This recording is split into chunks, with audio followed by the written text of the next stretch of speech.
Need orange and black? It is out of here. Good morning. This is Murph and Marcus. Brian Murphy and Marcus the Waterboy Boucher. Streaming live at twitch.tv/thesportsleader. All right, happy Tuesday, everybody. We're between your boy Murph here and your boy Marcus there. We're trying to stay off the injured list is what we're trying to do. My calf is okay as far as I know, but Deebo Samuel joins the list. Bad news for the Niners on a Monday. We got a big Giants story to talk about today that was sort of overshadowed by the big loss in Minnesota. We got Waterboy looking high and tight with a fresh cut, looking good. The table is set on a Tuesday, Marcus. Good morning, brother. How are you, man? Murph, happy Tuesday. I'm feeling good, but I did feel something in my calf as I was walking in from the parking lot this morning. So you I gotta are say. the injured list. Yeah, I'm going down. I just said we're off the injured list. Now you're on. No, I might be out for a couple weeks. Oh, man. See, who knows how long that is? That's how fast these things happen. I mean, they happen quick. Oh, man. Well, hey, leaving our parking garage, getting here, anything can happen. There was a rando approaching me today. Although he was odd because he looked like he was working, but he still was like kind of stalking me. So I kind of trotted out into the building. Yeah, just keep it moving. I didn't really need to kind of look back. But anyway, maybe that's where you strained your calf, avoiding a rando. Yeah, I had to step over a couple piles of you know what, Murph. Actually, you know what's funny? High stepping into the studio. It's been a little cleaner lately. You noticed? Yeah. It must be an election coming up. Yeah. We should probably change the topic. Yeah, we probably should. So Deebo Samuel gets on the injured list. Hey, 49ers, go beat the Rams without Christian McCaffrey and Deebo Samuel. Well, that might be okay because the Rams are missing everybody. Their injured list was worse than the 49ers. Yeah. Because Cooper Kupp, not just Cooper Kupp, they're missing not one, not two, three offensive linemen. Three offensive linemen. 2 wide receivers. Of course, Puka Nacua has been out for a week now. A corner and a corner. And a safety, I believe. I got them all for you here. Kupp and Nacua obviously are the featured guys. That affects your fantasy football. Yep. But offensive guard Jonah Jackson, offensive guard Steve Avila, offensive tackle Joe Notaboon, corner Darius Williams, and safety John Johnson. These are all starters.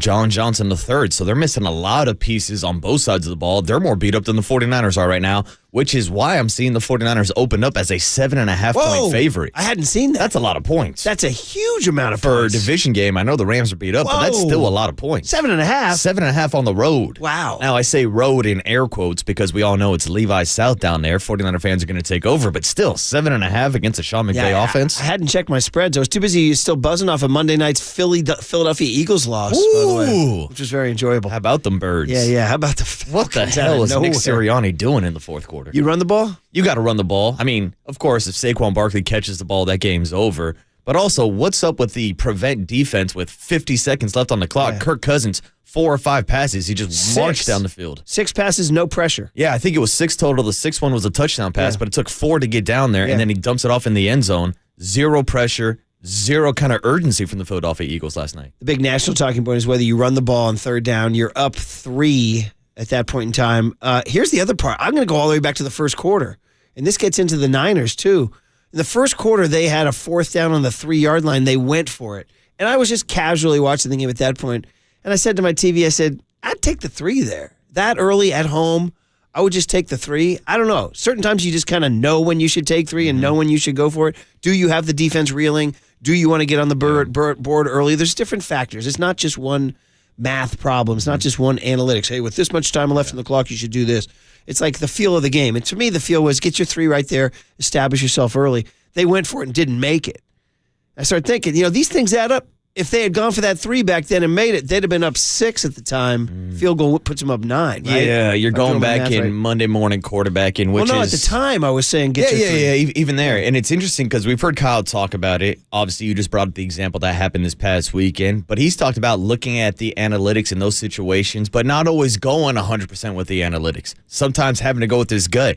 Which is funny because this is a discussion we're having in baseball all the time now with Bob Melvin embracing the Farhan analytics and him saying he's been second-guessing himself because he's not going with his gut. Wait, who'd you say? Bob Melvin, Farhan Zaidi. The what? Who? Oh, the Giants. Oh. The blanking Giants, Murph. Giants. Farhan Zaidi. Ladies and gentlemen, things just got interesting. And it happened Sunday night, Monday morning when we were obsessing over the 49ers. Andy Baggerly, he did the damn thing. Bags alert, extra bags alert. I used to do this, young Tony, when we used to have when I used to use the newspaper, I would always say, I'm reading here in my trusty chronicle, I would do this. Some listeners liked it. Is it, what do you call it again? ASMR? Yeah, ASMR. Some listeners Shout out liked it. Gabe Kapler. Some listeners, you say, I like it when Murph crackles the newspaper in the morning. Well, guess what? This thing is freaking useless right now, so I don't do it anymore. Oh, man. All right, so now I'm crackling out my bummer. printout from Young Tony. There it is. He got the story. And, well, maybe more important, we need to talk about somebody leaked the story. Mm-hmm. It's maybe less about the story than the fact that somebody gave him the story. Meaning, somebody inside the building's ready to build the campaign against Farhan Zaidi. Yeah. Let people like you and me talk about it right here, and Papa and Lund, and Tolbert and Copes, and listeners, and everybody out there will start commenting on the fact that, and here's the key phrase right here, according to sources, the Giants executive board, led by Buster Posey, remember him? Led by Buster Posey, became so frustrated by the lack of immediate progress between Farhan Zaidi and agent Scott Boras, this is about a Matt Chapman extension, after talks began in August, that the ownership group took action. And here it is. Sources said Posey personally dealt with Chapman to hammer out the basic structure of the contract, which includes a full no-trade position, one of the sticking points that Zaidi had not included in the team's initial proposal. It was an ownership group that viewed re-signing Chapman as a slam dunk and did not trust Zaidi and Boras to finish at the rim. It's out there now. No trust in Zaidi and Boras. It's out there right now. And that's kind of the questions I asked when this Matt Chapman contract extension came down. I said, this is interesting that it's happening when the season is still happening for a Scott Boras client to sign mid-season when usually they wait till the winter meetings to go test the market and see how much money they can get. And obviously Farhan Zaidi is a guy who never wants the no-trade clause in contracts because he's constantly flipping players. But this tells me everything I need to know. Buster Posey stepped in, said, step aside, Boras, step aside, Farhan. I'm going to lay down the hammer, and I'm going to get this deal done. You can't underestimate this story. I mean, Farhan Zaidi just went from 0 to 9 on the pot of boiling water just went from 0 to 9. Like, to me right now, I'd say I'm just 50-50. He's back. 50-50. Let's see what happens the next couple. This team continues to, as Bob Melvin uses the word, crater, and anything else leaks out. I mean, it's been 6 years now, and now we have our first tangible sign that ownership's like, you know what, enough, bro. And they literally, like Posey did not literally, but figuratively, put his hand in Farhan's chest and shoved him out of the way. Said, I'm doing this. And I don't mind it at all, to be honest. No, God, no. Are you kidding me? Listen, we've all been... Nobody wants to see another year of this, right? Yeah, exactly. Like, even outside of the Farhan angle and the Farhan fatigue that Giants fans have, I think all Giants fans have been waiting for Buster to make a bigger impact since, becoming part of the ownership group. Now, this comes with risks. Buster Posey, and there are a laundry list of great, iconic athletes who have tried their hand at the executive role and flopped. Okay, so there's no guarantee. The point is that it's happening, and we can adjust, evaluate as it goes on. It sounds to me like if you're Farhan Zaidi, first of all, if you're Farhan reading this story, he already knew it happened 3 weeks ago. When he sat there at the press conference, he gave a quote to Baggerly in it. And by the way, Chapman did not dispute the characterization that Baggerly presented to him, but said he didn't really want to talk about it. Farhan did give a quote saying, I viewed myself in ownership working in total sync. This was a priority to get done. I'd expect them to be heavily involved in a deal of this magnitude. And they were. Nice, clean quote there from Farhan saying, no, this is how we do business. Of course, ownership should get involved. So I'm just saying, guys, things are happening. Yeah. Things are happening. Buster went over the top, off the top ropes to get this deal done. I don't know. Does Buster want to be the head of baseball ops? I don't think he does. Well, I think he wants to stay in the executive board and continue to golf. We should add one other detail that when the contract went down, it was unusual that George Contos was out at what appeared to be a driving range at a golf tournament. Was it Orinda Country Club? I think that's Buster's home track there.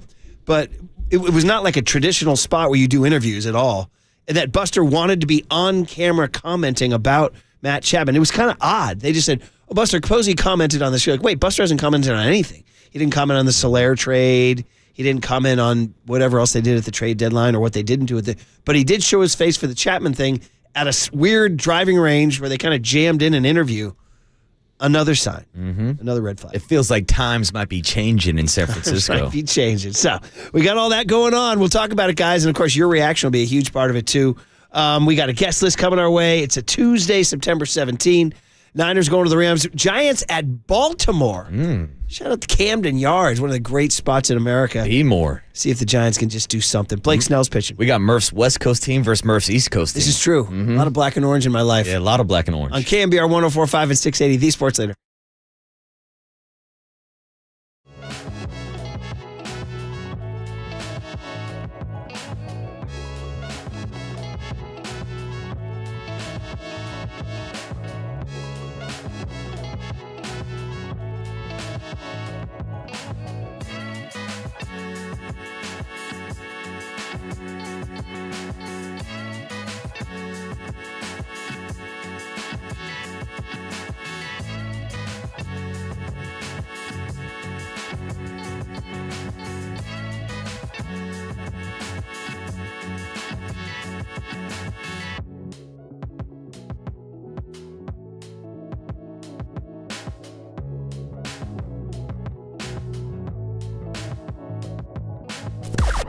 Now, from the O'Donnell Financial Group Sports Desk. Learn more at odfigroup.com. O'Donnell Financial Group, because planning is a process, not a product.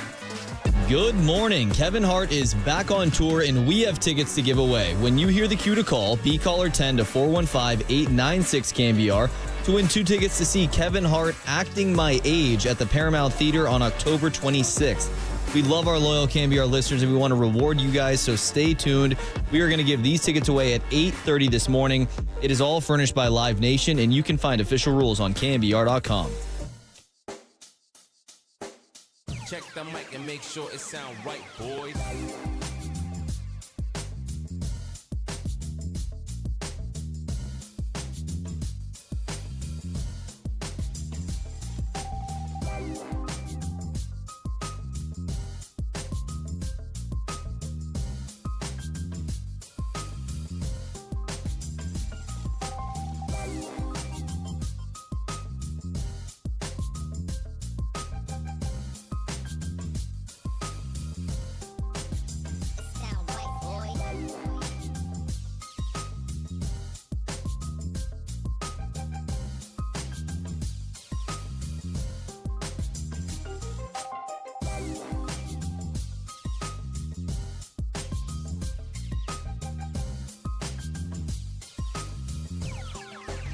It sound right, boys.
Sound right, boys.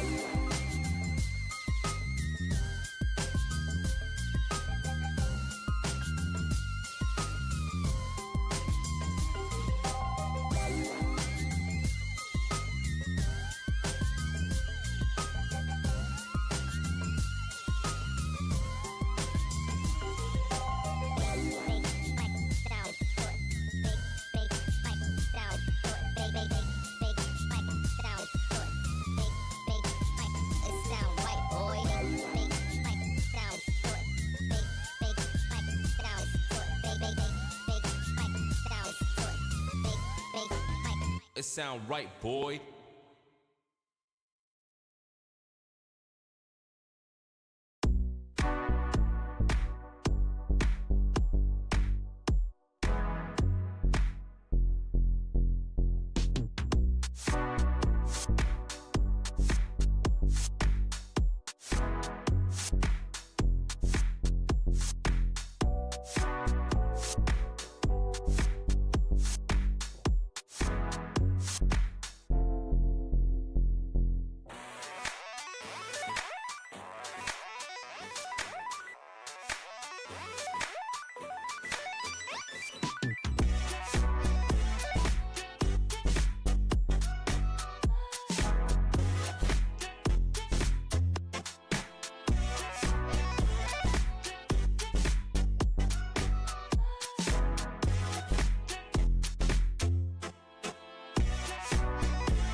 And now, time for the Protect Your Assets with David Hollander Business and Technology Report.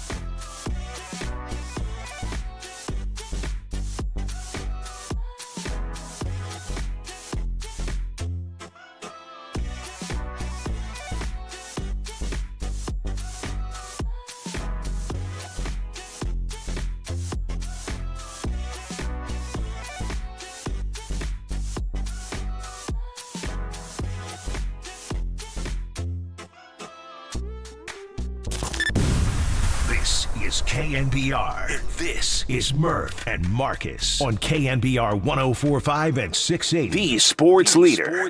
Injuries from the game, just one new one. Deebo ended up having a calf strain. He'll probably miss a couple weeks. Did Deebo get hurt at a particular point in the game, or is this just one of those things that kind of popped up overnight? No, he told me he thinks he did it on that when he caught, I think it was like the third last play. They had a blitz down in the red zone. He caught the hot route breaking in. He says he thinks he did it on that play. I think there was only like 2 or 3 plays after that play, though. Oh, that happened. Wow. Deebo Samuel out, joining Christian McCaffrey. I saw people on social media yesterday saying, okay, Brock, prove you're worth $60 million now, right? Brock Purdy without Christian McCaffrey and Deebo Samuel going into Sunday's game. Hello, Jordan J.P. Mason. As always, the last 2 weeks he's been the guy. And hello, Jawan Jennings, who caught a couple of big balls on Sunday in Minnesota. We'll catch more. And then you move up the depth chart from there. Chris Conley and Ricky Bell, guys like that. Maybe George Kittle. Either way, man, 2 big safety blankets for Brock Purdy are gone. Do you just see Jordan Mason toting the rock 30 times maybe down Sunday in L.A. now? Oh, I mean, I know some people had an issue yesterday with Jordan Mason only having 20 carries on Sunday against the Vikings, 20 for 100 yards. Now, I do want to remind people that the game script had the 49ers down the entire game, so 20 carries was still a good mark for Jordan Mason. And now Jordan Mason's at 48 carries through the first 2 games of the season. That's as many carries as he had through the first 2 seasons of his career. So Jordan Mason is someone you're going to keep an eye on with his workload, which means there's got to be other guys to step up, whether we're talking about a Patrick Taylor or an Isaac Guerrero, or if they bring in another body. But Murph, at this point, everybody's got to step up. Not just an Isaac Guerrero, but maybe a Jacob Cowing in the wide receiver room, a rookie that we saw flashes during preseason this year. You pointed out Chris Conley, the vet. Ronnie Bell is a guy that's been hanging out on the practice squad, has been around. That's a guy who they kind of viewed as a baby Deebo when they first drafted him out of Michigan. They're going to have somebody step up. And yeah, the biggest answer of all this of who needs to step up is obviously Brandon Aiyuk, because he's been nowhere the first 2 weeks. Without question. And Brock Purdy himself. Yeah. By the way, Jordan Mason tied with Josh Jacobs for the most carries in the first 2 weeks. So for people saying 20 is not enough, he literally is tied for the league lead with your old buddy, Josh Jacobs. Yeah. Saquon Barkley with 46. I'd say there's some Eagles fans that wish he had 47. Yeah. As opposed to 46. I'd say you're probably right about that one. Ramondre Stevenson also has 46. So those are the top 4. You have to go down to Joe Mixon with 39. Joe Mixon's still doing it out of Brentwood, California. Mm-hmm. So anyway, yeah, man, this is a great test. There's a couple of just mitigating factors that give Brock an advantage here. Number one, it's Shanahan versus McVay. And the Niners have owned this regular season matchup with that odd outlier of that playoff loss, which is kind of significant. Yeah, it was the NFC Championship. Just a little important. But in general, the 49ers have performed very well against the Rams, and the Rams are arguably more banged up, although it's hard to argue that Christian McCaffrey and Deebo Samuel are 2 gigantic pieces. Cooper Kupp and Puka Nacua are the CMC and Deebo of the Rams. Yeah, absolutely. Right. Like Kyron Williams is a good running back in the backfield, but easily the 2 most important players on that offense are their wide receivers, Puka Nacua and Cooper Kupp. Now, Matthew Stafford has shown in the past that he'll get rid of the ball in 2 seconds and flip it off to anybody, so I still expect him to get 40 to 50 pass attempts off this weekend. But you're absolutely right. 49ers have won 9 out of the last 11 matchups against the Rams. It seems like they have McVay's number. Kyron Williams so far, 30 carries, 75 yards, as I'm sure his fantasy owners know. They can't be too happy about that. No. 30 touchdowns, and I think no touchdowns, right? Yeah. Oh, no, wait, does he have 2? He's a bit of a threat in the receiving game, too, He does have 2 touchdowns, my bad. So, but anyway, it's big news in the 49ers. Here's the adversity, man. It's been adversity from the jump. It's been adversity ever since Aiyuk's girlfriend, like the day after the Super Bowl, said, "Was that the last time we set foot in that stadium?" I was like, "Wait, what?" And we've gone through everything. Don't forget Kyle Juszczyk taking pay cuts and things like that, and then the Aiyuk drama plays out and gets worse and worse, and then the summer hits, and then Trent Williams. Like the only good thing was that Brock was getting his work in, right? Absolutely. He was getting the AI throwbot, as Timmy Ryan likes to call him. But other than that, I called it the bummer summer. People said, no, it wasn't a bummer at all, blah, blah, blah. Anyway, then you get McCaffrey on August 6th. Aiyuk returns, Trent returns, Ricky Pearsall gets shot, which is insane to even say. Then they go and they blow out the Jets, which was great. So really the blowout of the Jets and Brock being healthy are the 2 best things going. The new D-line, Leonard Floyd, et cetera. But now you're going into week 3, and you've had Aiyuk not revving at a high level. You got Trent, who gave up 4 quarterback pressures on Sunday in Minnesota. And now you got, of course, Deebo Samuel out. So this hangover is real. The bummer summer is real. It's just, but yet all that said, you said the Niners are 7.5-point favorites in this game. Yeah, which blows my mind. And I think that's what Vegas is still giving credit to the 49ers for, is still having one of the best rosters in football, even without Deebo and Christian McCaffrey on the field. Because you still look at the options of George Kittle over the middle, who's one of the best tight ends in football, all around blocking and receiving, and you're still paying Brandon Aiyuk as an elite wide receiver, but he has to perform as an elite wide receiver. This past weekend, we saw another wide receiver who makes over $30 million, Justin Jefferson. He looked like he was worth every penny. Brandon Aiyuk has not shown the payoff on that contract yet. Funny, Deebo had been off to a really good start. 13 catches, 164 yards. He had 3 big, what they call big plays in the ESPN stat thing, which I guess is plays over 20 yards. He has 3 of those. I mean, he had been really off to a nice start. Although my buddy and I were talking about this, does he have the same explosiveness that he had a few years ago? Remember, he was just a runaway train through tackles and things like that. And I said, no, he doesn't. And that's a function, I think, of him. It's not 2019 anymore, and that truck has taken a few dents along the way. Well, here's the thing. I think 2019 might be his last healthy season. Yeah.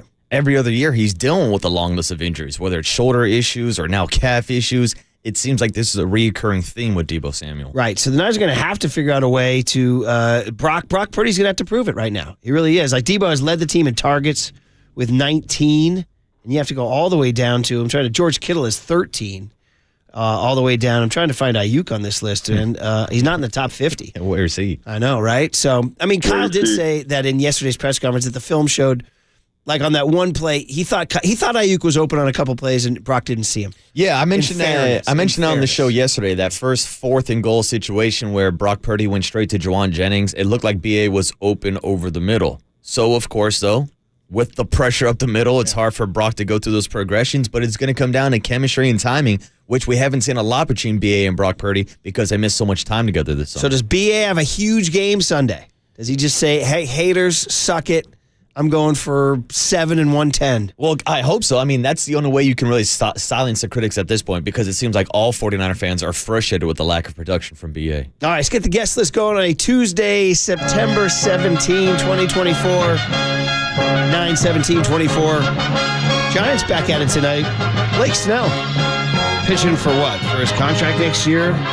Taking on my Orioles, who are 84 and 66, second in the American League East. So Blake Snell trying to help out my Yankees against your Orioles, Murph. I know. Don't forget my Red Sox, too. Yeah, I know. They're in there, too. I'm trying to get my first pitch today. What time do we got today? KNBR 680, the AL East leader. We got 3:35, just, first pitch. Yeah, Wait, you pipe down with your Toronto Blue Jays, Tony. That's young Tony. Good morning, young Tony. How are you, Tony? buddy? Good morning. Yeah. 3:35, 2:35 pregame?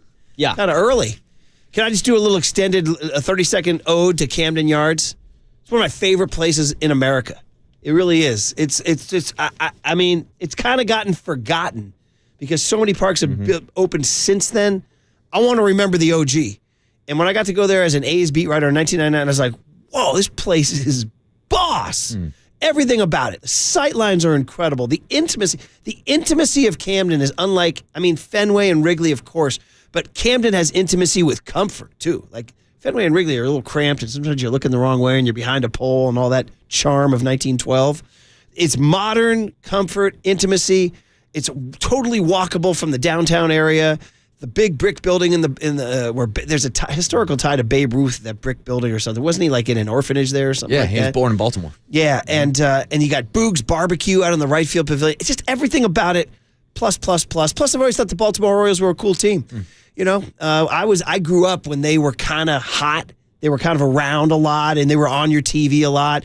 Always liked their unis. So just a little tip of the cap to the Baltimore Orioles and Camden Yards. Enjoy it, everybody. Enjoy the TV sights and sounds. Well, I was going to ask you because I've heard a lot of people say it's a bucket list ballpark to go to. Mm-hmm.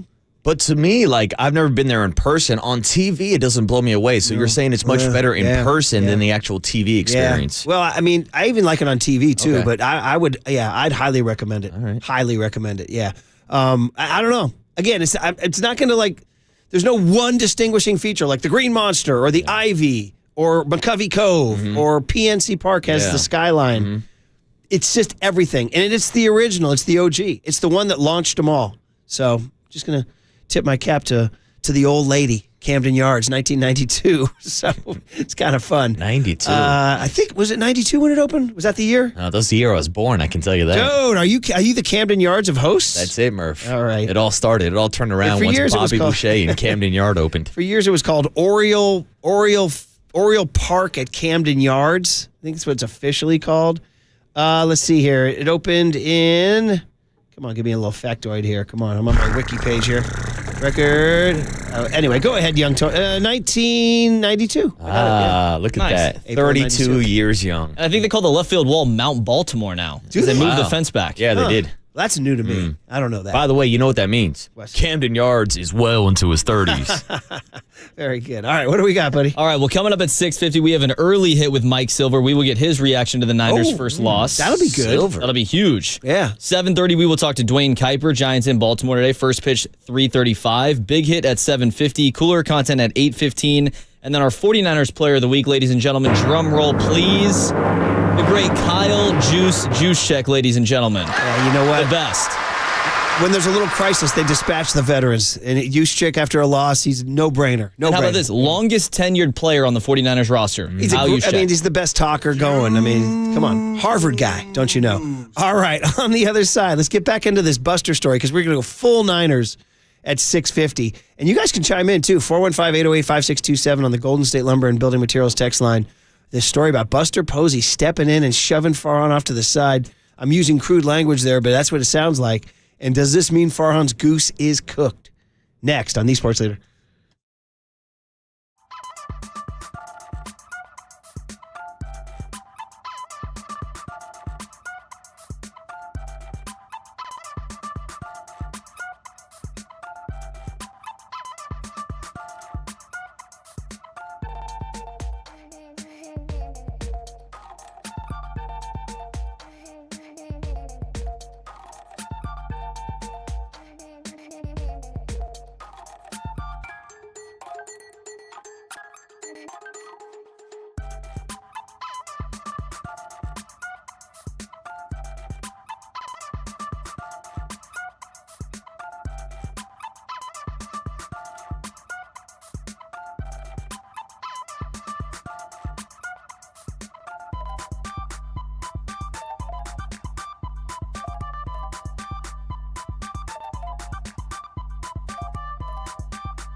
and Marcus keep rolling on the sports leader and streaming live on YouTube at KNBR 1045. The season has not gone quite as well as I think we would have liked. We just locked down Matt Chapman to the second largest contract in organization history. And what's your take on just how things have gone this year and what the staple of having Matt Chapman here for the next 6 years means to the organization and the city? Well, no question. I don't think anybody's happy with where we are, right? I mean, the goal for us, we're the San Francisco Giants. Our goal is to win the division each year and be in a position in the playoffs to compete for a world championship. So on that front, nobody's satisfied whatsoever.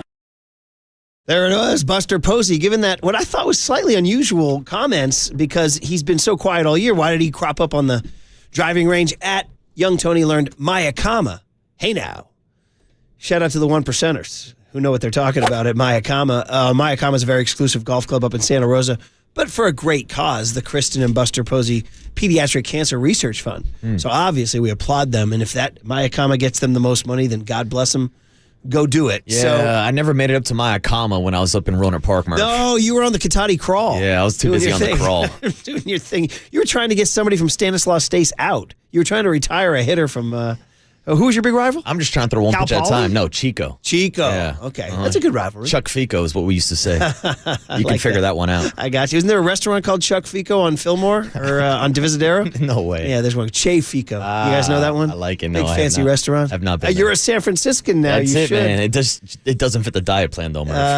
No, it does because it's mostly protein. It's like oh. steaks. Oh, I'm in. Yeah, I think it is. Put a reservation for me and Young Tony tonight. Marky Mark's favorite place. He goes there every all time. And Marky Mark's a man about town. When he arrives in town, wheels down, he hits Che Fico on Diviz. Nice. I think they just opened an annex somewhere down the peninsula. Wow, but anyway, fancy. Free ad.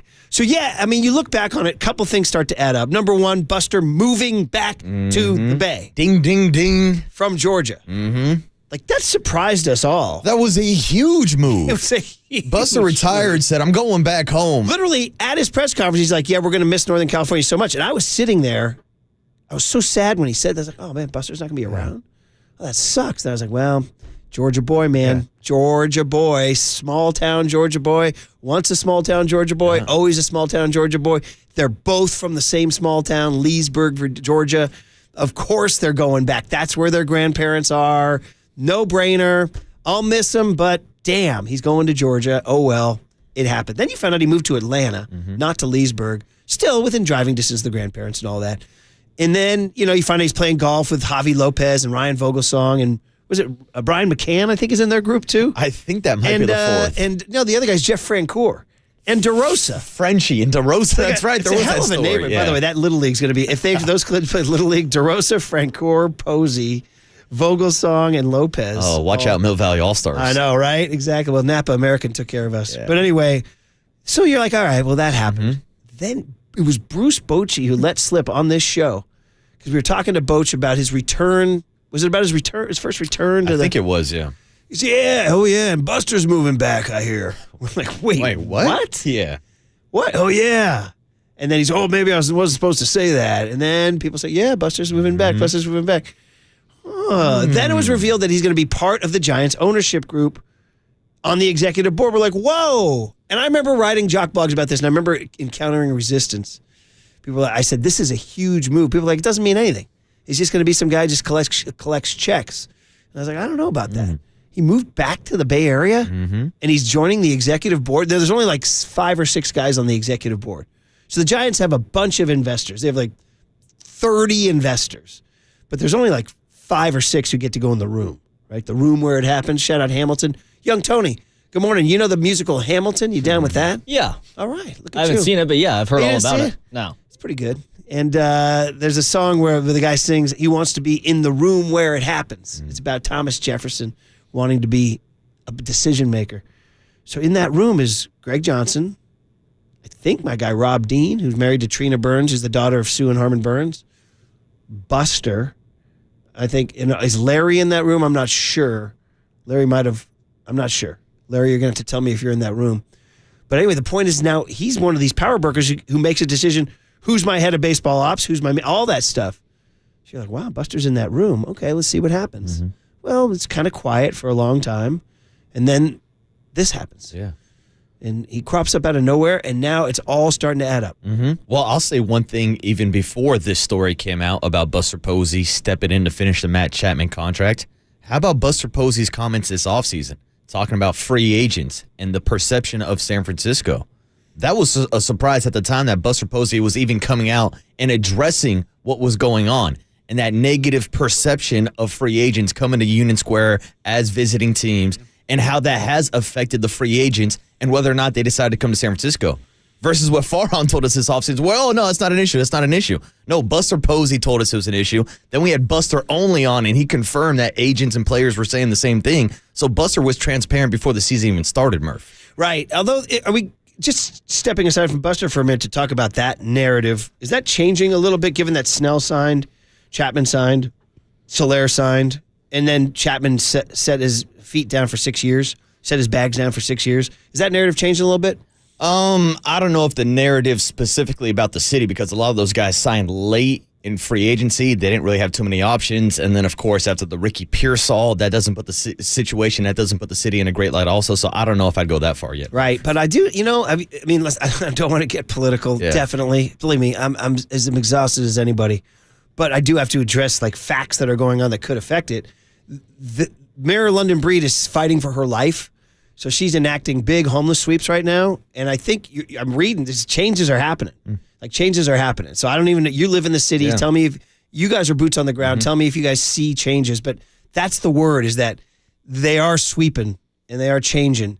That could change the narrative. Yeah, and hopefully it does, because, of course, that shouldn't be an issue when we are talking about one of the prettiest cities in America. I mean, San Francisco used to stand for something. Again, I don't want to go down this road. Well, we could. But Ralph Barbieri would have happily gone in. And we could. It's just it's a morning show. Yeah. I mean, listen, and the climate out there is so charged up. That's the difference, I think. And I'll just editorialize for just a second here and say, when Ralph would go in 25 years ago, it was charged. It's always been charged up. I mean, it's always been. Any election charges people up. It's gotten way worse, as we've been seeing in the news recently, right? So when Ralph would go in, I don't think people would get. And there were people who hated Ralph for going in. Ralph was very left-wing, man. He would drive some people crazy. But I don't think it was as charged. Now, when you go there, it's like, you'll make enemies for life. So that's where we're sort of staying away from it all. Yeah, let's stick to the baseball side. But the fact of the matter is that will players sign? This is what we're talking about, why we're bringing, will players sign here? Yeah. And I think, Snell, Chapman staying for 6 years, Buster moving back. And, I think they're trying to change that narrative. Yeah, and that's where it kind of feels like it's heading. Even with Matt Chapman saying after he signed that there's other guys from around the league hitting him up saying they want to play in San Francisco. And to just be completely honest with you, when the Giants have been striking out with the big fish in free agency, when they're constantly missing out on the superstars, I do feel more confident having a sit-down meeting with Buster Posey to get the deal done than Farhan Zaidi. Yeah, for sure, man. By the way, 559, I just have to say, when somebody makes me laugh, they get upset. 559 says, you guys are discussing these big questions. Is Pistol Pete in the room? That's what he says. Thank you very much. Pistol Pete Patilla, who's maybe just laying back like I don't know. Is there a scenario where they give Farhan the Ziggy, Buster becomes head of baseball ops, and Pete Patilla becomes his day-to-day GM kind of thing? I mean, that's like a scenario. I would think it's possible, and I guess that's the big question that we're really leading into is like, what does this whole situation mean for the future of Farhan Zaidi? Now, he's got one more year left on his contract with guaranteed money. 2026 is not guaranteed. So they could let it play out one more year, see if Farhan's top prospects do make an impact next year, whether we're talking Bryce Eldridge or Reggie Crawford or Hayden Birdsong or Kyle Harrison, or the list goes on and on and on. That was the only reason to me why he got the contract extension last year, was to give him more time with his farm system and his prospects. But the bottom line is he's been here for 6 years and has one winning season. Would the argument be in Farhan's favor? I got Hayden Birdsong coming. I got Bryce Eldridge coming. I gave you Tyler Fitzgerald and Elliot Ramos, kind of, even though it's Bobby Evans. Yeah, kind of. Is there an argument that he would make saying the future is now and you just had to be patient? Well, he could make that argument, but then we would ask, what are you doing signing guys like A.J. Pollock and Mark Hanna? Yeah. Because the future doesn't feel like it's now when you're playing, Donovan Walton over Marco Luciano. Bro, I was out there. When you're still playing Conforto and Yaz over at Luis Matos or Grant McRae, it doesn't feel like the future's now. It's been constant mixed messages, constant shifting narratives, constant quick fix free agent signings versus shuttling prospects up and down, and ultimately the lack of status quo changing trade where you need to sort of reset everything. And, in general, listen, the two managers he's hired, Gabe Kapler and Bob Melvin, haven't worked out either. And listen, it kills me to say that about Bob. I was a big supporter, but the record is the record. He's 72 and 78. He's worse than Kapler right now. And I told people, hang on, just wait. We'll see if he finishes at 500. They ain't finishing at 500.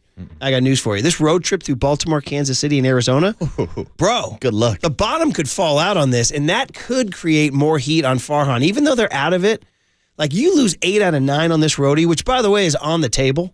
That's on the table that they lose, because every one of those teams is playing for something. Yeah. The Orioles are fighting for their lives. The Royals are fighting for their lives, and the Diamondbacks are fighting for their lives. Giants are fighting for nothing. So it could be, they could go the other way. This thing could get so stinky. But the point of the matter is this, and we'll get back to it later in the show too. Somehow, some way, somebody green-lighted Baggerly to write that story. That's the most concerning.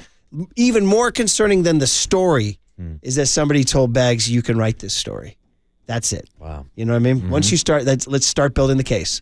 And hey, let's be honest, guys. If Farhan gets the Ziggy, I think we're all ready for it. Yeah. I think we're all ready for it. I'm trying to be mean to the man. No. I know he's he's got a wife, he's got a family, he's got a nice home, and all that stuff, but it just ain't happening. Yeah. 6 years is a long time to not get it done. I mean, a long time to not get it done. We sit here and talk about players not performing each and every day. The old saying, you are what you are on the back of your baseball card, and you're looking at the back of Farhan's baseball card right now, and it's 5 out of 6 losing seasons. You are what your record says you are, just like you are what Marcus says we're sponsored by. That's it, Murph, because we are sponsored by Redwood Credit Union, Murph. Redwood Credit Union offers auto loans with competitive rates and personalized services because your journey matters. Redwood Credit Union, for all that you love. Marcus Thompson joins Pop in London at 12:30 today. I saw he wrote a column saying, all right, Brock, time to show him who you are.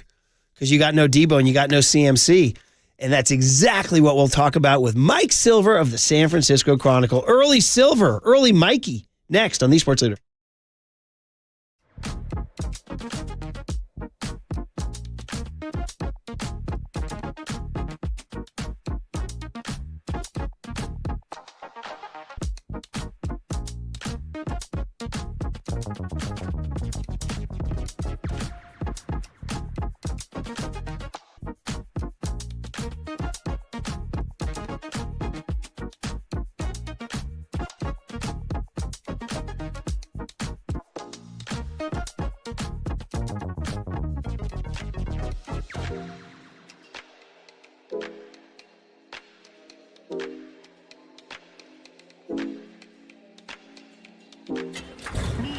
From the Chilton Auto Body Traffic Desk.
time for KNBR's Opening Bell Report. Sponsored by Protect Your Assets with David Hollander. Concerned inflation will ruin your dream retirement? Learn more. Listen to David's show every Saturday morning or call 1-866-PROTECT.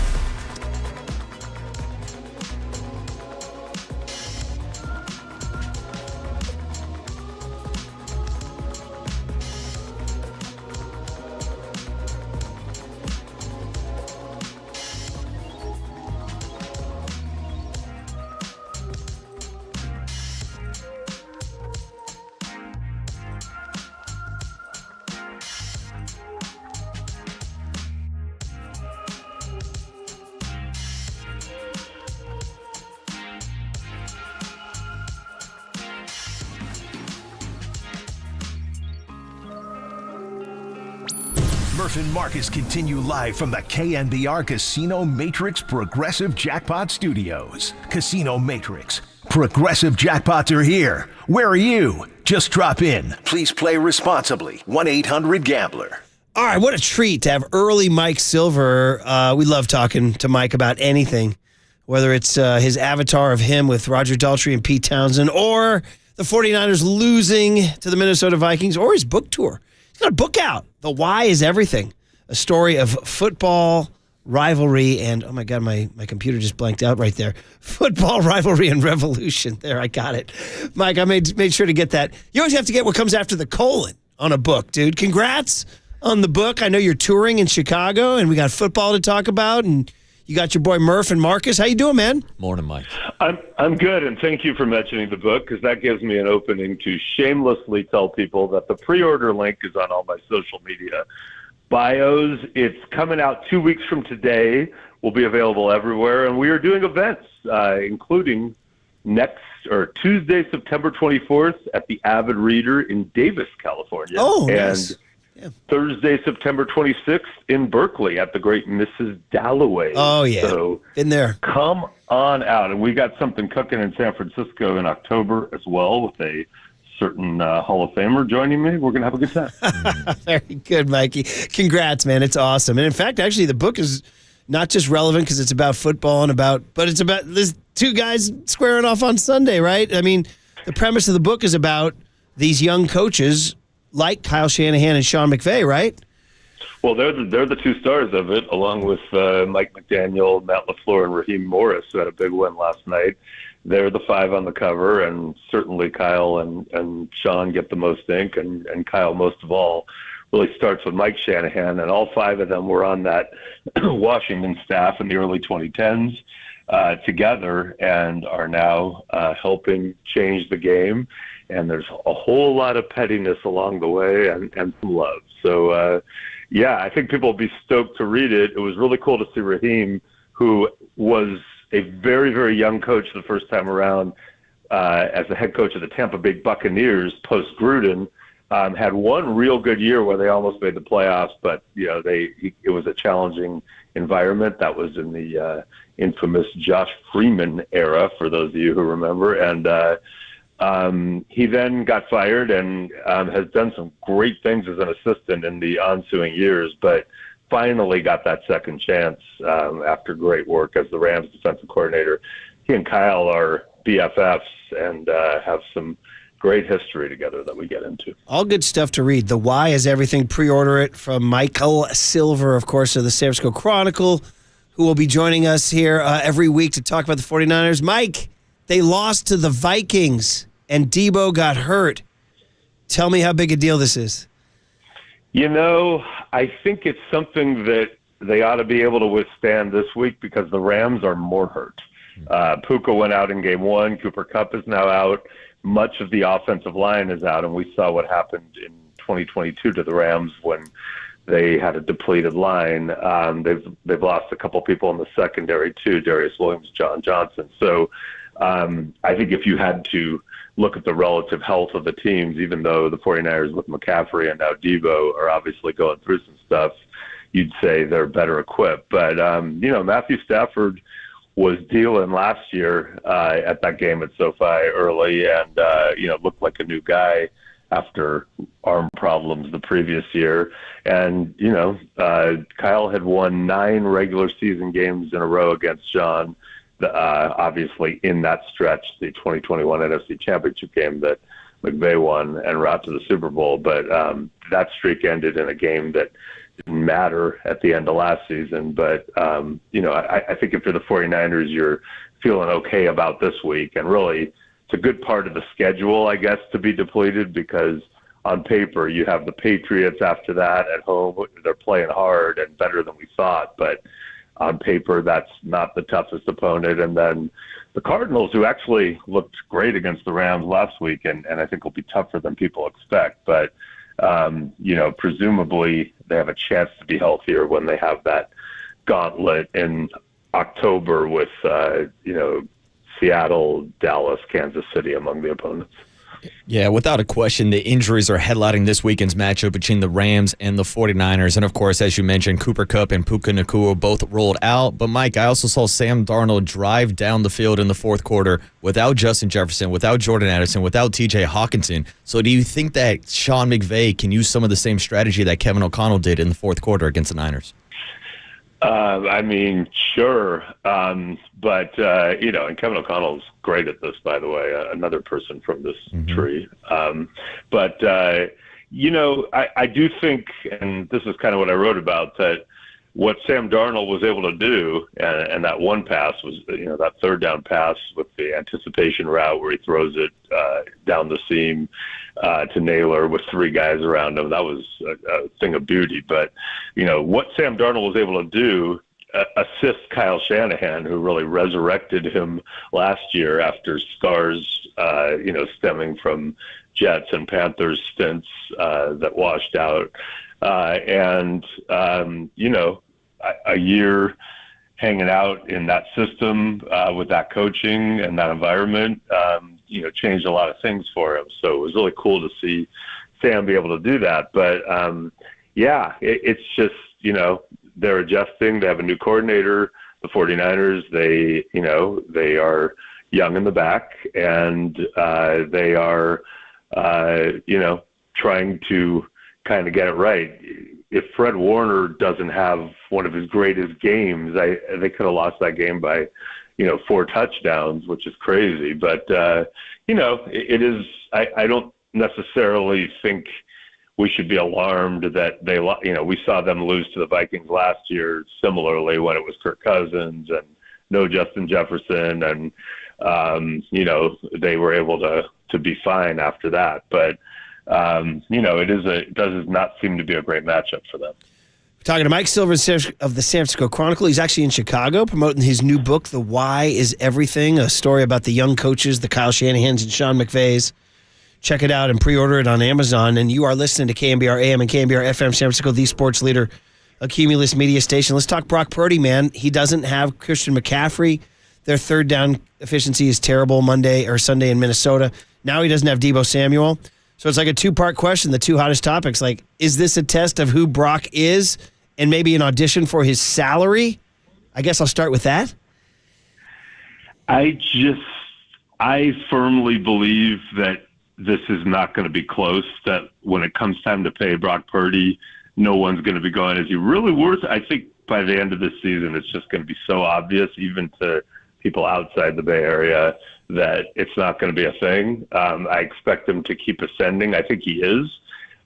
He's not Superman, and he's not Patrick Mahomes, where he's just going to, go crazy all the time and take over games. But I think he's playing at a really, really high level, especially with a lot of the things that are harder to see. But getting through his progressions quickly, the accuracy of the ball, the touch, he threw some balls in this game under real duress, by the way, which is another issue, that were stunning. And I think it translates better in person. So, maybe fans who are going to the games live would agree with me on this or not. But sometimes when I see stuff on TV and it looks good, and then you compare it to the multidimensionality that you see in terms of how the ball's traveling live, it just feels different. Like, for example, the Mahomes throw in the Super Bowl where he, got flushed to his left and then threw back across his body to the right, that looping ball that I think it was Hardman caught for the long catch. I watched on TV later, and it looked really good. In person, it was breathtaking. I was like, I looked like I was watching a Jerry Garcia solo at the Greek in 1985, during my college years. I was like, whoa, this is crazy. And I do think Purdy, to me, is already there and getting better. And more important, Kyle Shanahan made that decision in his mind a long time ago. So unless something weird goes down, in general, I just don't think it's going to be a thing. I think whether or not the 49ers win the Super Bowl and Brock Purdy's MVP and blah, blah, blah, I think he's going to have a great season, and I think he's going to be even better next season, and it won't even be a debate whether to pay him. Mike, I think it goes without saying that Brandon Aiyuk needs to step up in the absence of Deebo Samuel and Christian McCaffrey. Just give us your breakdown on what you've seen from BA the first two games, and what do you think BA is going to return to that same wide receiver we saw last year? Yeah, I think we're aligned on that's why he makes the big bucks, right? Now it's time. But, it all goes together, right? So when people get frustrated at players and teams because things drag out and don't get settled till late, there's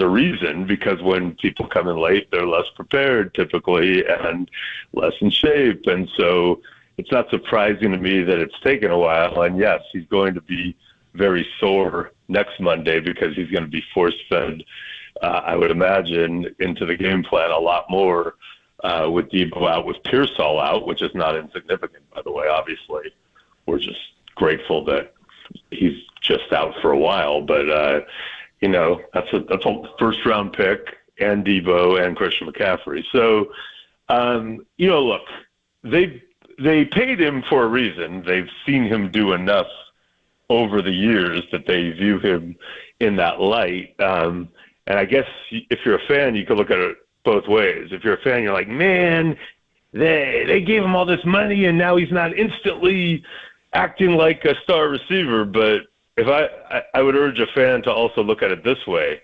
Like, he was getting traded to the Steelers, and maybe someone not as good as him would have eventually come back from a different team.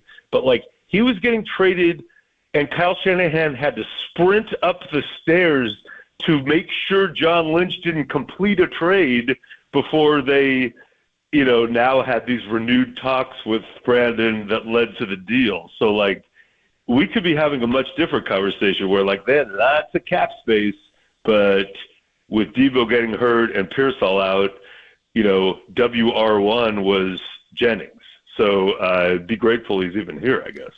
Talking to Mike Silver here, last few minutes as the Niners get ready to take on the Rams after a weird Minnesota loss once again every year, every time they go there since 1992 for sure. So, are the Rams, in terms of you look at the division, Arizona's off to a 2-0 start, how legit that is. And are the Rams, right now, is it teetering for Sean McVay? Are they, can you scratch almost, it's only September, and Steve Young says September's preseason. But are we on the verge of almost scratching the Rams off the list in the NFC West? No, but the injuries make me think that we could get there, reasonably soon. It's the Seahawks who are 2-0, and the Cardinals are what they played. My bad. The Cardinals lost that game. I thought the Cardinals beat the Bulls. They dominated that game. But yes, Seahawks are 2-0, yes. Yeah, no, trust me. I actually had to correct the early version of my story because I said the 49ers were in a three-way tie for second, and it occurred to me that the Rams did not, in fact, win their first game, and I had to go groveling to my great editors and be like, could you correct that, please? It's very early, right? But I think we're learning things about teams, and the Rams have those 2022 vibes already because that was the season where it all went to crap in the wake of their championship. Everyone just got hurt and it was a mess. And, Cooper Kupp was really their only receiver that year. And now they have two and they're both hurt because Puka's hurt too. So I don't know, but again, not to, go back to my book, but these are great coaches who find a way often to, make things more competitive than you would think. And for example, the 2020 49ers, who had one of those years where it all went to crap injury-wise, but they managed to sweep the Rams that year, who were going to the playoffs, and they won one of those games with Nick Mullins. And, that's Kyle Shanahan and Robert Saleh and, Mike LaFleur, and who's now the Rams offensive coordinator, and really good coaching and really good cultures tend to find a way to at least stay competitive. So I don't know. I'm not totally out on the Rams, but the injuries are concerning. I like the way the Cardinals play. They're kind of running with power and committed to that, and with Kyler's, as a running threat and really, having a lot of good passing options off play action. I kind of like where they are. Seattle is surprising to me. They've had the two close ones, and it's Denver and New England, so it's not like, oh my God, the Seahawks are back. But weirdly, they remind me of the Pete Carroll Seahawks, which I didn't think would happen. But they're kind of in these close games, and it's coming down to little things, and they play tough defense, and they make a big play here and there, and they seem like, really into it. So I don't know. I'm cautiously optimistic that the Seahawks will at least, be somewhat in the mix. But it's really early, and obviously if you had to pick one team on paper to win this division, you would pick the 49ers in a heartbeat. And that extends to, to me, I believe they have an elite quarterback already who's getting better, the 49ers.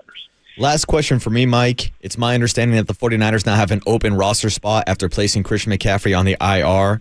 Do you have any ideas what the 49ers plan to do with that roster spot?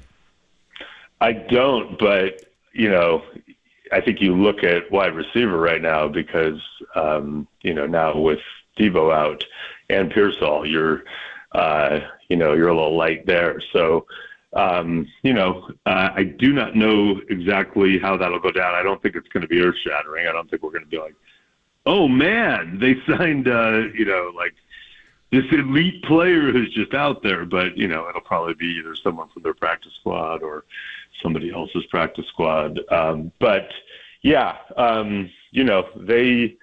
They are going to have to rely on their depth for a little bit of the skill players.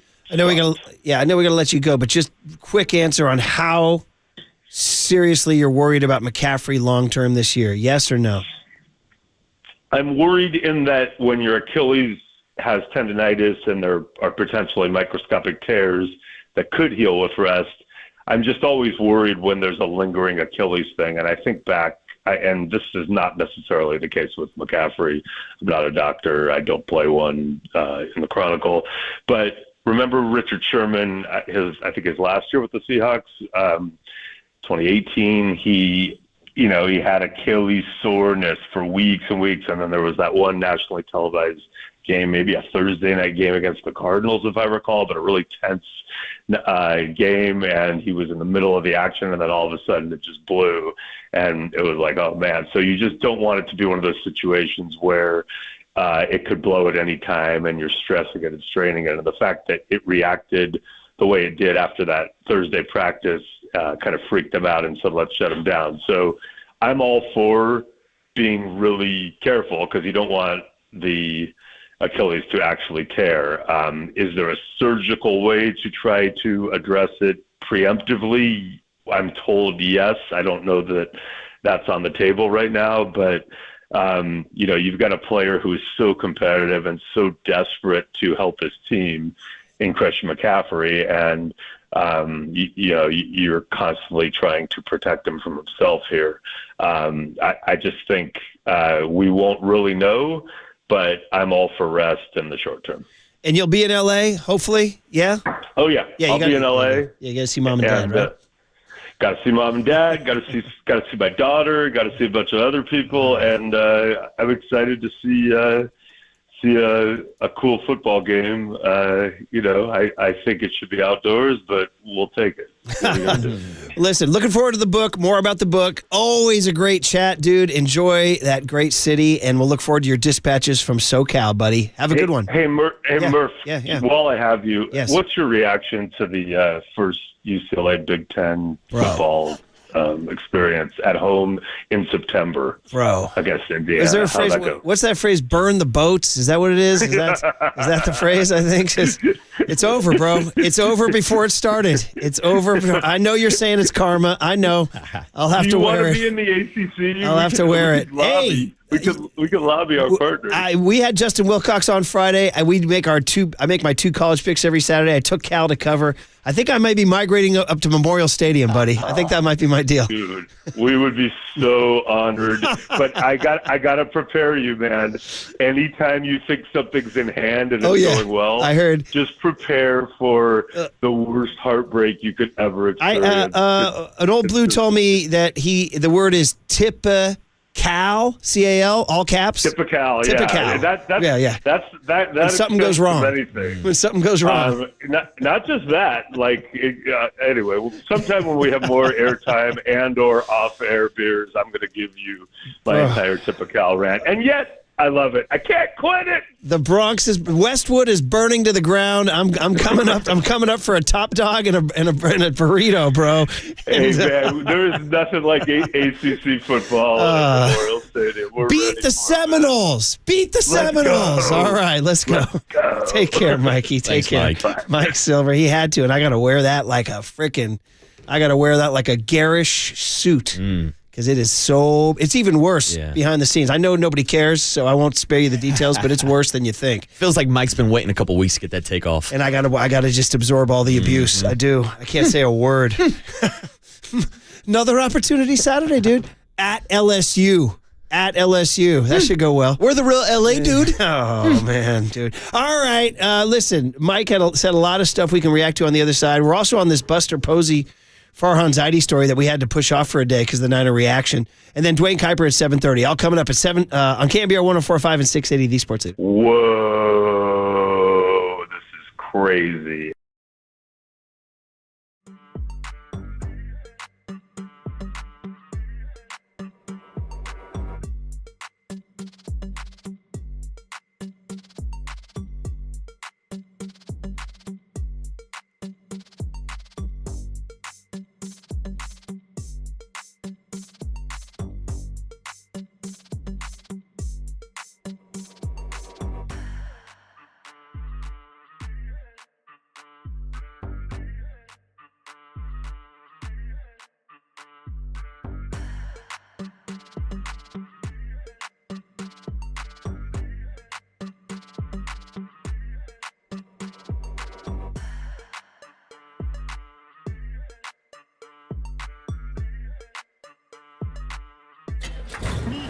From the Chilton Auto Body Traffic Desk.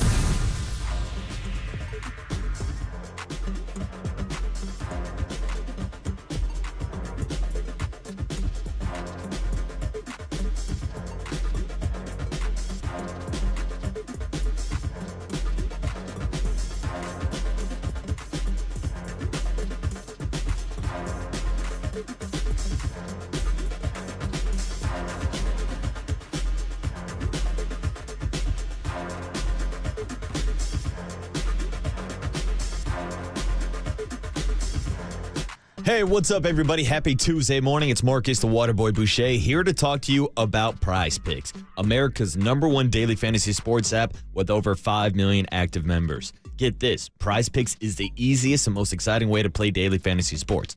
Unlike the other apps, on Prize Picks, it's just you against the numbers. All you need to do is pick more or less on 2 to 6 player stat options and watch the winnings roll in. And we gave you a winning lineup last night. We told you to run with the promotion they're running all September long to take Caleb Williams for more than 1 yard, paired it up with Devontae Smith over 70 receiving yards, and we cashed in last night. Now, here's the problem. There's no Tuesday night football, but you can get on the action with some baseball too. And you know I like taking the more option on Blake Snell strikeouts, but against the Baltimore Orioles, I'm staying away from that number 7. So instead, I'm taking Blake Snell to have more than 2.5 walks today. We know Blake can get wild, and we know Baltimore is a good lineup. So join me on Prize Picks and download the Prize Pick app using the code word LEADER, and you will instantly get $50 when you play $5. That's code word LEADER on Prize Picks to get $50 instantly when you play $5. You don't even have to have a winning lineup to receive the $50 bonus. It's guaranteed, and it's only on Prize Picks. Run your game.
And now, time for the Protect Your Assets with David Hollander Business and Technology Report.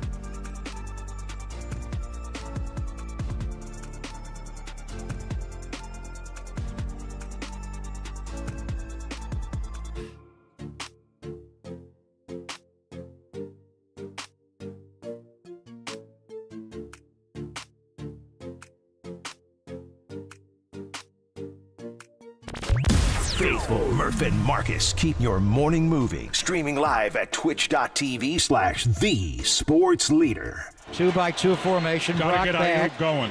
Here's Brock stepping up in the pocket, throws high, caught by Deebo into Viking territory and dropped on the Minnesota 35-yard line. Just dropped it right over the middle of the field there for a huge chunk to Deebo Samuel. There it is, 49ers talking about a Deebo Samuel, or Greg Papa talking about a Deebo Samuel, who will not be playing on Sunday or possibly the next week when the 49ers take on the New England Patriots. That's one of the things Mike Silver talked to us about. We always love talking to Mike, and everybody should go get his book, The Why is Everything, about the Shanahan, McVays, and LaFleurs and McDaniels of the world and the revolution of those young coaches. But he did point out the scheduling. Listen, any given Sunday, we know the deal, and we all saw upsets just this past Sunday. There were notable upsets. But if it's going to happen anytime, this is the time to happen because, frankly, a banged-up Rams team and then a Patriots team who, with all due respect, is off to a decent start, but isn't, it's not like playing the Cowboys in Dallas or the Packers in Green Bay. Yeah, it's not a murderer's row, but to your point, any given Sunday, we saw the Patriots upset the Bengals as the biggest underdogs of the week 1. Hell, we saw the Raiders upset the Ravens as the biggest underdogs in week 2. The Patriots arguably are a couple plays away from going 2-0 without that overtime loss to the Seattle Seahawks. So it's going to be tough regardless, but you're right. These are not the marquee games on the schedule. You're never looking for a good time to get hurt, but it does seem to benefit it that it is happening this early in the season. And Mike give a vote of endorsement to Brock Purdy. It's funny. I mean, are you seeing any semblance of grumblings with Brock Purdy from the fan base after a 2-turnover game, after he loses to Sam Darnold? We got some of that yesterday. Of Darnold's better than Purdy. Well, No, maybe. See, I'm not going that far just after one game, an outlier game, but there has been, I think, kind of the expectation that Brock was going to come out and ball out first 2 games of the season because he had his first healthy offseason as a starter. Now, I'll say Brock has played good, not great the first 2 games. Didn't really need him to be a superstar on Monday night against the Jets, but there were a few throws he missed on Sunday. He did not have the greatest performance, obviously 2 turnovers, and he did get outplayed by Sam Darnold. Those are just the facts. Mike said that comment about he had an interesting comment. He said, if you're watching it live, it's more impressive than TV. It's kind of an interesting comment, that there's a dimension and a contextual nature to watching the pass rush bearing down on him or what options he has. And like I said, it is a hard place to play, those road games right there. Do you care about, stats 2 weeks into the season? Probably not.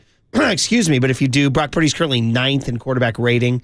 Your boy Derek Carr's number 1 at 142. DC taking over. But Baker Mayfield, Josh Allen, Kyler Murray, Sam Darnold, C.J. Stroud, Geno Smith is ahead of him. Jaden Daniels actually has a higher rating than him. Wow. If you go by rating, then there's the QBR. I don't know, what do you have stats you use? QBR, he's 8th. But he's ahead of it's Carr, Murray, Allen, Smith, Darnold, Mayfield, and Hurts ahead of him. So, he's still top 10 in the NFL early days, 2 weeks in. So, I don't even know if it's worth it even talking about that. But how will he be without Deebo Samuel and without Christian McCaffrey on Sunday? Now, my guess is they're just going to run it again, or what Dom Pooney would say. I love running the football, right? And you get Juszczyk running the football, who, by the way, will be our 49er Player of the Week today at 9:10. Don't miss it. Always a great talker.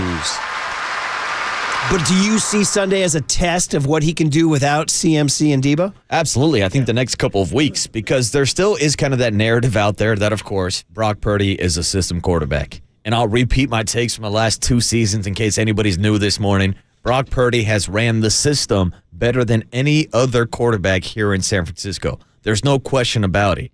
We can bring up the stats, and I saw Colin Cowherd going side by side of Jimmy Garoppolo's stats versus Brock Purdy's stats. No, throw the numbers out the window. Brock Purdy's a better quarterback. We can see that with our eyes. But there's still that narrative out there that he's doing it because he's playing with an all-star team. Well, he's missing 2 of those all-stars now, so now is a great time to go out and show that he can still get the job done with Brandon Aiyuk, with Kittle, with JP in the backfield. Yeah, man, Aiyuk, huge day. A lot of people texting in and said, Brock's leading the league in passing yards. I'm like, yeah, and passing yards is like batting average and RBIs, guys. They don't use that anymore. Yeah, it's a cool stat.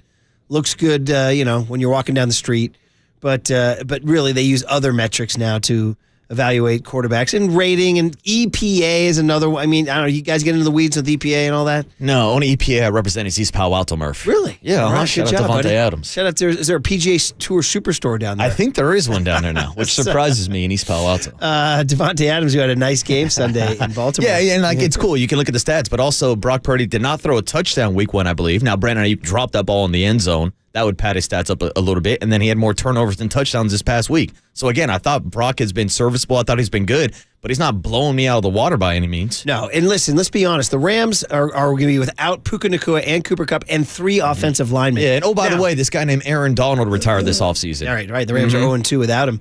The other thing I'd say is that watch out for be careful what you wish for on the backups, because Sam Darnold had nothing but backups with him in that game-clinching drive in Minnesota on Sunday. Now, it was only one drive, but still. So Aiyuk, of course, is under focus this weekend, guys, with Deebo out in the first 2 weeks. People are salty. It's kind of a natural human reaction that this guy kind of made our summer a headache. It was kind of annoying all summer, like, bro, what are we going to do? What are you going to do? What are you going to do? And then he comes back and he doesn't produce the first 2 weeks. Nope. Now, I know, you look, there's so much more that goes into it. Was he open and Brock didn't see him? Was the pass rush such and such? It's hard sometimes, and we had this yesterday and the digital boys put it out. The bottom line is production, and it's easy to say you got $30 million and you're not producing. So that's where we're at right now with him. That's the frustration with all 49er fans for dealing with the back and forth and the drama and the social media beef, everything that we put up with Brandon Aiyuk. It felt like we finally got to the point where, hey, we can finally put this behind us. And we said it a million times throughout the summer. No. This is going to linger into the season, just like it did with Nick Bosa, just like it did with Deebo Samuel, just like it does with damn near everybody who skips out on preseason football. And now that's all kind of unraveling before our eyes. And at some point, Brandon Aiyuk has to step up. I don't want to hear the excuse about how he wasn't there for preseason football. How much was he even going to play in preseason if he would have signed this contract back in June? Not more than 1 game. Well, now he's got 2 games underneath his belt, and now's the time to put up or shut up. Yeah, it was all the practice time, too. All the practice time reps they would have gotten. And listen, people talk about, spring training's too long, or NFL training camp's too long, or whatever. Well, it turns out these guys need it, man. They need it for sure. So, all right, well, that's the news. Deebo Samuel out with a calf strain for the next couple of weeks, which means at L.A. and then New England coming here next Sunday. And like you said, be careful. They beat the Bengals, man, and they took the Seahawks to OT. They did. Yeah, so I don't know what's going on. Ramondre Stevenson and the Jared Mayo, the new era, with their old coach on the Manning cast, which I watched last night. And you know what? It was fairly entertaining. Not wildly entertaining. Fairly entertaining. Now that's interesting because I saw some numbers saying that the Manning cast numbers were down after week 1 49ers and Jets. Saw that. So, is it like the novelty wore off or something? Or I don't know. But I went and I stayed there. And then they brought in Miles Teller for the third quarter, which that didn't do much for me. And then Matt Ryan for the fourth quarter, which was very interesting because Ryan, former Falcon quarterback, in that 2-minute drill, you had Peyton, Eli, and Matt Ryan calling the plays of the 2-minute drill that Kirk Cousins did. So, I don't know. I guess I'll be back. And by the way, you want the quarter zip army. You talking about, young Tony and John Joe and me? Dude, we got nothing on the quarter zip army of Eli, Peyton, and Matt Ryan. Oh, those are your people. So the quarter zip club. All right, guys. Well, listen, Dwayne Kuiper's going to join us on the other side. And, I don't know how much Kuiper will want to talk about the Farhan Buster story. I think we can ask him. I would anticipate he'd say, listen, unless he has a thought, maybe he'll have a thought. Maybe we'll couch it in a way by asking about what does he think about Buster Posey's involvement. He doesn't want to talk about Farhan's job security. I don't think. I mean, I'm putting words in his mouth right now. Maybe he does. But we can also talk about what's going ahead, too, what you expect from this series in Baltimore. With Bob Melvin going back to a place where I believe he was briefly an Oriole, wasn't he? For your Immaculate Grids? I think Melvin was an Oriole. Correct me if I'm wrong on that. But anyway, point is that Dwayne will talk to us about that. And, of course, Elliot Ramos going into the water. Blake Snell pitching tonight and what we can expect from these final 2 weeks. 1989 and 1990, Murph. It was. Look at you. Save it for your grid on KNBR 104.5 and 680, the Sports Leader.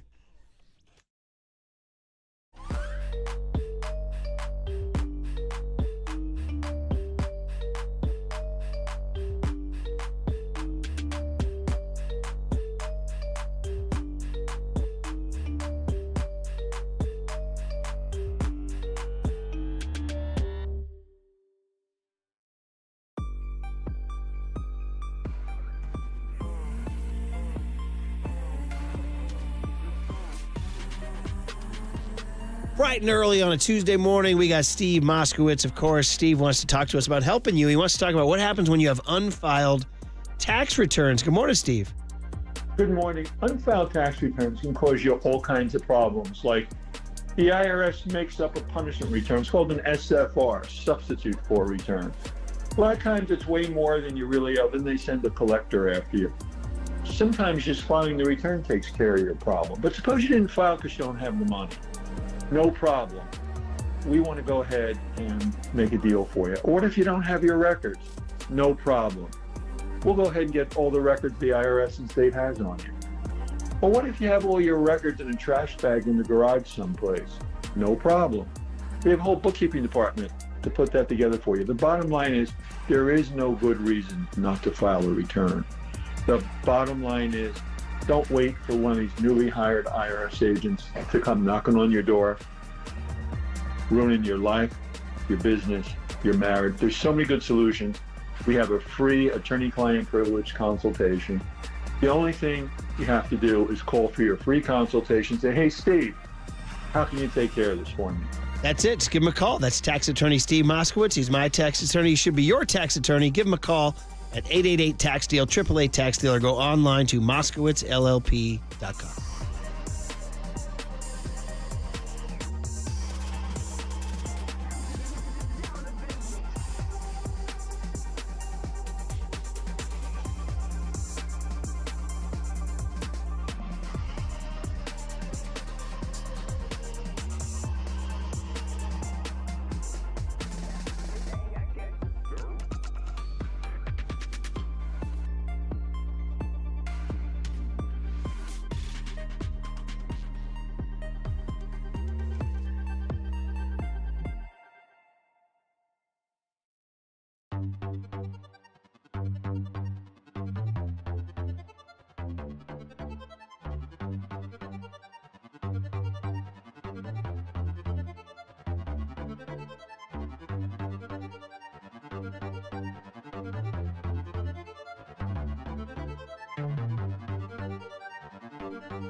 There's no question we've got the best in the booth. That's why we all mimic his call. Time for Murph and Marcus to catch up with Kite on KNBR 104.5 FM and 680 AM. Down the line. Hit well. It is out of here. Did he do it? And this game is tied. And now we want to find out if that went into the water. And they're telling us in the truck that he indeed did have a splash hit. And that is the first one ever by a right-handed hitter. I mean, we're talking batting practice, too. Yeah, we don't usually start with a highlight, but that's a fun one because the history was made. So there's a bright spot to talk about with Dwayne Kuiper, sponsored by your Northern California Honda dealers. See your NorCal Honda dealer now for sedan. Find savings on every model. Good morning, Kipe. So the bright spot was history. You guys got to call it. And what's funny is you guys couldn't really tell, huh, from where you were sitting. Good morning. Morning, Kipe. No, we can't tell. I mean, we obviously lose sight of the ball once it goes over the wall. I mean, you can, if you want to be really quick and go to the monitor, you can tell, but sometimes you get tricked by the ball bouncing, behind the arcade on that sidewalk and then going into the water. So you have to be really careful, and you're better off just waiting to get confirmation than to kind of go out there on a limb and say, yeah, it was, or no, it wasn't. So we waited, and it turned out that it did indeed get into the water. And when you think about it, it's the only way that can happen from a right-handed hitter. It has to be hit that high. Buster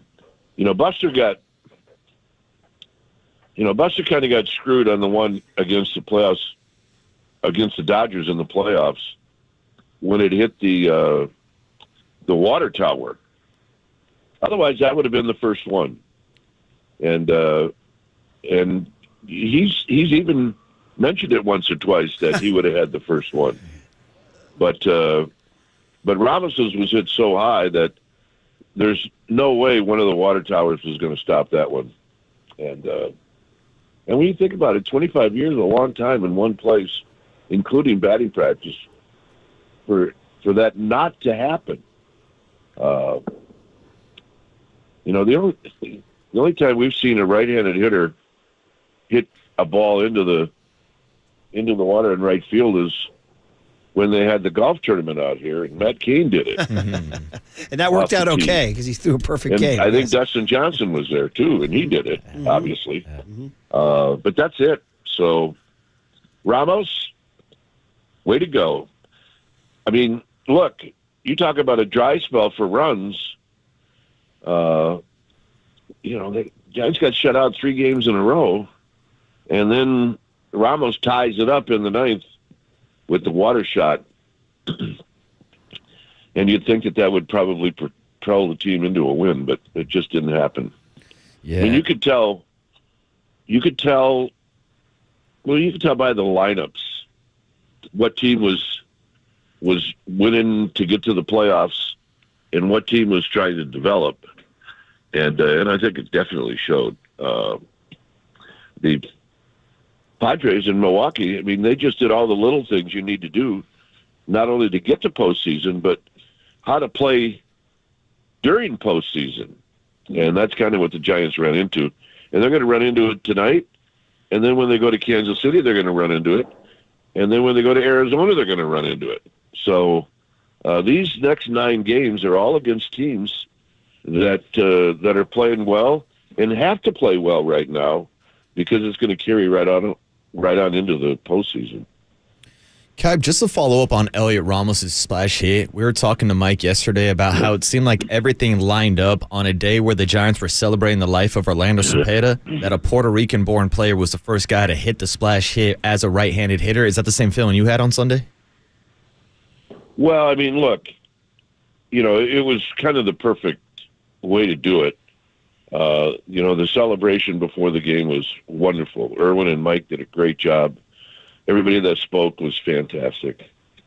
And the other thing about our fans that we love is when we ask them for these ceremonies to be in their seats by Sunday was 12:30, so that you're speaking and you're honoring someone in front of a great crowd, and our fans always are there.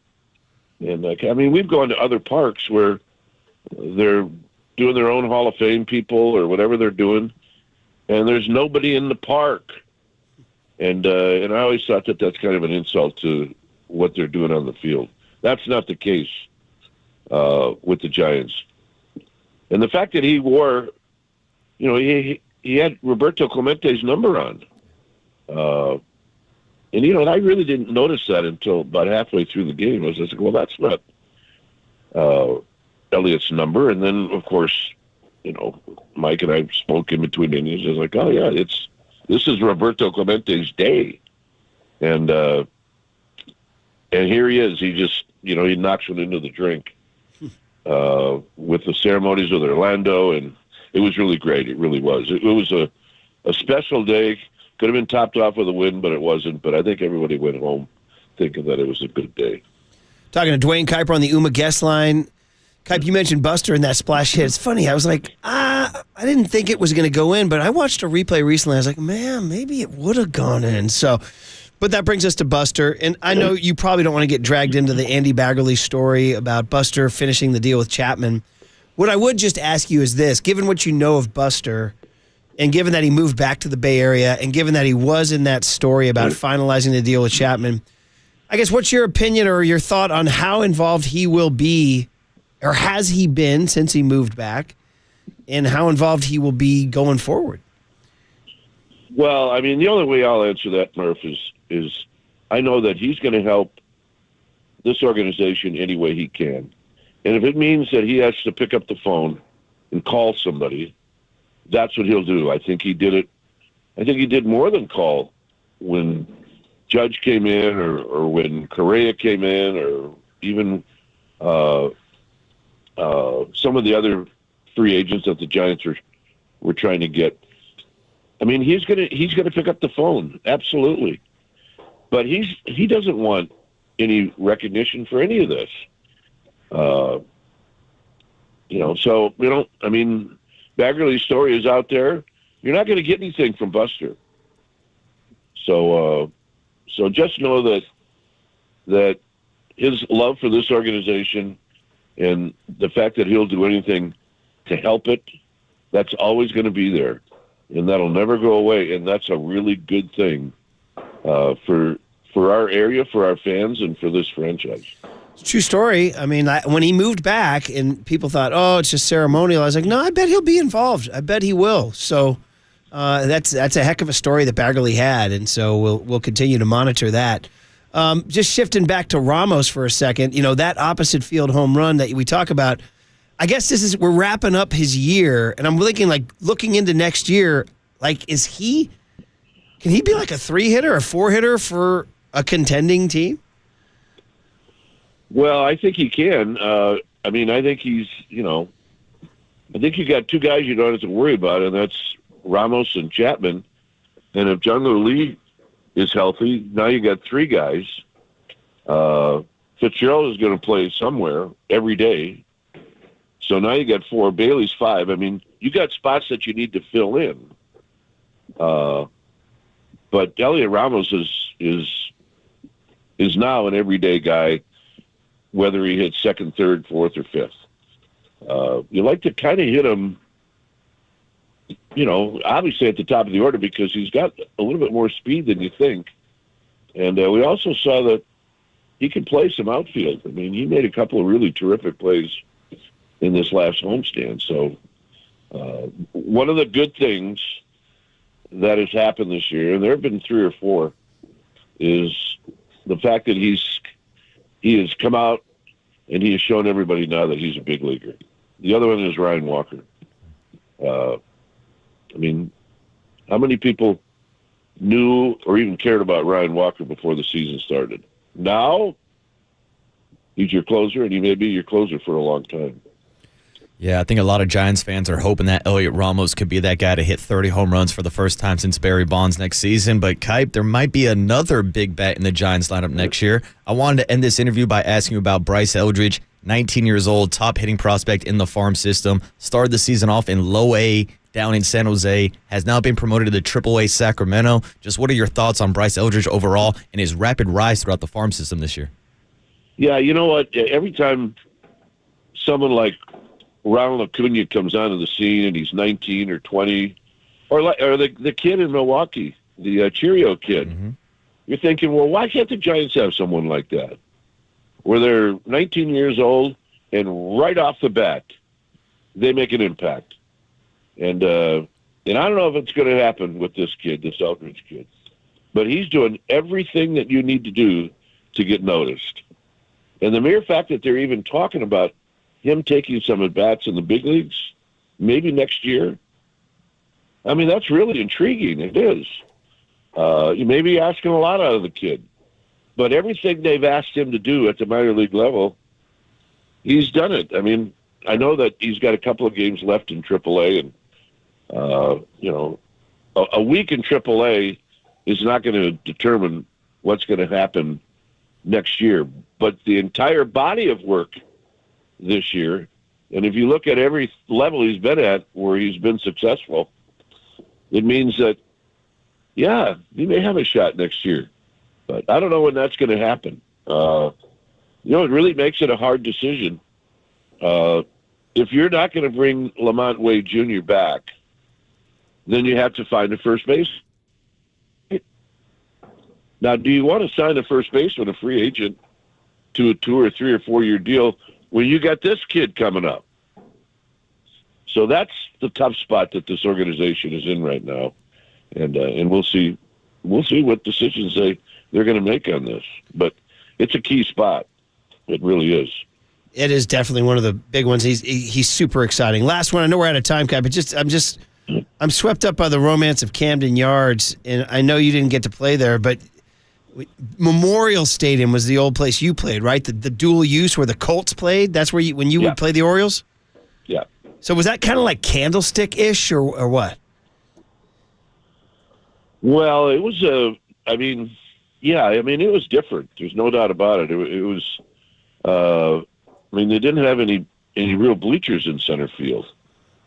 From left center field to right center field, it was just open, and that always, made it a little bit weird. But I'll say this about that old ballpark is they had the best tailored infield of any park in the major leagues, and it helps that you had a guy at third that was a Gold Glove winner, a guy at short, a guy at second. Even Boot Powell held his own defensively.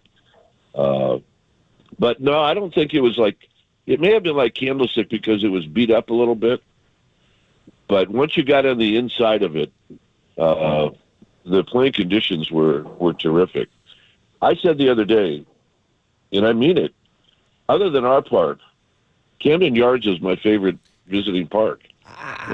We only get to go there every other year now. And for the longest time, we only went once or twice in 15 years. Yeah, I read they played in 04 and 19 were the only other times they went there. Yes. And when you walk into that place, it takes your breath away. I freaking love it. And I just love it. Everything about it. The intimacy, the vibe, the sight lines, the brick walls out in the right field, Boog's Barbecue, everything. I love it. So the crab cakes are great. I'm in. All right, Kai. Well, we'll see what happens. We'll see what happens this week. It'll be interesting. We'll see what stories crop up. Bryce Eldridge, Blake Snell, Bob Melvin, Elliot Ramos, all that good stuff. So enjoy the week. And you know what? Yes, what do you got? They're going to be playing a team for these next 3 games they're young. They play good team. They're playing a team like a lot of teams want to be. And Kansas City's the same way.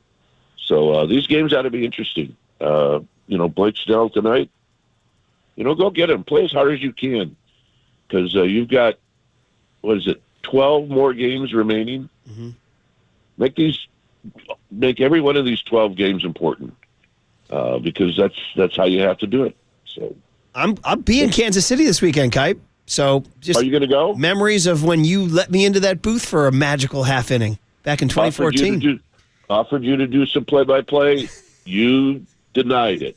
I wanted the pro to do it. You just told me the one rule. Once the pitcher starts his motion, stop talking. So I kind of tried to keep my mouth shut. And if you remember, it was a 0-0 game, and I sat down. Alex Gordon hit a solo homer off of Tim Hudson. Oh, no. So I kind of put the whammy. Oh, the cooler. I was the cooler. Uh-oh.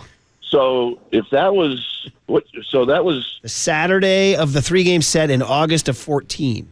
Right, and I think the Giants got swept. Yeah, they did.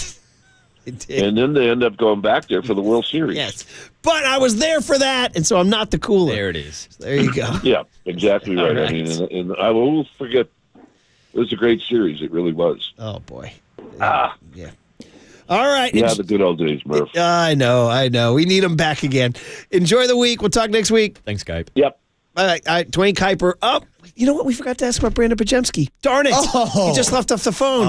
Let's call him back. Ask him about pods. Oh, Pod should be in the 3-hole tonight. That should have been our lead question because he's the Milwaukee connection. We got swept up in Elliot Ramos and Camden Yards and Buster Posey. All right. Hey, he's sponsored to you by your Northern California Honda dealer. See your NorCal Honda dealer now for sedan fine savings on every model. Kipe, call back with some Pajemski takes. All right. The 49ers' big hit is Deebo Samuel out for 2 weeks. Are you starting to freak out? And is this about Brock Purdy and Brandon Aiyuk now? 808 KNBR is the phone number. 415-808-5627 is the Golden State Lumber and Building Materials text line on the Sports Leader.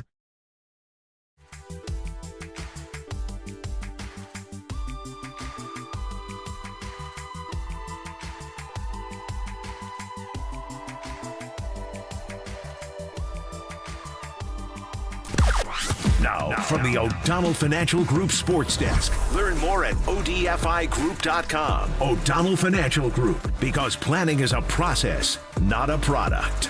Kevin Hart is back on tour, and we have tickets to give away. When you hear the cue to call, be caller 10 to 415-896-KNBR to win 2 tickets to see Kevin Hart acting My Age at the Paramount Theater on October 26th. We love our loyal KNBR listeners, and we want to reward you guys, so stay tuned. We are going to give these tickets away at 8:30 this morning. It is all furnished by Live Nation, and you can find official rules on KNBR.com.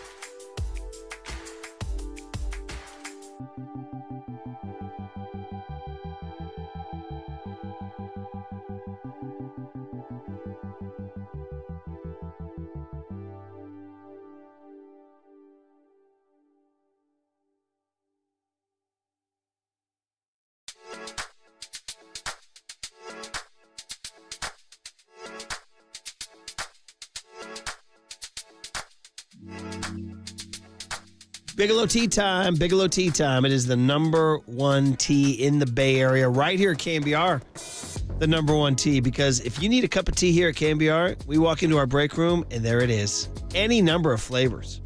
How about reaching for the chamomile, the English breakfast? For those of us who make a living behind the microphone, a nice soothing way to get your morning going. So it keeps you going, keeps me going. Bigelow Tea is the answer. So grab a mug full of your favorite Bigelow tea and tea proudly.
This is the Big Hit. Sponsored by Benjamin Moore Paints. Experience the Benjamin Moore retail difference at their independently owned authorized retailers today or at benjaminmoore.com. On KNBR 104.5 FM and 680 AM, the sports leader. There's Deebo in motion. Jet sweep handoff to Deebo. A block and a dive for the goal line. And he's up on the goal line and in. Touchdown! San Francisco, and this one counts. They're not taking it back. Here's Brock stepping up in the pocket, throws high, caught by Deebo into Viking territory and dropped on the Minnesota 35-yard line. Just dropped it right over the middle of the field there for a huge chunk to Deebo Samuel. Injuries from the game, just one new one. Deebo ended up having a calf strain. He'll probably miss a couple weeks. Did Deebo get hurt at a particular point in the game, or is this just one of those things that kind of popped up overnight? No, he told me he thinks he did it on that when he caught, I think it was like the third to last play. They had a blitz down in the red zone. He caught the hot route breaking in. He says he thinks he did it on that play. I think there was only like 2 or 3 plays after that play, though. There it is, man. The NFL injury report that always rears its ugly head. First, Christian McCaffrey goes on IR, and now Deebo Samuel, who's been the most productive receiver on the team through the first 2 weeks, out for a few weeks. Niners going into L.A. with no CMC, no Deebo. What does this mean? What does it mean? What does it mean for Brock Purdy? What does it mean for Brandon Aiyuk? And oh, by the way, the Rams may be more hurt than the Niners, who are losing both Cooper Kupp and Puka Nacua, their top 2 receivers, and 3 offensive linemen and 2 defensive backs. So if you're going to get hurt, I guess maybe it's quote-unquote good timing. I know there's never good timing for something like this, but it'd be a big test for Brock Purdy going into Sunday, big test for Brandon Aiyuk going into Sunday, Marcus, and that's our big hit. 49er recap from Kyle Shanahan and thoughts after the Minnesota mess and the look forward to this banged-up Rams game. What does it all mean, Murph? What does it mean when the 49ers are missing 2 of their most important offensive pieces, and they're still 7.5-point favorites this weekend against the Rams? Wow. Well, the Rams 0-2, and without Kupp and Nacua, I mean, you're going to have Stafford throwing to guys you've never heard of, including a guy I just picked up on fantasy, Demarcus Robinson, because I need something. Because we're off to a slow start here, getting going here in the mid-segment reads. I know, I might be making that same move. I got Cooper Kupp in a couple leagues. Oh, do you? You didn't handcuff the backup receiver? No, I did not handcuff my wide receivers. Anyway, we do have quotes and sounds that you need to hear from, because Aiyuk becomes a focus now. You would anticipate now that he's going to be the guy. But if you're the Rams, you just double Aiyuk and say, okay, Juwan Jennings has to beat me, or does George Kittle become this thing, or do you just hand the ball to Jordan Mason another 25 times? I mean, the 49ers have had a lot of success against the LA Rams and Sean McVay when Aaron Donald was still on the roster. 80's gone. They're 0-2, and I'm not saying that's the only reason why they're 0-2, but that is a significant loss for that defense. So I'm right there with you.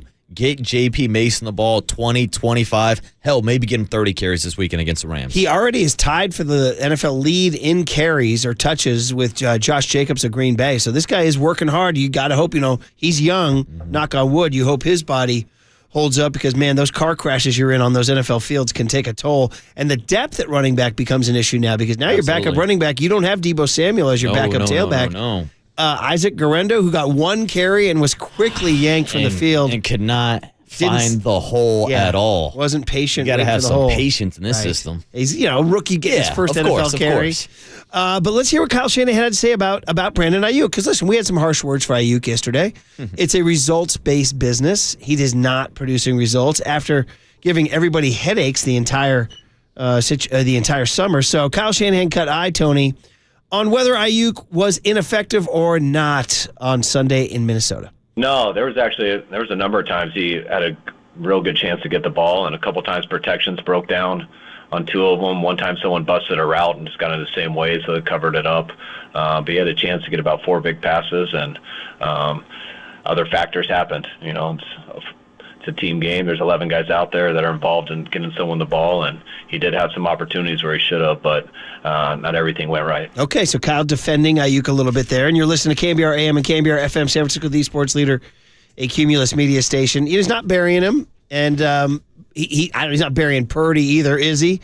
Saying the ball didn't get to him, protections broke down, and that's where you get to is those sacks and the pressure on him. I mean, that was one of the interesting comments. I think we have the sound and the system from Kyle Shanahan talking about the offensive line giving up 6 sacks, which is the most Brock Purdy's ever been sacked in a game in his career. And he talked about how it wasn't all on the offensive line. I think that is kind of a message towards Brock Purdy that he's holding onto the ball too long. In fact, here's the sound right here. Shanahan on the 6 sacks. You got to look at all the sacks. I believe one was from a hot that we didn't throw. We just got hit in the back on one play, so we got to get rid of that. I think 3 of them. One was scrambling for a 0-yard run. I think another was scrambling and diving for a negative 1-yard run. When we didn't have one side open, he went to the other. There was definitely a couple sacks in there, especially on 3rd down. But I thought they run blocked well. I didn't think when you see 6 sacks, you assume it's a real tough day on the O-line, but I credit that more to the whole offense. A few were definitely on them, but definitely not all 6 of them. So everyone's got to do better, but that number 6 is a little unfair to them. Okay, so defending his guys. So, he's pointing, I think, telling Brock you got to be better. Yeah, and I've seen some stats across the league that Brock does hold onto the ball a little bit longer than a lot of other quarterbacks. I mean, you'll see this weekend, Matthew Stafford's going to be slinging it in 2 to 3 seconds, getting it out as quick as possible.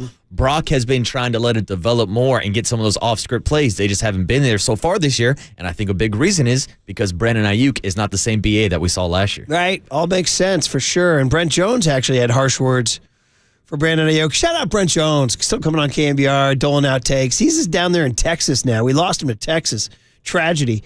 But he's still bleeding the red and gold, still watching with that great Brent Jones emotion. And he's kind of ticked off at Brandon Aiyuk's first 2 games. I don't want to single out a guy, but I'm going to. Brandon Aiyuk looks like he's not ready for prime time yet, and that's what happens when you miss all of training camp. It's just, I hate to harp on that, but man, you got to have reps. You got to have consistency. You got to be on the same page with your quarterback. You got to, it just, maybe the burst didn't seem like it was there, and the separation, and he's going to work into it. I mean, I'm not pressing the panic button yet, but McCaffrey's out. Jordan Mason is a heck of a guy to fill in for him. Now, does he do the same things in the passing game, and do people have to account for Jordan the same way they do with Christian? No, that's definitely not the case. But we still have weapons. Well, there it is. So Brent never holds back. He was great as a player to cover too, because he would say whatever you wanted. So again, we talked about this yesterday, and we said this yesterday before we knew that Deebo would be out for the Rams game. So the Aiyuk situation goes from this level to even that much higher this Sunday. Bro, do you have an 8-catch game in you, 110 yards, a touchdown, the stuff that Aiyuk got paid for? Now's the time, buddy, because there's no CMC and there's no Deebo. Now's the time where you earn that contract. And yes, we're now 2 games into the season. We can count those as the preseason reps for Brandon Aiyuk. He's got to step up. We talked about the difference between BA and Justin Jefferson's performance this past weekend. Murph, you can take a look at the list of all the wide receivers. There's 6 total of them who make $30 million or more. Wow. Everybody on that list is getting more than 5 targets a game. Not even close. Brandon Aiyuk, 5 targets game 1, 5 targets game 2. You can't be investing this much money in a elite wide receiver because you're paying him elite money and not get him the rock. So he's going to have to step up this weekend. I don't care if he's getting double teamed by the Rams. It's his job to get open, and it's his job to get the ball into the end zone for Brock Purdy. Well, and it's his job to have it delivered by the quarterback. Exactly. And so we'll see. It's funny. I mean, Purdy, you're already starting to see it. He's due to make $60 million next year. He's due to make $60 million next year. And there's people like, well, should he get $60 million this year? What kind of quarterback do you have? And I've left my mind open to see how he plays this year. Now, he leads the league in passing yards. His quarterback rating and his passer rating's top 10 in each. But we'll see how he is without Deebo and CMC. Can he deliver the mail where he needs to? And then it's on the receivers to make plays after that. But this will be an interesting test of him. He's in line to get $60 million, but can he deliver the goods without those security blankets? I mean, that's going to be the question surrounding Brock Purdy when the notion is out there that he's still a system quarterback. And I'll repeat it for the 805 audience, Murph, like I need to do once a week. He's the best quarterback that Kyle has had in his system in San Francisco. And you're looking at the trajectory. You're looking at the progress Brock Purdy has made each and every year since he stepped in after Jimmy Garoppolo went down with an injury. From the NFC Championship game to the Super Bowl last year, he continues to make strides and get better. That's why we're all assuming that he's going to get paid the $60 million contract and be set for the next 5-6 years. But I still think there's a possibility on the table that the 49ers want to sit back and watch what happened this year with Brock Purdy, especially now without some of the key superstars on the outside. Maybe we get to a situation where Brock Purdy does not put up the same numbers as last year, and then we're in a Kirk Cousins type situation, and we know how much Kyle Shanahan loves Kirk Cousins, where you could choose to franchise tag him and drag it on another year, but then that brings up problems with the market continuing to go up and when you want to pay Brock Purdy. Yeah, for sure. I mean, listen, lot to be written. They're 1-1. The Minnesota loss was not anything anybody was looking for. Brock turned it over twice in that game. But Mike Silver came on from the Chronicle. We love Mikey. Came on real early this morning and defended Purdy. He says, no, he likes what he's seeing from number 13. I firmly believe that this is not going to be close, that when it comes time to pay Brock Purdy, no one's going to be going, is he really worth it? I think by the end of this season, it's just going to be so obvious, even to people outside the Bay Area, that it's not going to be a thing. I expect him to keep ascending. I think he is. He's not Superman and he's not Patrick Mahomes where he's just going to, go crazy all the time and take over games. But I think he's playing at a really, really high level, especially with a lot of the things that are harder to see. But getting through his progressions quickly, the accuracy of the ball, the touch, he threw some balls in this game under real duress, by the way, which is another issue, that were stunning. And I think it translates better in person. So, maybe fans who are going to the games live would agree with me on this or not. But sometimes when I see stuff on TV and it looks good, and then you compare it to the multidimensionality that you see in terms of how the ball's traveling live, it just feels different. How about that? Like saying the high-def TV doesn't show you everything Brock's doing. They sees the field, what's open. It is true when you're at a game, especially if you have a certain good angle higher up in the stadium, you can see the field and see what's going on, what's happening under the pressure, who was open, who wasn't open, all these things. So, I understand what he's saying. The processing is great. The accuracy is pretty darn good. He did throw some balls.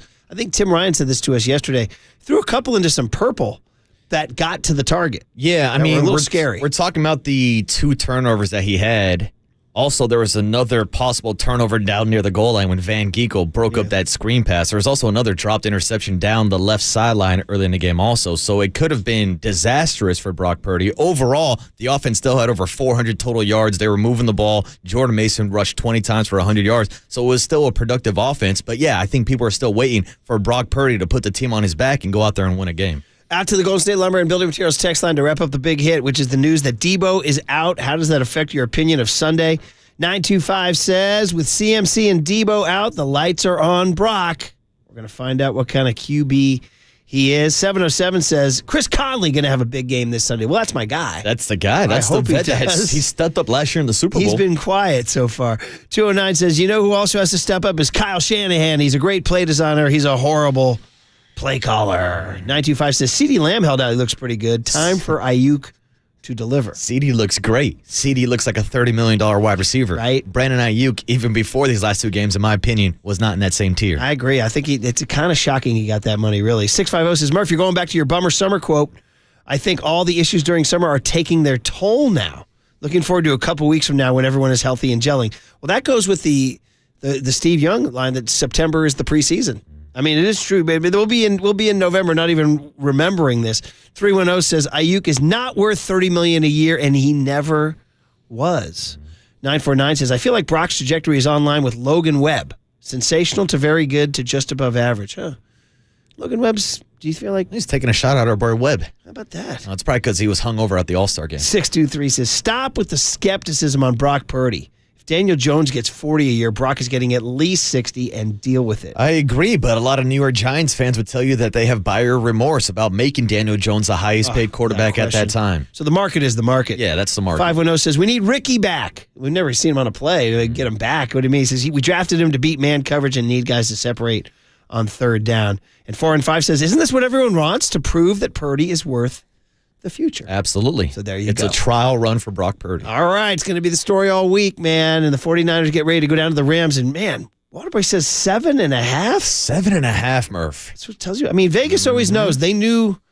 Well, they don't always know. They had the Raiders 9.5 point exactly. dogs. They don't always know. Let's see here. They had the Bengals 8-point favorites over the Patriots. Yeah, with one. I got it at 7 on my ESPN app. All right. Money's starting to move towards the Rams. Money's moving. I think it opened up at 6.5, but I saw 7.5 this morning. All right, we'll guys. Split the difference. Cooler of content is always good, always fun. Coming up, too, we got Kyle Juszczyk, our 49er Player of the Week at 9:10. So we're getting you through a Tuesday on KNBR 104.5 and 680, the Sports Leader.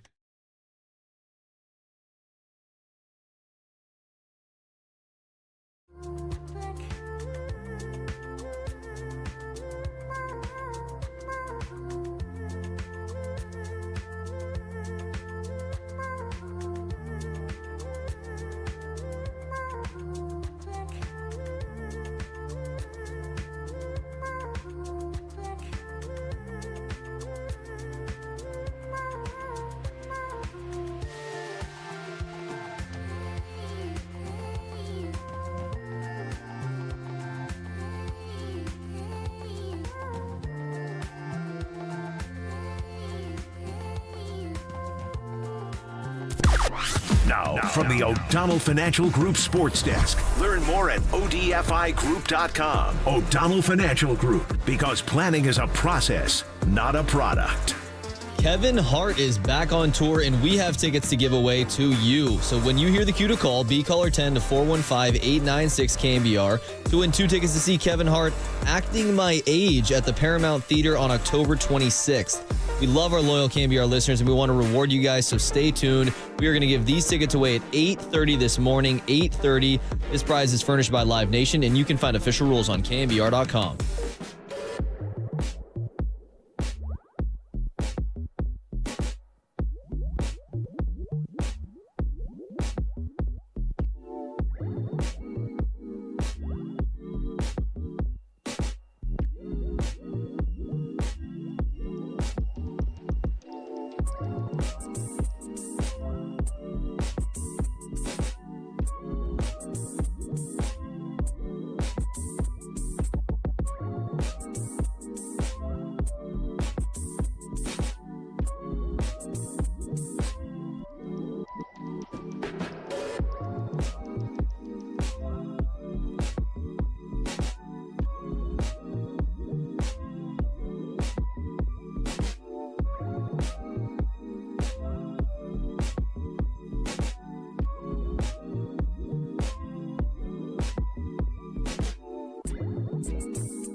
And now, time for the Protect Your Assets with David Hollander Business and Technology Report.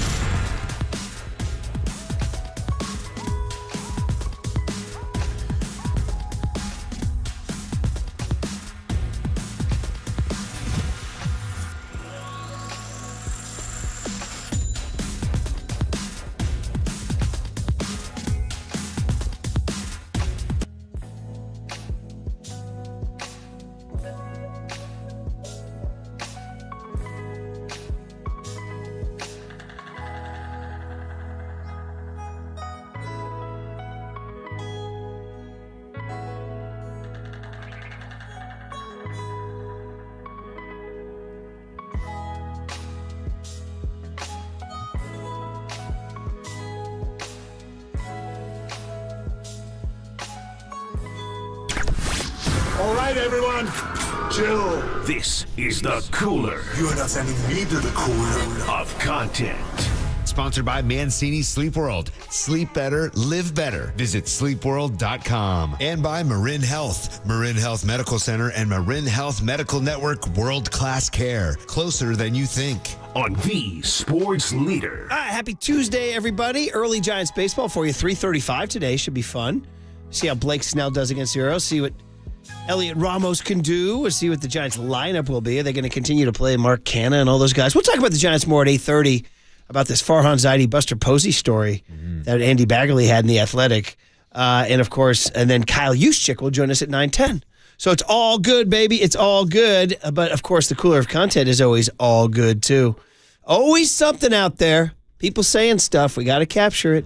Start with our guy, Richard Sherman, who we missed on his interview tour last week. But he does his podcast. We're taking a rain check, Murph. And despite the fact that he's, Mr. Seahawk and will always be a Seahawk, he definitely reps the Niners hard. He does. He picks the Niners to win the bowl. He wears Niners gear a lot. I just like to view Richard Sherman as like the West Coast guru of defensive backs. Well, grew up in L.A., went to Stanford, played at the Seahawks, played for the Niners. Yeah, he went up and down the coast. That's it. Did his thing. There's not a place he hasn't been. He's had them all over the coast. Richard Sherman talking about, the touchdown to Justin Jefferson, which you could argue was the play that lost the game for the Niners. It tilted everything, and it was a couple of DBs. So Richard Sherman, Mr. DB, possible Hall of Fame DB, commenting on where it went wrong for the Niners on Justin Jefferson's 97-yard touchdown. They allowed him to throw a 97-yard touchdown pass to Justin Jefferson. Unacceptable, no matter what part of the game you're in, no matter what situation, no matter if it's backed up, whatever the situation is. You got two safeties guarding Justin Jefferson. He split the defense. You should never put those guys in that situation. He should be doubled at all times. He's the best player on their football team. He's not a guy that you should let loose or not have an eye on or say, oh, they're going to run the ball. Let them run the ball. Let them run the ball in that situation. Too deep. We stopped Justin Jefferson. They ran a play like that in week one, had some success. It was a post corner to Justin Jefferson, had some success. This week it was a corner post, and he was able to get behind the defense. Sam Darnold threw a beautiful football for the 97-yard touchdown. Okay, unacceptable, says Richard Sherman. Correct. But you know what I'm hearing there? And listen, we're not going to make this into some sort of holy war, but Nick Sorensen and Brandon Staley did the wrong thing. Absolutely. Yeah, you cannot line up George Odom one-on-one with Justin Jefferson. So, Nick Sorensen's new. We don't know about him. We loved him in week one when they shut down the Jets. Yeah. Of course, they just kept the Jets off the field. By the way, it's funny. Did you see this time of possession again? They won again this past Heavily weekend. favored the Niners. So the defense, by the way, should be rested. 2 weeks in a row, they've had minimal snaps. Yeah, you'd think they'd have plenty of rest to get off the field on third down. Could he arrested double Justin Jefferson? Yeah, probably should. I mean, you have Charvarius Ward and Diamador Lenore on your roster. You have two corners that could have been following around Justin Jefferson. Unacceptable. In a game where the Vikings didn't have Jordan Addison, didn't have TJ Hawkinson, literally the only guy that could beat you was Justin Jefferson, and you let him run right by you. Unacceptable. It happens sometimes after our shows, we go into our post-show meeting, and Curly says, unacceptable. Unacceptable, boys. Unacceptable show. All right, Bo Nix, Broncos quarterback, and people thought they were high on him in the preseason, pardon me. He's 0-2 now. Yes, he is. He lost to the Pittsburgh Steelers at home at the Mile High Stadium. The Russell Wilson revenge game. Broncos country, let's rock. Did you hear about Mike Tomlin giving him what they called a petty game ball? I heard about this. Yeah, this is a new thing. I never heard about it. Wilson didn't even play in the game. I know, he's hurt. He lost his job. I guess Mike Tomlin has something called a petty game ball. Like if you have personal beef with the team you just beat, he'll give you a petty game ball. Like, for example, you just lost your baseball fantasy playoff to who? Jacob Leisboy. Yeah, Leisboy. So, like, you have beef now with him. Or you have beef with Garrett Cole. Oh, yeah. We were talking off air about Right, Cole's 'cause performance you this have- past weekend. Yeah, Cole walk endeavors, and he let your fantasy baseball team down. So, like, if Garrett Cole does something bad, you get the petty game ball then. Oh, I get the petty game Yeah, ball. yeah. When he melts down in the postseason, I get the petty game I'll ball. take a petty game ball. I'm a petty guy. Yeah, shout out Steph Curry, the king of petty. Shout out Richard Petty. Young Tone, you know Richard Petty, the king, 43? I think so. You do? What sport? I know Tom Petty. What sport, Richard Petty? Oh, I got no clue. Okay, I've definitely heard the name, though. The king, but there's only 3 kings in the history of America. Well, and Tony's an F1 guy, not a NASCAR guy. I guess I should say 4. Oh, we're talking NASCAR? Oh, dude, nobody cares. Mike Holler, I'm a Formula Overnight 1 Dave. guy. You come at Richard Petty, you've come at the United States of America, bro. All right? So, anyway. I will give him some love for dropping a I do know Tom Petty at a kid Tony. That is very good, too. And by the way, we have to tell that anecdote about Oppo, too, to get that out there. Phenomenal. But anyway, Bo Nix, he's already learned how to answer questions in an NFL manner because he threw a crushing end zone interception, and he was asked about it. Bo, can you take us through the interception in the end zone? Drop back, threw it to the other team. And that's it. What an explanation. Once again, Bo Nix answering the question. Drop back, threw it to the other team. I mean, is he telling any lies? No, he's not. I kind of like this honesty instead of like the BS coach speak we always get. Like if Blake Snell gives up a home run tonight, Blake, what happened? Yeah, I threw a pitch and he hit it out. Jake, drop back, threw it to the other team. We're good. You know what? That's like my human error thing in the Santa Rosa Press Democrat. Young Tony is a story from the old days. I was a young kid, about your age, actually. And I got my job at the Santa Rosa Press Democrat. Come back from Ireland with nothing, out of money, in debt, had no jobs. Got a job at the Santa Rosa Press Democrat working night shifts for the agate page. You don't even know what the agate page is. It's that small print on like box scores, that page in the paper that has like the box scores and the horse racing handicaps. And I had to code that stuff. And here it is. See this agate page right here, everybody? It's that. It's like all the odds and the box scores and all that stuff. I would code. A monkey could do it. That was my job. And I was supposed to do it was the summertime, and the Sonoma County Fair was very popular, the horse races. So the handicap for the next day's Sonoma County Fair is very popular. I didn't know how popular it was. I put the wrong one in there. I coded the wrong one like the same day twice. Oh, no. Dude, the next day, all the railbirds lost their minds. Railbird, Young Tone, that's a guy who goes to the horse races and likes to bet on the ponies. And they were like, you put the wrong handicap in. You put the wrong handicap in. And I was like, I screwed up. Yeah. I got called in by the boss. He was pissed. He's like, they rely on us. This is all we do. We're the purveyors of information. You had one money. job. What do you have to say? And I said, human error? And the guy was just absolutely flummoxed. He's like, all right, well, get out. Don't let it happen again. Get out of my office. So I dodged that bullet. So actually, that's actually a pretty good answer. It's Bo Nix. You didn't come up with a BS excuse. You just told him straight up. It's human error. Human error? It happens. Drop back, threw it to the other team. There it is. We all learned. Love it. By the way, the NASCAR crowd is checking in on the Golden State Lumber and Building Materials text line. They're pretty much summing up a sound drop that we've been using for years on this show. Or they're not happy with Tony. If we're going to say 559 says, wait a minute, one of our favorite quotes of all time comes from NASCAR, the late giant Luke Jackson. Yeah. Praise Dale or raise hail. Oh, there it is. By the way, I say the late, meaning he's no longer a giant. He's alive and kicking. Jim Harbaugh seems to be making it into the cooler content a lot. He's on a heater down in L.A. He's given he's more relaxed. I think getting out of Michigan 15-0, avoiding the sanctions, going into lore like Bo Schembechler. Now he's like, his life is gravy. So he's treating all these press conferences like a comedy routine. It feels like he's back in the West Coast vibes kind of era for Jim Harbaugh. So J.K. Dobbins, who's like the breakout hit of the first 2 weeks, did a flip into the end zone. It looked kind of dangerous, like landing on his back. Especially for a guy that has had Achilles problems himself going back to the beginning of his career. They asked Harbaugh about that flip, and he decided to get into the deep meaning of the flip. I had something I've never been able to do. I know people can do it, rather easily. Something I always tried to do. Rehearsed it. I've tried to flip off a diving board into water. I've tried to do it off of a trampoline. I only tried it once off just the ground like he did it, and pretty much every time, for some reason, I stop mid mid-turn. So, yeah, just cool. I've always admired people that could do that. That's something I'm missing, not getting that last part of it in. He's a riff monster. He's just going 45 seconds on the flip. So we got to ask, can anybody here do a flip? Like standing on the ground and do a flip. Like that, No, Marcus? absolutely not. Like I'm with Jim.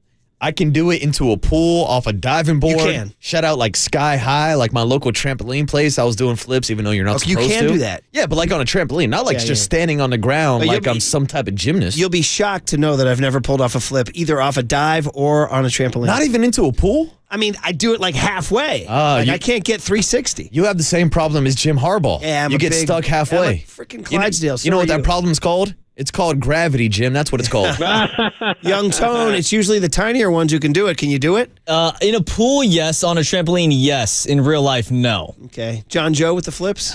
Yeah, no dice. Weekend Walt with the flips? Walter looks like someone who could flip. No, I don't think so. There's a little extra baggage around there. Why are you taking shots at Weekend Walt? Hey, man, come on. Just keeping it honest. Same with me, Is that buddy. the same reason you're not doing Same flips? with me. Had a kid. And then finally, you just have to do this in honor of the Giants being at Camden Yards. It makes us think of the Baltimore Orioles, the great franchise. And any chance we get to dive into the Seinfeld catalog, we do it. I told the story of being we were at the Chilton Auto Body Sweet Monday. Some guys came in wearing Jets gear, but they were Chilton's buddies, so it was okay. I was at a Niner game once in John and Denise York's box, and it was a Niners-Steelers game, and some guys came wearing Steelers gear, and it was a problem. So with the Orioles and the Giants, let's pay tribute to the great Elaine Bennis, probably the funniest sitcom character of all time, or not of all time, funniest female sitcom character of all time, getting tickets to the Yankees owner's box and wearing an Orioles hat. And she was defiant about it, yes. Enjoy the game. I think you better take off the Orioles cap. Yeah, I better. No, seriously. You're in the owner's box. I don't think it's a good idea. You're not serious. Yes, I am. Didn't he say that? No, but he gave me the seats. And I don't think he'd like it if you wore an Orioles cap. Yeah, well, maybe you should ask him. I don't have to ask him. Now, you going to take the hat off or not? No, I'm not going to take it off. Why should I take it off? That's ridiculous. Let's just take the cap off. What? George, I am at a baseball game. This is America. Look, either you take the cap off or you leave. Well, I don't care. I'm not taking it off. So good. Digging her heels in. Her initial line when he goes, yeah, you can take the Orioles hat off. She goes, yeah, I better. She just laughs him off. He's like, no, I'm serious. The defiance there. This is America. I'm at a baseball game. So in honor of the Giants playing the Orioles. Yeah. Shout out Elaine Bennis. I'll take her wearing a Baltimore hat over somebody wearing a Dodger jersey and a Giant suite. Yeah.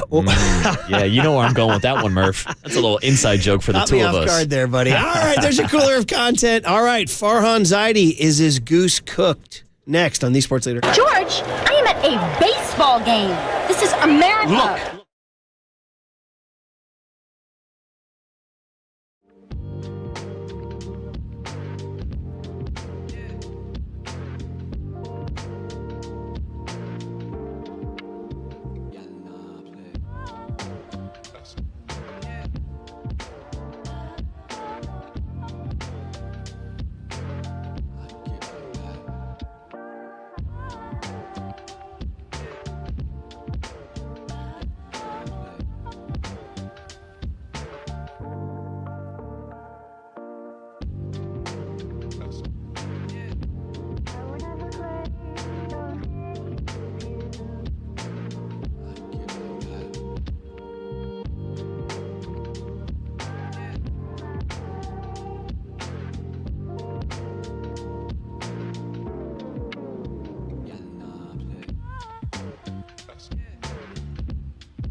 right, let's talk about River Islands.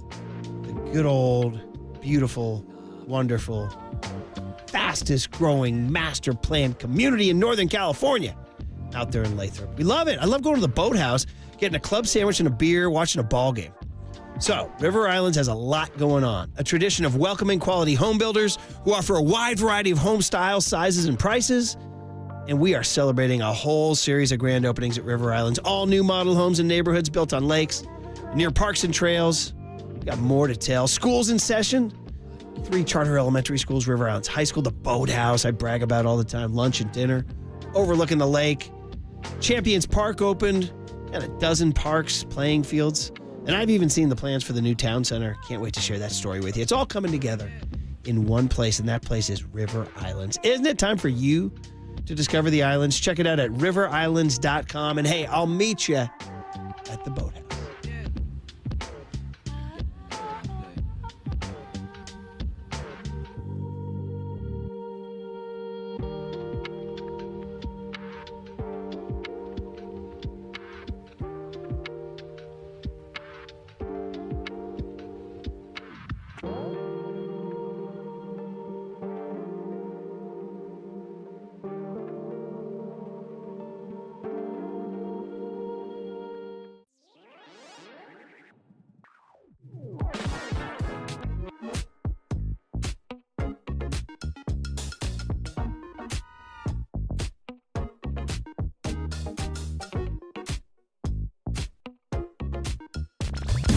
Good morning, Seamheads. Murph and Marcus keep rolling. Streaming live at twitch.tv/the sports leader.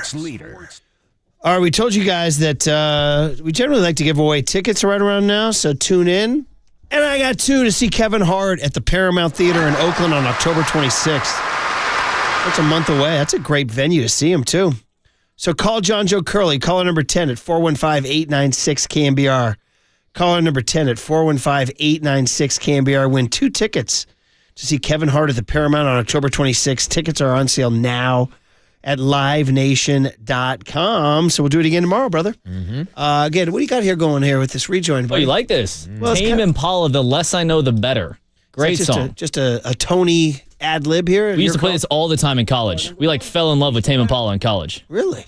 Okay. All right. Sounds like a Sound Summit type band. It's a good tune. I've definitely heard this song before, but I did not know the artist. They have a heavy Sound Summit sound there. Being up on Mount Tam on a Saturday afternoon in the fall, hearing this filter through the redwood trees. I feel you, buddy. Oh, good vibes. I feel you. Marcus Thompson joins Papa and Lund at 12:30. He wrote a column today saying, all right, Brock, let's see what you got. So that'll be interesting to talk about. The 49ers without Deebo Samuel and Christian McCaffrey Sunday. It'll be the story all week. Of course, the Rams without a lot of guys, too. Niners are 7-point favorites in that game. We'll talk to Kyle Juszczyk at 9:10 about that situation. But man, oh man, the story that happened Sunday night, which was bad for sports talk radio in terms of impact because it's the NFL on a Monday. Come on, man. So we had to talk Niners all day Monday. But we couldn't wait to get to this story that Andy Bagley wrote about Buster Posey, Farhan Zaidi, and Matt Chapman. I have it right here. Some people reacted earlier to my snapping of the paper. This is a printed version of The Athletic. I don't like it as much as my newspaper. Marcus, do you like this?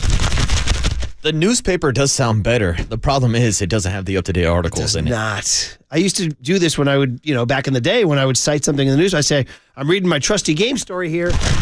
But those days are over. Because the game story, today's paper, is from Sunday's game. Yeah, good luck finding that game story. But I digress. Let's get back to the story. So it broke Sunday night, and it is a pretty damn big story if you ask me. You could disagree if you want. But Andy Bagley says that the idea that Matt Chapman was going to get a contract with the Giants was not going as fast as ownership wanted. So here's the money lines. According to sources, Andy Bagley says in The Athletic, the Giants executive board led by Buster Posey became so frustrated by the lack of immediate progress between Farhan Zaidi and agent Scott Boras after talks began in August that the ownership group took action. Sources said Posey personally dealt with Chapman to hammer out the basic structure of the contract, which includes a full no-trade provision, one of the sticking points that Farhan Zaidi had not included in the team's proposal. Chapman did not dispute this characterization of his contract negotiations, but otherwise declined comment. Sources interviewed for this story were granted anonymity in exchange for their candor about topics. They described an ownership group that valued Chapman's shining work ethic and viewed the 31-year-old as someone who could instill continuity as well as a culture change. And they were adamant to avoid a repeat of last offseason when a standoff between the Giants and Scott Boras landed until mid-March. It was ownership group that viewed re-signing Chapman as a slam dunk and did not trust Farhan to finish at the rim. Boom. You got that? You have that explosion noise there? Oh, I don't have the explosion Okay. anymore. Sorry. This is big, man. Does this mean Farhan's goose is cooked? Quite possibly. Quite possibly. Does it mean his goose is cooked? Certainly. Maybe not.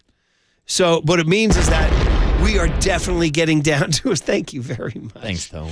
We're getting to a situation where patience has run thin now. And in the ownership circles, so my view all along was Greg Johnson's not a big action guy. The Niners the Giants are not going to lose 110 games. It's not a total disaster. There are actually things you can point to. Hayden Birdsong, Kyle Harrison, Elliot Ramos, that are okay, you can maybe sell us. Bryce Eldridge is coming, I feel like Greg Johnson being a conservative guy, not bold, Farhan sort of having a little bit of something to point to, hey, we weren't that bad. We lost a lot of one-run games. We'll get better, da-da-da. It was my opinion he's going to stay another year. This begins to change my opinion, as does the fact that the next 12 games, they could go the other way, crater. Fans could get so mad that it could be a political thing to move Farhan Zaidi out. What's your opinion, brother? Do you think that this means Farhan's goose is cooked? This feels to me like the first actual message from the franchise that Farhan is on the hot seat. Yeah. And deservedly so.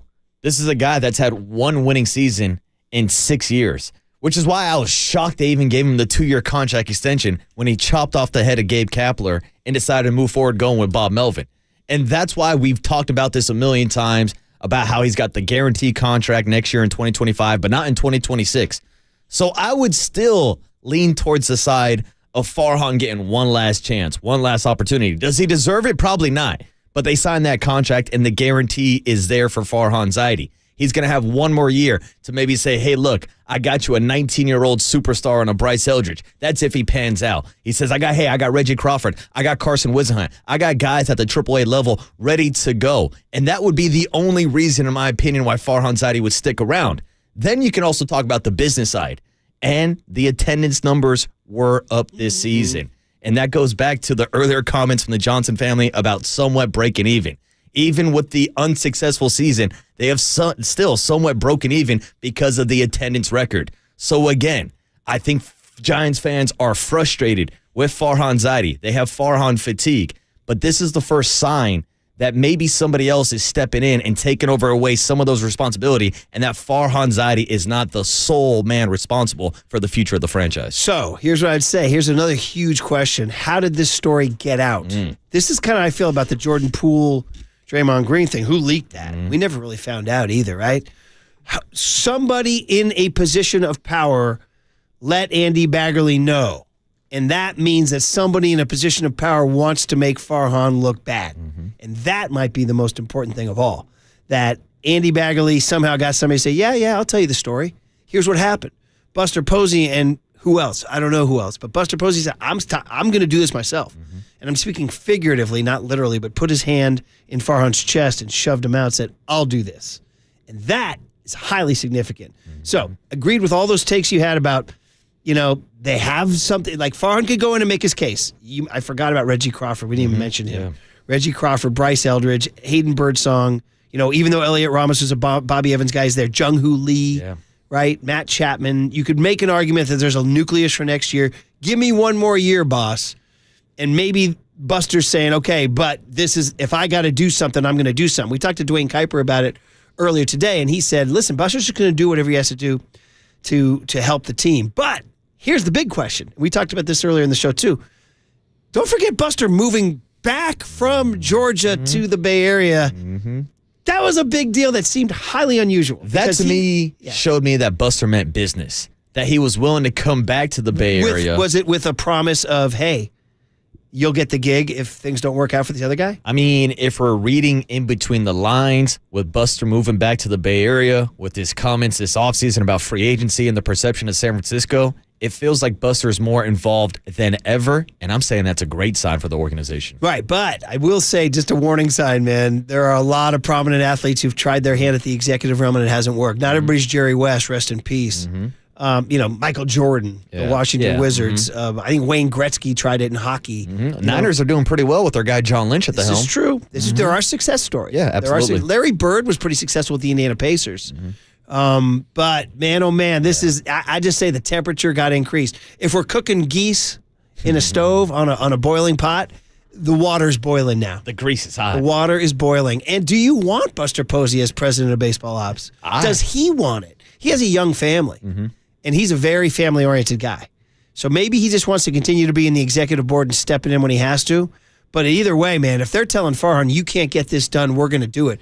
It's like, dude, just imagine you put yourself in your workplace. Yeah. You're on a project, and some guy comes in, just shoves you aside and says, I'm doing it. I mean, you're like, okay, all right. Yeah. So, guys, this is very important. It got leaked. That means somebody wanted the story out there. 2, Buster moved back to the Bay Area for something. 3, the results have not been there for the Farhan Zaidi. Now, what he has in his pocket, as you mentioned, attendance has not been a disaster. That's a big deal. Maybe ownership will say, hey, we didn't lose as much money on seats. But I'm just saying this thing was a huge eyebrow raiser, and it caught me. He might be done.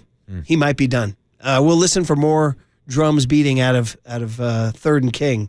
But would you welcome him being done? Yeah, I think he's kind of reached the end of his run here in San Francisco. I said at the trade deadline, if you don't trade away Blake Snell and you don't make the playoffs, there has to be some accountability. He was thinking about his job this season and trying to make one playoff run instead of thinking about the team for the next 4 or 5 years down the stretch. Blake Snell's throwing tonight. Enjoy it, because he's not going to have too many more starts in a Giants uniform, and he's probably going to walk away for nothing this offseason, and I do think there needs to be some accountability for that. Yep, for sure, man. 623 says the leak to Bags is huge, and the wording of the article, the ownership group grew tired of stagnant negotiations, is not good for Farhan. 415 says Farhan and the data menus have been a huge failure. Nobody from the Niners knows how to play the game. They focus on the metrics and not playing the game. He's gone with Buster stepping up. 916 says, no, this is not a big deal. Boers is on record that he talks to ownership about deals, and Farhan should get an extension and see through the Bryce Eldridge era. Wow. Whoa, dude, that's a hell of a take. 707 says, isn't Farhan not allowed to speak to Chapman directly? Can only speak to his agent? 510 says, is this another PR move to distract? Hey, look, it's Buster. 925 says, I wouldn't be surprised if Posey teams up with Sabian to run the team. I don't think so. I think Sabian's happy back there, too. And, of course, 5707 says, Buster has a literal investment in this team. Farhan does not. Buster's looking out for the best interests of the team. 650 says, don't let the door hit you where the good Lord split you, Farhan. Give Buster the keys. This is a story to follow for sure. I told you, this thing can get ugly these next 9 days. And I'll be there in KC having some barbecue. Baltimore tonight, 3:35, Blake Snell doing his thing. Okay, 49er football is next because Kyle Juszczyk at 9:10 on the Sports Leader. Can we all do it now? Choose! From the Chilton Auto Body Traffic Desk.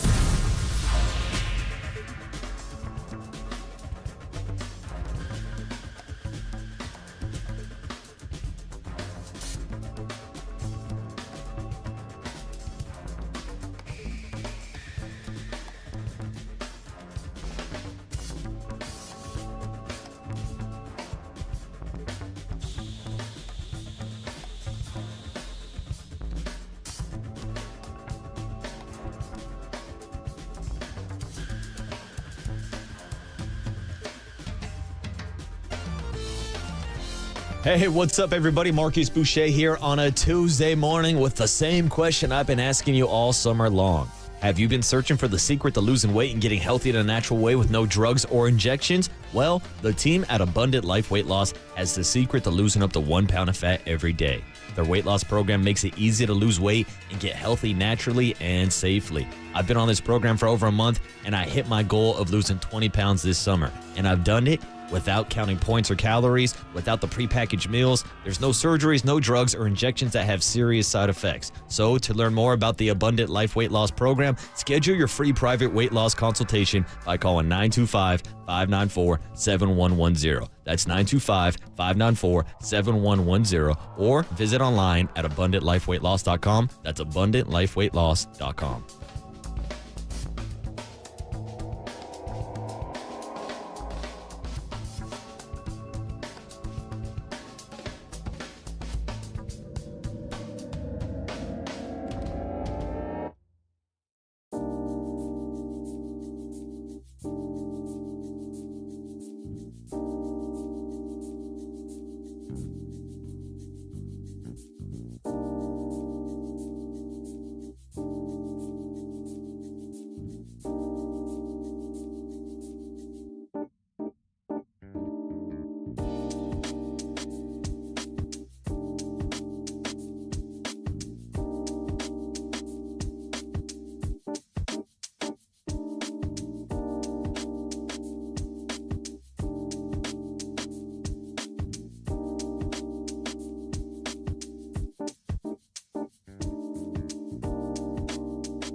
Murph and Marcus continue live from the KNBR Casino Matrix Progressive Jackpot Studios. Casino Matrix.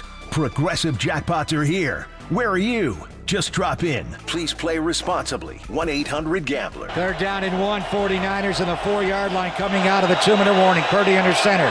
Mason lone back. Throw. Ball got tipped by Van Ginkel. Caught by Deebo, and he lost a lot of yards. Deebo took it from Van Ginkel. That was going to be an interception. But he should have batted the ball to the ground and made it 4th and 1 by catching it. It's a huge loss. It's 4th and 10 now. Niners will bring in Jake Moody and kick the field goal. So there's Deebo Samuel saving the day there from another possible Brock Purdy turnover. And then we get the news that Deebo Samuel, number 1, Samuel Sr. on the back of his jersey, will not be playing Sunday in L.A., joining Chris McCaffrey on the sidelines and Ricky Pearsall for that matter. So the 49ers, man, here's the test. That Super Bowl hangover is real, and I guess he strained a calf in the 4th quarter of the game in Minnesota. It's funny, I think about Deebo as injury-prone, Marcus, and yet, he started 15 games last year out of 17, and the year before that, he started 12 out of 16, right? So, but even last year, we know he had that shoulder injury that kind of lingered into the playoffs. So he's been out there, he's been beat up. But Murph, I don't think he's had a full season where he's played every game since 2019. Even in 2019, he didn't. He only played 11 starts then. In 2021, he started 15 games out of 16. So, and this is a guy who we thought in the Hunger Games would, with Brandon Aiyuk would be on the way out because Aiyuk got the big contract. But he's the one who's been producing the first 2 weeks, not Aiyuk. I mean, number 1 has been wide receiver number 1 the first 2 weeks of the season. No question about it. And the tailback who carried it 8 times against the Jets, and he didn't carry it as many times against the Vikings, but was a nice safety blanket as a backup tailback. Now you're going into this game. So not only are Christian McCaffrey and Deebo Samuel gone, but your running back depth chart takes a hit because of Deebo. Now you're looking at Jordan Mason, who's been undeniably a total stud, 100 and 147, 20 carries and 28 carries. But you're talking about behind him, not much, dude. No, not a lot of depth. And that's why it's a big topic that we talked about yesterday with the 49ers going 2 for 10 on 3rd down and the direct correlation of not having Christian McCaffrey in the backfield and the versatility that he gives you.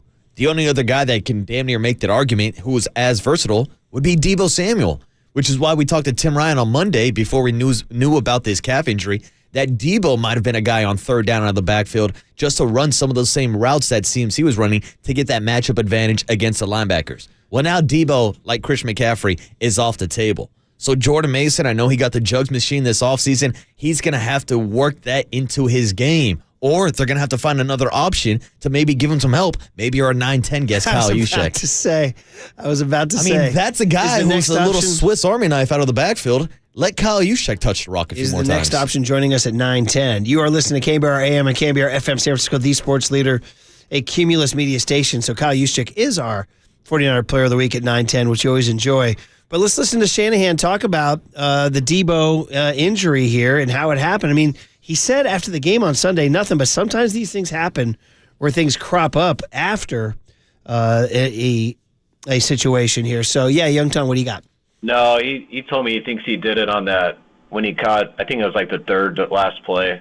They had a blitz down in the red zone. He caught the hot route breaking in. He says he thinks he did it on that play. So there it was. And listen, the guy's been productive. Yeah. His numbers have been good. He's arguably been one of the most important pieces on the offense 2 weeks into the season. Right. So what does that leave you? We just mentioned the running back depth chart. You're going with J.P. Mason and then Isaac Guerendo, the rookie out of Louisville who has 1 carry. Yeah, I mean. Patrick Taylor, who we don't know much about. I mean, heck, the only Patrick we had was in yesterday's what did young Tony learn today about Leif Erikson? Hey, Patrick. Hey, SpongeBob. And then out at receiver, Juwan Jennings, right? Mm-hmm. And then the other guy that we need to talk about, Brandon Aiyuk. In fact, Brent Jones came on yesterday in the afternoon. Brent's great. He watches on his couch down in Texas. He's as pissed as anybody when the Niners lose. But here's what he's saying. Without CMC and Deebo, what's got to happen? Juwan Jennings, has stepped up every time he's been asked to. He's going to have to step up. Brandon's going to have to be in playing shape this week because, we can't afford another preseason-like game. And so we got to attack the Rams. And what a break. I mean, the only team that has more injuries than us is the Rams. So they're struggling, too, from an injury perspective. But, yeah, we've got to be able to get everybody on the same page, and I'm thinking we're going to get more Jordan Mason, we're going to get more George Kittle, but yeah, Brandon Aiyuk has to step up because he's been pretty much invisible the first 2 games after the big holdout and a lot of talk. Brandon Aiyuk back in our lives after we spent all summer speculating on what he was worth, and we said it yesterday, and the Digital Boys put it out there on social, like, $30 million a year is a tough yoke to wear around your neck when you're not producing. Absolutely. Now, it's only 2 weeks, so we have to totally put an asterisk on that. Check back at the end of the year, right? I mean, it's a long way to go, and we should have expected a slow start. But this is where it comes more into focus and gets you a little miffed if you're a Niner fan. And it's frustrating as a 49er fan, no doubt about it. But Mike Silver brought up a great point this morning. Think about the situation the 49ers would be in right now if they did trade away Brandon Aiyuk to the Pittsburgh Steelers. Then we're talking about Jawan Jennings as your number 1 wide receiver right now, and Chris Conley and Jacob Cowling having to step up. Dude, well, I mean, Chris Conley, that's my guy. That's your guy. I'll take him. I mean, he stepped up in the Super Bowl last year. You mentioned Cowing. That's another guy who's, he has not been involved in the pass game at all.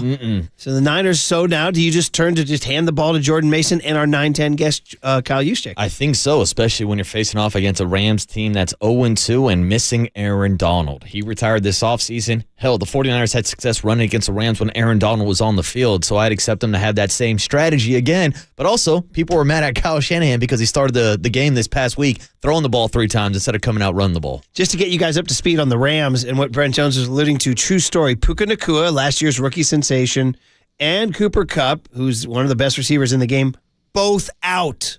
So you think we got problems? They got problems. They're missing their top 2 guys, and they're missing interior guys. Offensive tackle Joe Notaboom, offensive guard Steve Avila, who's a second-round draft pick at a TCU, and offensive guard Jonah Jackson, all out. And then 2 starting secondary guys, Darius Williams, a corner, and safety John Johnson. So they are definitely banged up, and they're 0-2, and they're coming off getting whacked by the Arizona Cardinals, who, by the way, watch out with that performance they had with Marvin Harrison Jr. and Kyler Murray hooking up there. And the Niners will see them in just a couple weeks up here in Arizona, or up here in Santa Clara. But the point is that if you are, and Brent said it, if there is a time to be hurt, it's the Rams, who are 0-2 and more as hurt or more hurt than the Niners. Yeah, and here's the thing. The 49ers have more all-pro talent on both sides of the ball than the LA Rams. So when they lose Cooper Kupp and Puka Nacua, that is going to diminish their offense without question. And I'm not saying that the 49ers offense is just as good without Deebo or Christian McCaffrey, but the fact that they still have George Kittle as a weapon, Kyle Juszczyk, JP Mason, the run game, and then, of course, Brandon Aiyuk. If you want to get paid like a $30 million wide receiver, you got to perform like one. And I'm at the point where I'm sick and tired of talking about the holdout and how it's affected him. He's 2 games into the season now. CeeDee Lamb was holding out a week up until Brandon Aiyuk signed. CeeDee Lamb has looked pretty damn good the first 2 weeks of the season. You take a look at the other 5 wide receivers who are making $30 million per year, they're all getting more than 5 targets and 4 catches per game.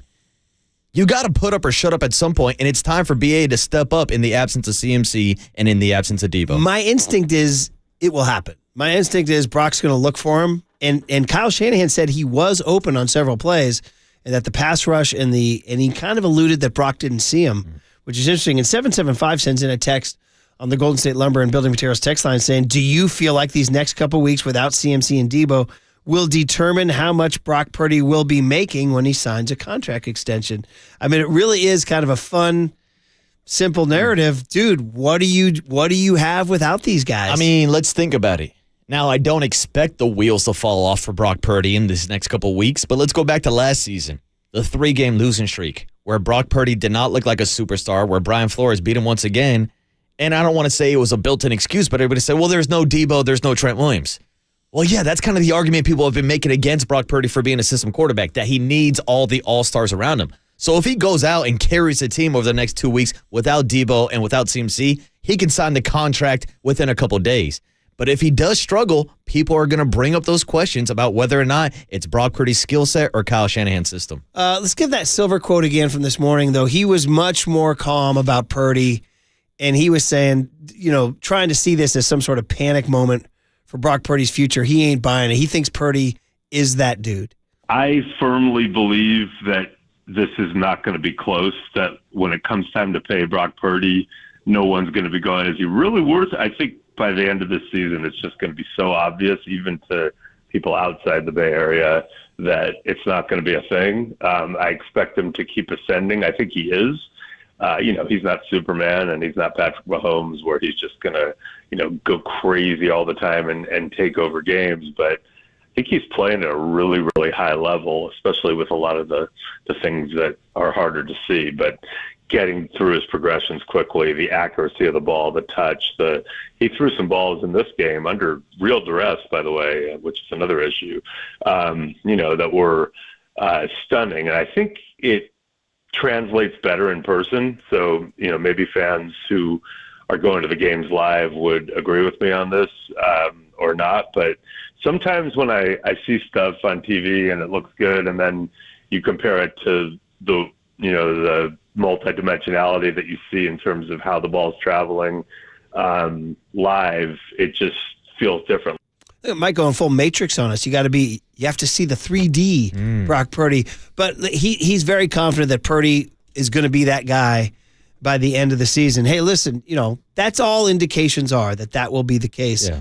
But before we get out of here, just because we got Kyle Juszczyk coming up, made me laugh because it was a couple years ago when, we didn't know what was going to happen with Jimmy G. Yeah. And we didn't know what kind of free agent quarterbacks they could sign. And I was just looking at like the ESPN headlines today. Your Raiders are facing the Carolina Panthers on Sunday. That's a great matchup for you. And the big news nationally is that Bryce Young, the number one pick of the draft, got benched after 18 games. Is that too soon? Is he a disaster? Is he the biggest bust of all time? Dude, when I found out who was starting, do you know who's starting for the Panthers? I do, Murph. A guy that we once discussed with the great Adam Schefter. What about Andy Dalton? Okay. How about him? There it is. How about Andy Dalton still hanging around in the league? We used to play that all the time. We were like, what about Jimmy G? Who's out there? What about Andy Dalton? Okay. How about him? How about him? How about him? How about him? How about Andy Dalton in Kyle Shanahan's system? How about him? Are we going to be saying on Sunday after Vegas, what about Andy Dalton? How about him? Oh, I hope after he beats the Raiders. No. I'll take that bet. All right, man. Thank you for digging up that from the archives back when Schefter used to be on with us. All right. Kyle Juszczyk, our 49er Player of the Week. Always a great talker and perspective giver. Next on the Sports Leader. What about Andy Dalton? Okay. How about him?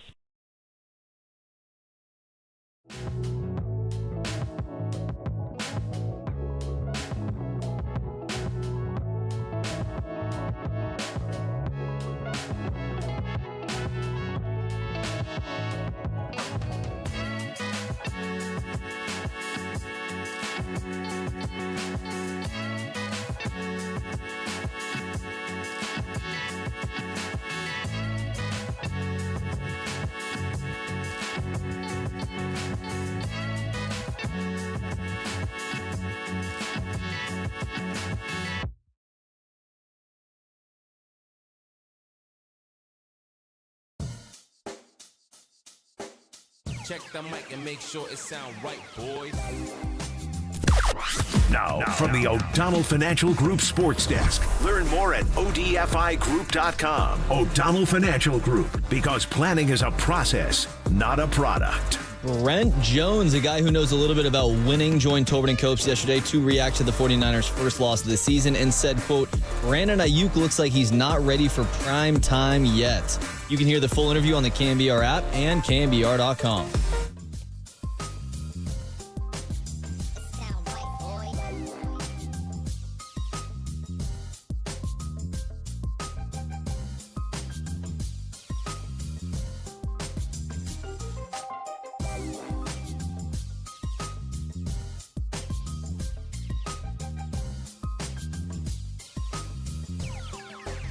It sound right, boys.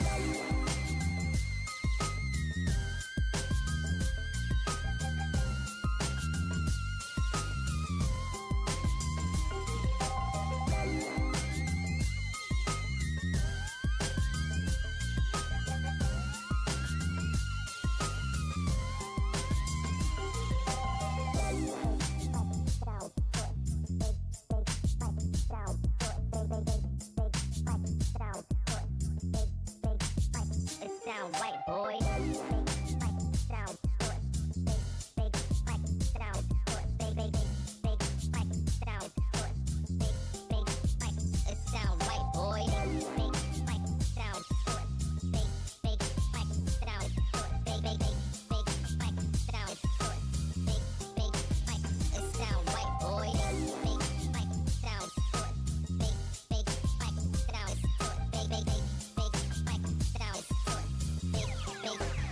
it sound right, boy.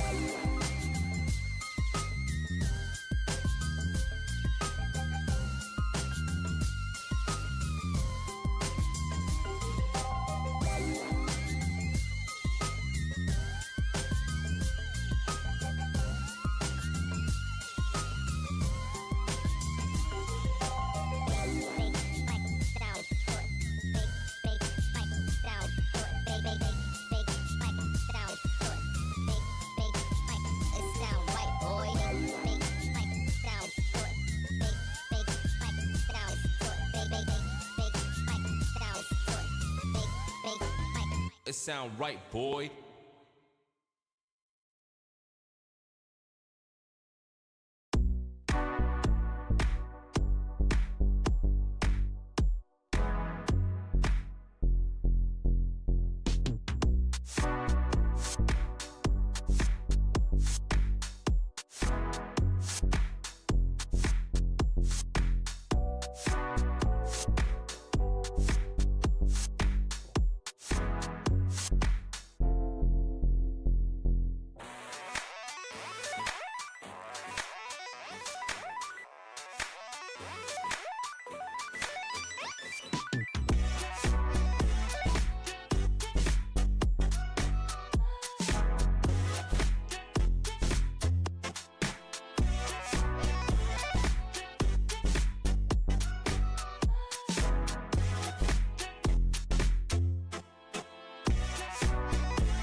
And now, time for the Protect Your Assets with David Hollander Business and Technology Report.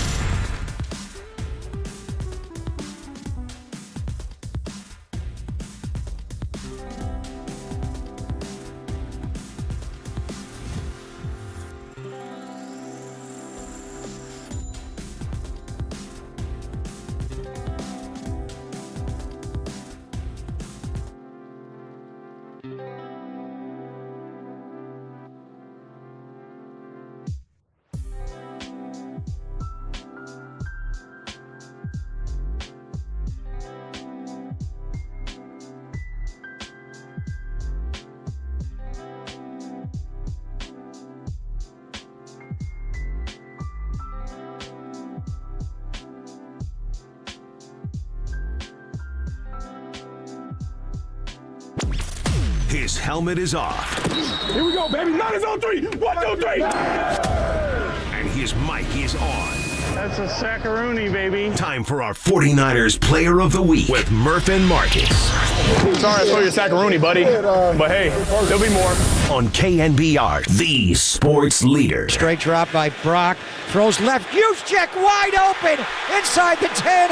Inside the 5. First and goal 49ers on the 3. Can we all do it now? Juice! That is the ISO bob pass. So they fake the ISO lead, the fullback lead, and Juice. Kyle Juszczyk just keeps going on a wheel route. Got the linebackers and the safety to suck up. Brock Purdy is not going to miss when they get nosy like that. Dropped it right on the money to Juice. First down and goal at the 3. All right, fun memory from the opening night win over the Jets. Less fun in Minnesota on Sunday. Maybe more fun this Sunday in L.A. Either way, we'll talk about it with our 49ers Player of the Week. He's 49ers fullback Kyle Juszczyk, and he's sponsored by Bigelow Tea. Grab a mug and tea proudly. Kyle, it's always great to have you on KNBR, the morning show. Brian Murphy, Marcus Boucher, Murph and Marcus. How you doing this morning, Kyle? What's up, Juice? Hey, I'm doing good, guys. How are you guys? What's you up to today, man? What's the game plan? I'm on my way into work right now. It's a recovery off day, so we got some acupuncture, we got some weightlifting, we got some red light therapy, hot and cold tub, all that good stuff. Nice, dude. What's red light therapy? What's that? So we use this brand. It's called Juve, but basically you stand in front of this panel of lights, red lights and infrared lights that boost the ATP production in all your cells, which, if you remember from science class back in like 7th grade, is what's responsible for energy in your body. And so just boost your energy, help you recover faster, turn skin cells over faster, all that kind of good stuff. Damn, how long you been doing that? You know what? I've actually been doing it for probably like 7 years now. I think we got them maybe my second year with the Niners, and I've been pretty consistent about it. 10 minutes a day, twice a day, every day. Wow. Do you think is there any way to tell the effect of it, or is it just mental kind of and trusting it? Well, each year when, we get new young guys to the team or, rookies, and I tell them how old I am, they're always blown away by the number. They can't believe that I'm actually 33. So that's proof in the pudding for me enough. I'll take those results. You are the man who's defying the aging process. I love it. So get that red light. I need some red light therapy. We get up at 4 in the morning. We need red light therapy, We can all use it, Kyle. Oh, man. All right. Well, tell us, listen, you've been around a long time. You've been to Super Bowls. You know the deal. Week 2 is week 2, but still, can you give us a gauge of the mood of the team after the loss and flying home on Sunday night from Minnesota? Yeah, obviously nobody's happy after the loss, but I definitely wouldn't say that we weren't down in the dumps by any means. I think we all see it as something to learn from, one that we let get away, but we also understand that it is a tough place to play. I think they're a pretty good team. They offer some really unique looks on the defensive side. And I just think that there's stuff to learn from, but I by no means are we panicking or, sounding the alarm. Kyle, we got to ask you what the feeling's like in the locker room right now. Obviously, with the news that Christian McCaffrey's on the IR and Deebo also scheduled to miss a couple weeks. You're close with the guys. What's the feeling around the locker room and how those guys are reacting to the injury news? Yeah, obviously we want those guys out there. I think those are by far 2 of the best offensive players in this league. So it's always better to have them out there than not. But they've handled it very well, I think, especially, Christian's been dealing with this all training camp. But he's stayed very positive, very supportive of everyone. And, it's given JP a chance to get more reps and really hone his craft. And we've seen that carry over to the games on Sundays. He's been playing pretty lights out these first 2 weeks. And Deebo is kind of, that's new news that we all learned yesterday. And, that's definitely going to hurt with just how dynamic he is and how we've been able to use him, as a running back with Christian out and all that he offers in the passing game, going over 100 yards receiving last week. So definitely not ideal not having those guys, but, we have a full week to prepare with them out and get the guys ready who need to step up, and plan on them doing exactly that. Kyle Juszczyk is the voice you hear on the UMA guest line, our 49ers player of the week, and he's a great guy to talk to for perspective after a tough loss in Minnesota. Are we talking to somebody who will get an increased workload because of these injuries? Kyle, you ready? You ready to carry it? Ready to tote the rock? Oh, come on. You guys know I'm always ready, and I'm always lobbying for that. I don't know how many carries I'll be getting, but we've already seen in the first couple weeks. I'll step in there on third downs here and there to try and lighten the load for the running backs a little bit. But I'm always ready to carry more. So. Whatever Kyle needs me to do, I'm always willing to step up. Yeah, and we were taking a look at some of the stats earlier from your guys' backfield, and Jordan Mason is actually tied for the most carries in the NFL right now. And it's funny, Juice, because we were discussing about how the NFL is always labeled a passing league. But so far through 2 weeks of the NFL season, passing numbers are down. So does it feel like there's a shift back towards old school football and running the ball again? I do kind of feel that. I feel like, you've been seeing that with us for a number of years now, and I feel like that's why we've been one of the better offenses in this league for a while. It's because we're able to run the ball so well, and I think other teams, they start to recognize that and try to do the same for themselves. And so I do think you're seeing that across the league. And I really say this about so many things in the NFL of what a cyclical league it is, and people always ask me about the fullback position and how, is there going to be a resurgence and all that kind of stuff. And it is always interesting to see how, the league was really moving towards, basically all 11 personnel, 3 receivers on the field. And then, defenses responded by getting smaller, faster linebackers. You have, all these nickel guys that can play in the box. And then, now I think you're kind of seeing a little bit of the shift back to, all right, let's put some bigger guys back on the field on offense, run the ball, because we have these lighter guys inside the box. And, eventually you're going to see bigger linebackers start coming around, and it's a constant balance, ebb and flow of, one side reacting to the other. Yeah, it's a great observation, and it is playing out right before our eyes. Passing numbers are down, and listen, a guy like Jordan Mason, people have it. We started joking like baby Marshawn kind of. It's so physical, right? If he's different than McCaffrey, Christian wants to make you miss. Does Jordan want to run through you? Yeah, two very different styles, but both very effective. JP is no BS. He is, put your foot in the ground, get downhill, get an edge on the defender and run through him. And that's what really has fit him so well. And he really, I think he does such a good job of just being decisive and not trying to do too much. He's not out there dancing and trying to make guys miss like that. But he knows that if he can just get on the edge of a defender, he's fast enough, he's strong enough, powerful enough to break those tackles and get those extra yards. And, you look up at the end of the game and an extra yard or two at the end of each run, that really adds up, especially over, 20 carries. You're looking at an extra, 30, 40 yards at the end of the game. Yeah, and he also has the benefit of running behind great run blockers like yourself, George Kittle, Trent Williams, and all the boys in the trenches. And then even on the outside, whether it's guys like Juwan Jennings or Brandon Aiyuk, I love how you guys embrace this no block, no rock mentality. So tell us more about that, Kyle. Yeah, I think it's just something that's kind of infectious in this offense. Because it really is, it's our identity. Like, we spend so much time talking about the run game, so much time, in meetings when we're watching film, hyping up, good blocks. And it's across the board, from wide receivers, offense linemen, tight ends, running backs. Everybody is bought in so that if you want to be a part of this offense, you got to get involved in the run game, and you got to be willing to block. And, you see your brother do it, and you want to do it for him. And so it just, everybody works off of each other, and everybody gets hyped for one another. And honestly, it's so fun to be a part of. Brent, a couple more minutes here with Kyle Juszczyk here, who's getting his way into some therapy and recuperation as the Niners get ready for the Rams on Sunday, who have their own injury problems too. But before we ask you about the Rams, we got to talk about Brock Purdy. I know he's been great about blocking out noise. There's going to be noise now. You don't have CMC. You don't have Deebo. Brock, what are you made of? I don't know, Kyle. You've been around the league a long time.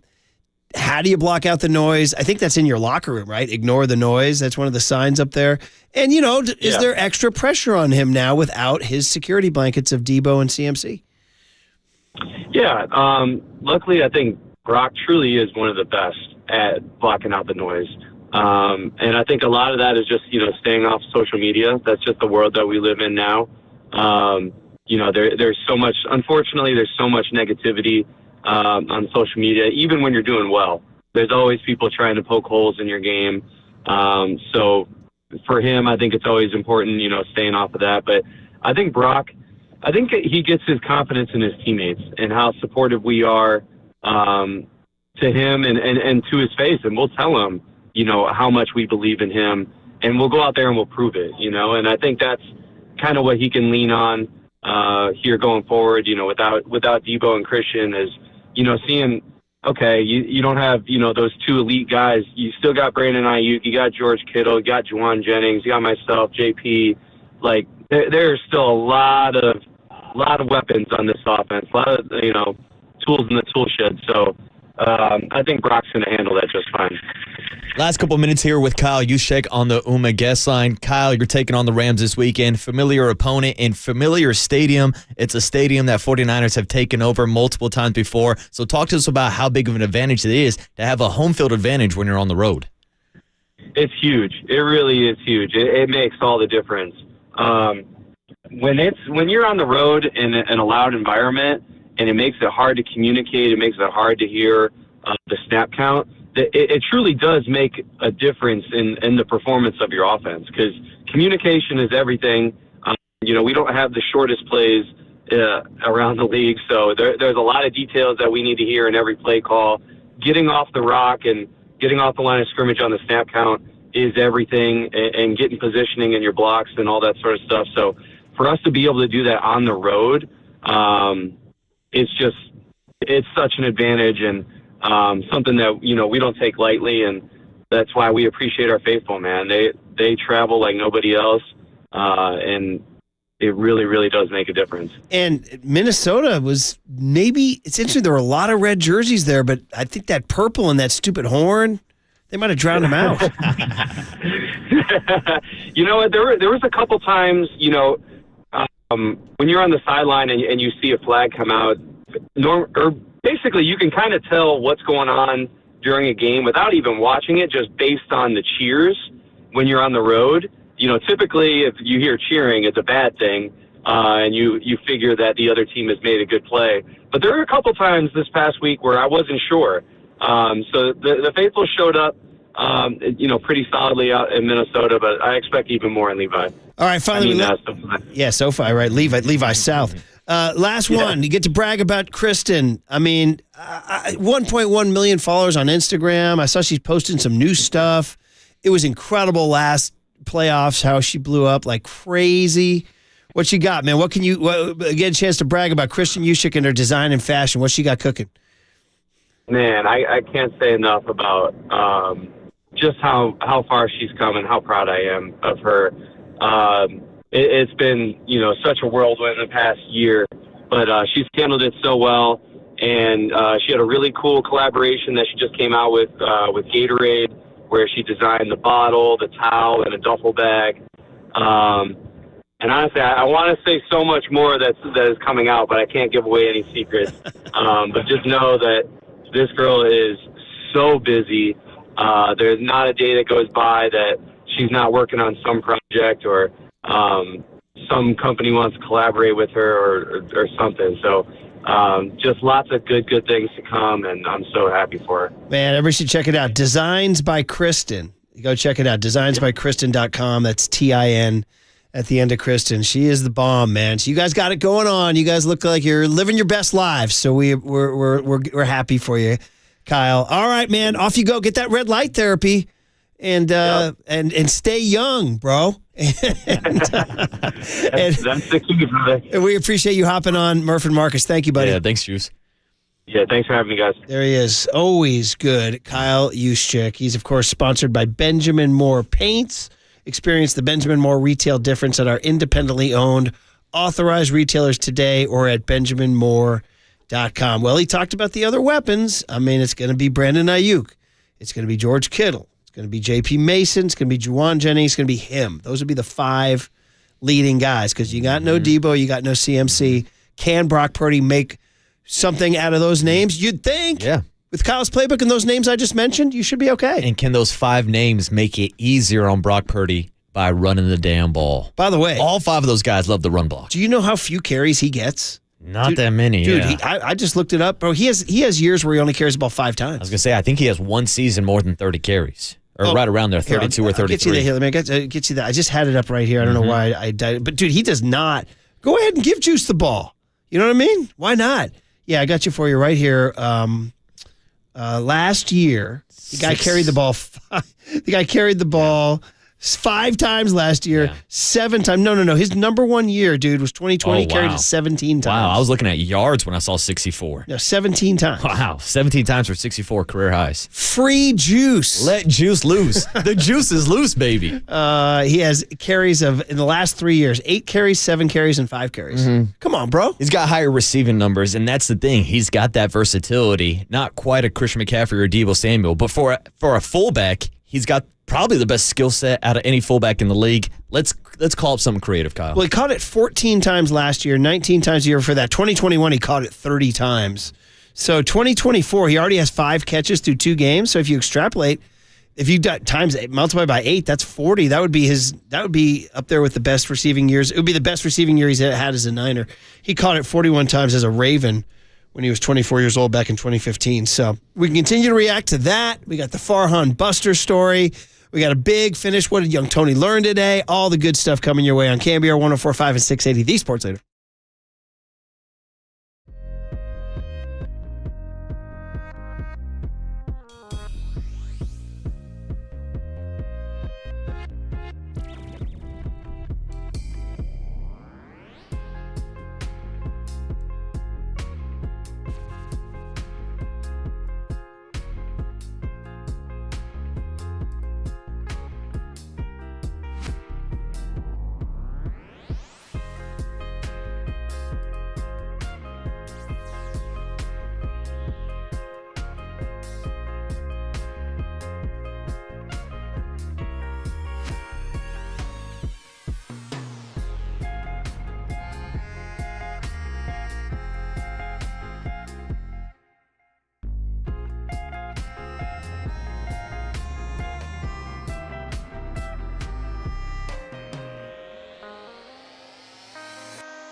faithful Murph and Marcus keep your morning moving. Streaming live at twitch.tv/thesportsleader. Yeah, I mean, obviously we want those guys out there. I think those are by far two of the best offensive players in this league.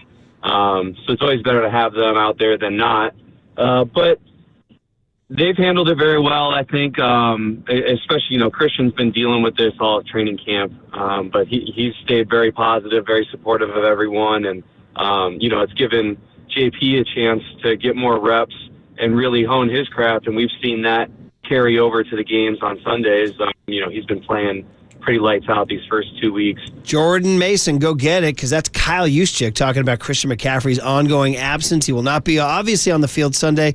He won't be eligible until week 6 when they're playing a Thursday night game at Seattle. Who knows if he'll even be ready then? I mean, Jordan Mason may get the entire year to do his thing. I haven't ruled anything out with McCaffrey. It's a weird injury. It's a strange injury.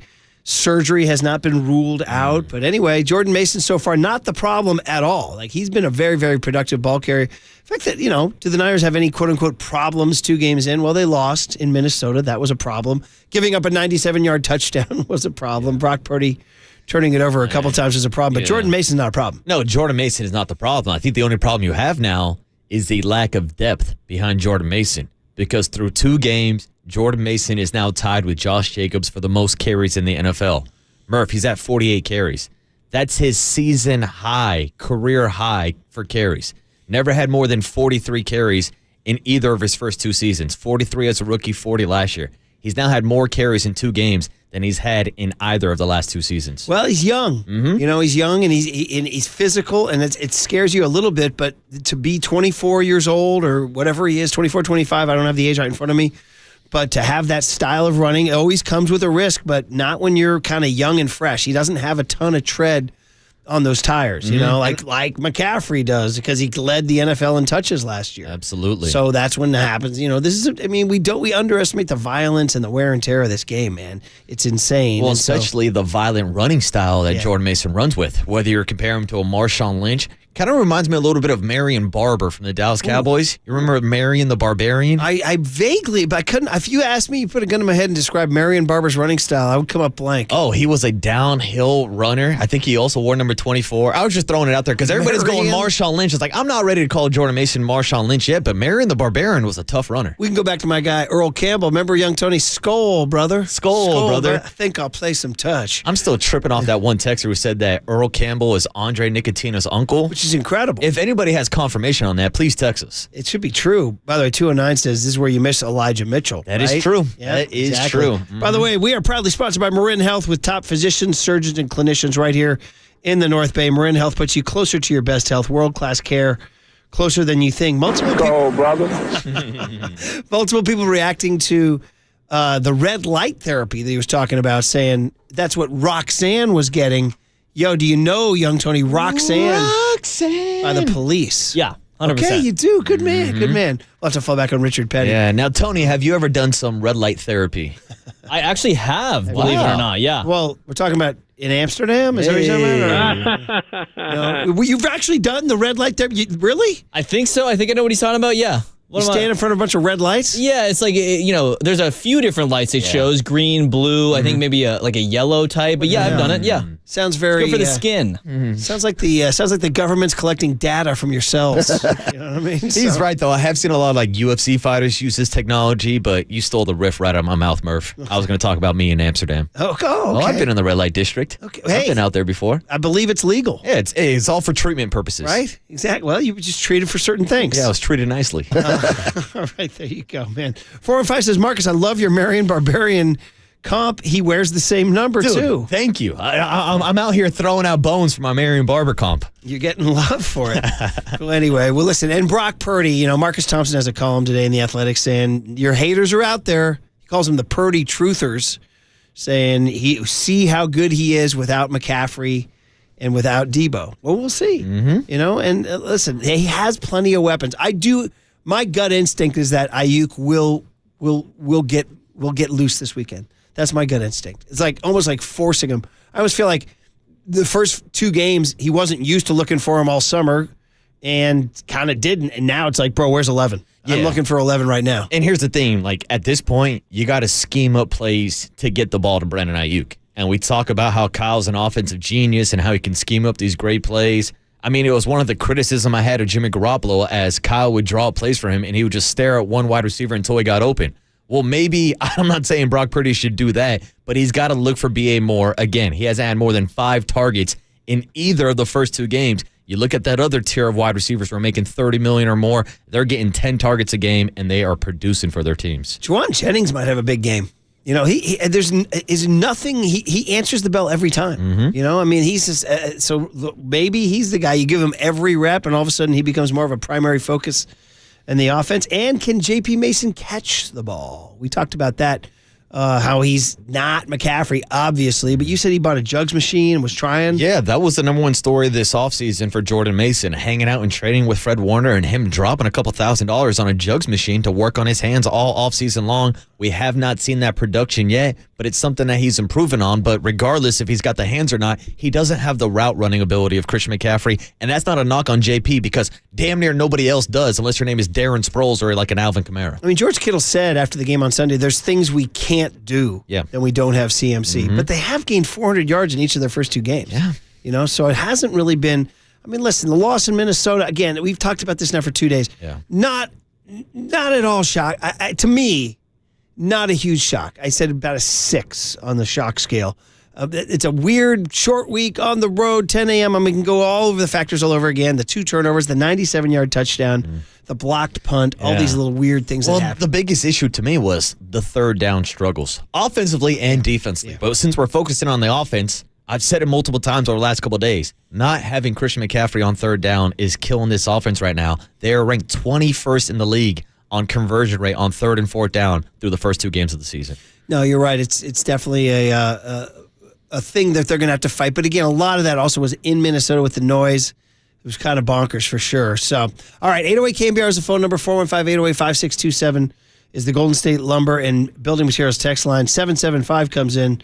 It says, for the Purdy truthers out there, name one quarterback who got better without their weapons. People will find any reason to hate or praise when they feel like it. Like, you know, I mean, you're Aaron Rodgers and you lose Devontae Adams in Green Bay, you know, or you're whoever. Just name him. You're Dak Prescott, you don't have CeeDee Lamb doing his thing. And by the way, CeeDee has taken to his contract holdout better than Brandon Aiyuk has. Absolutely. CeeDee Lamb signed his contract a week before Brandon Aiyuk does, and it's not looking like CeeDee Lamb is skipping a beat. 209 says, to continue your Marion Barber, they both have dreads, too. Is that right? Dude, they kind of look alike. Check out the photos. I pulled it up right now. Yeah, number 24, dreads, tough runner, downhill. Give me a year on Marion Barber. Oh, Marion Barber must have been like 2008 to 2012, maybe in that time frame, like when I was in high school, maybe even a little bit before then. By the way, dude, R.I.P. We lost Marion Barber. R.I.P., man. Sorry about that, bro. So there you go. The Barbarian. Sick nickname, too. All right. Hey, this is a story that I asked, do we even want to go there? And we said, sure, why not? We're changing topics now. McCovey Cove Dave. Uh-oh. I just wanted to squeeze this in before the end of the show. I was like, I'm like, dude, I don't know what happened to my Twitter feed yesterday, but somehow, someway, I got sucked into some McCovey Cove Dave rabbit holes. And I had a little free afternoon where I had a moment in time to go down. Man, people are reacting to this thing like crazy. Okay, so now set the stage. Okay, here's Elliot Ramos, first right-handed hitter, hit a splash hit in some McCovey Cove. Do you know who McCovey Cove Dave is? Now, we do because we all watch every single Giants game. And I'm guessing people who listen to the show. His name is Dave Edlund, okay? And I guess for the last 20 years, he has been in a kayak in McCovey Cove. This is true. So now, doesn't he have his own social media? He's got his T-shirt with his name on it. It's orange. Mm-hmm. I think we've met him at certain opening day, stuff like that. I know he's been on the midday show with Papa and Lund. Oh, he has? I believe so. I've got no beef with McCovey Cove Dave, but this is an interesting take on what you do with a home run ball that you get. And I guess, he retrieved Elliot Ramos's right-handed home run into the water, the splash hit. And here's the catch. He's not going to give it back to Elliot Ramos. Wait, what? It says the Giants yet have not reached out yet. But he said giving up that Ramos ball would be, this is according to I've got to give all the credit to, by the way, Steven Risotto, who writes for SF Bay, I think. Nice kid. Just graduated from SF State. Does a really good job. And SF Gate wrote about this too. Alex Simon, SF Gate, saying that giving that ball back is giving up a month's salary. It says in 2014, the Giants and McCovey Cove Dave have beef. Because in 2014, the Giants reached out to get a ball back for Tyler Colvin's lone splash hit, and they offered him a bat and a ball. He wanted an Orange Friday jersey. They said no, and there's been no interaction since. Okay, now he says he would loan it to the Giants, or he wants to loan it to Cooperstown, but long-term, he's keeping it. And it's like, whoa, what's going on here? And then he goes on to say that Elliot Ramos, he says, I do enjoy my fame. Here's what Edlin says about his career.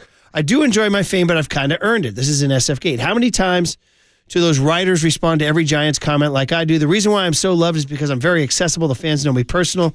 I'm invested in them. I enjoy being well known and getting a lot of love. I used to wear a Dave button when I was like 4 years old, so I love being recognized, but I feel like I've earned it. Okay, so he goes on to say that players who have been nice to him get better treatment. Pablo Sandoval, Brandon Belt, and Hunter Pence. He says, but Elliot Ramos has, quote, not earned getting the ball back from him yet. Earned it. He says those guys basically went out of their way to interact and give love to Giants fans, so they've earned those balls. Elliot, this is his beginning season or rookie season. I hope he has a fantastic career. He could get this ball, but he has to earn it. He has to play 10 years for the Giants and become deeply loved, and when I pass away, then yeah. Wow. What does he got to do, buy him some chocolate and flowers?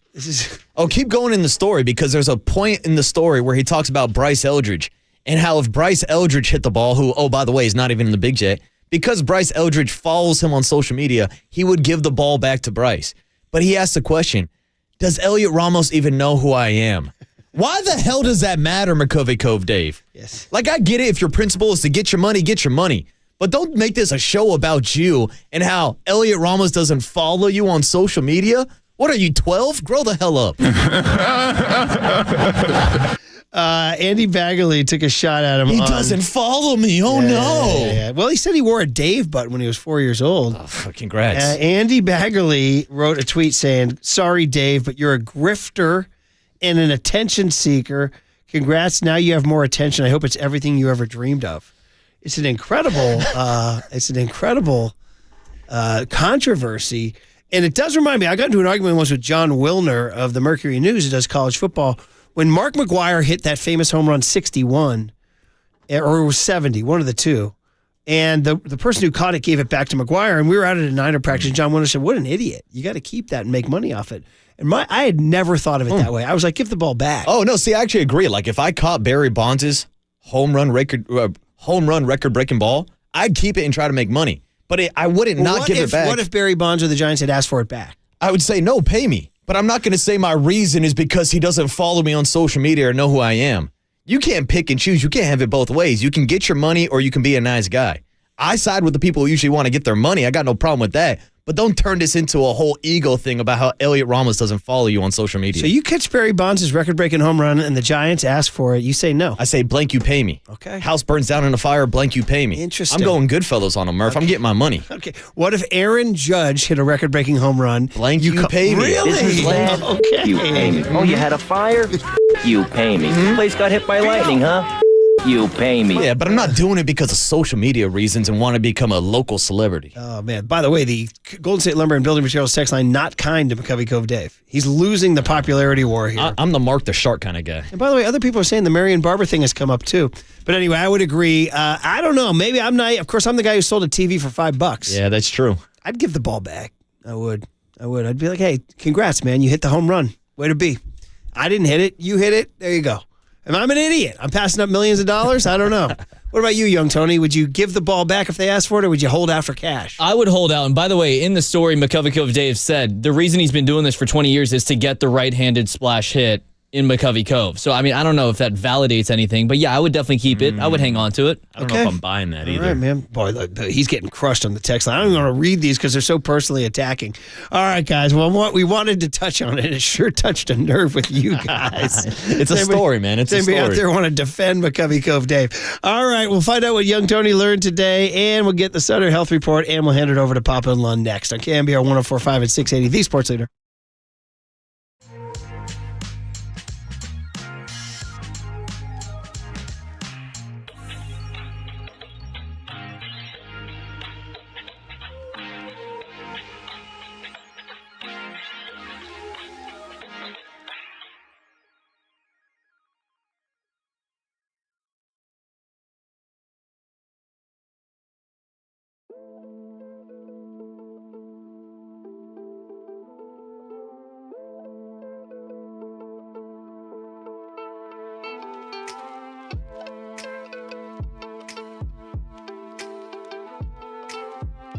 Bigelow tea. Maybe we can all sip Bigelow tea and chill out about home run balls in the Cove. Bigelow tea, every season is Bigelow tea season. That's why Bigelow is the #1 tea in the Bay Area. One of the first things you want to do every day is reach for a mug of Bigelow tea. I like English breakfast. Very soothing. And for someone who makes their living behind a microphone, it's great to have the pipes taken care of. Keeps us going, keeps you going. Look no further than Bigelow tea. We have a cup right here in the studio. So grab a mug full of your favorite Bigelow tea and tea proudly. From the Chilton Auto Body Traffic Desk.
Murph and Marcus continue live from the KNBR Casino Matrix Progressive Jackpot Studios. Casino Matrix. Progressive jackpots are here. Where are you? Just drop in. Please play responsibly. 1-800-GAMBLER. So, this is who's playing Dreamforce tonight? Yeah. And what's incredible is I'm looking at two guys going to Dreamforce tonight. This is one of my favorite stories of 2024. How about this, dude? Is that we got this email to a Salesforce Tower media mixer, and I was like, she sounds mildly interesting, but I got things going on. Well, young Tony and Marcus went and made their mark and got invited to Dreamforce. And you'll be there tonight. We're covering the biggest AI tech convention in the world, Murph. This is incredible. I'm loving this story. I also see both of you guys getting like opportunities like invest in a startup and billions later, not waking up at 4 a.m. or 2 a.m. I know. I might meet somebody tonight who like can make like an AI water boy who could just do my job on the radio for me. Probably will have much better grammar.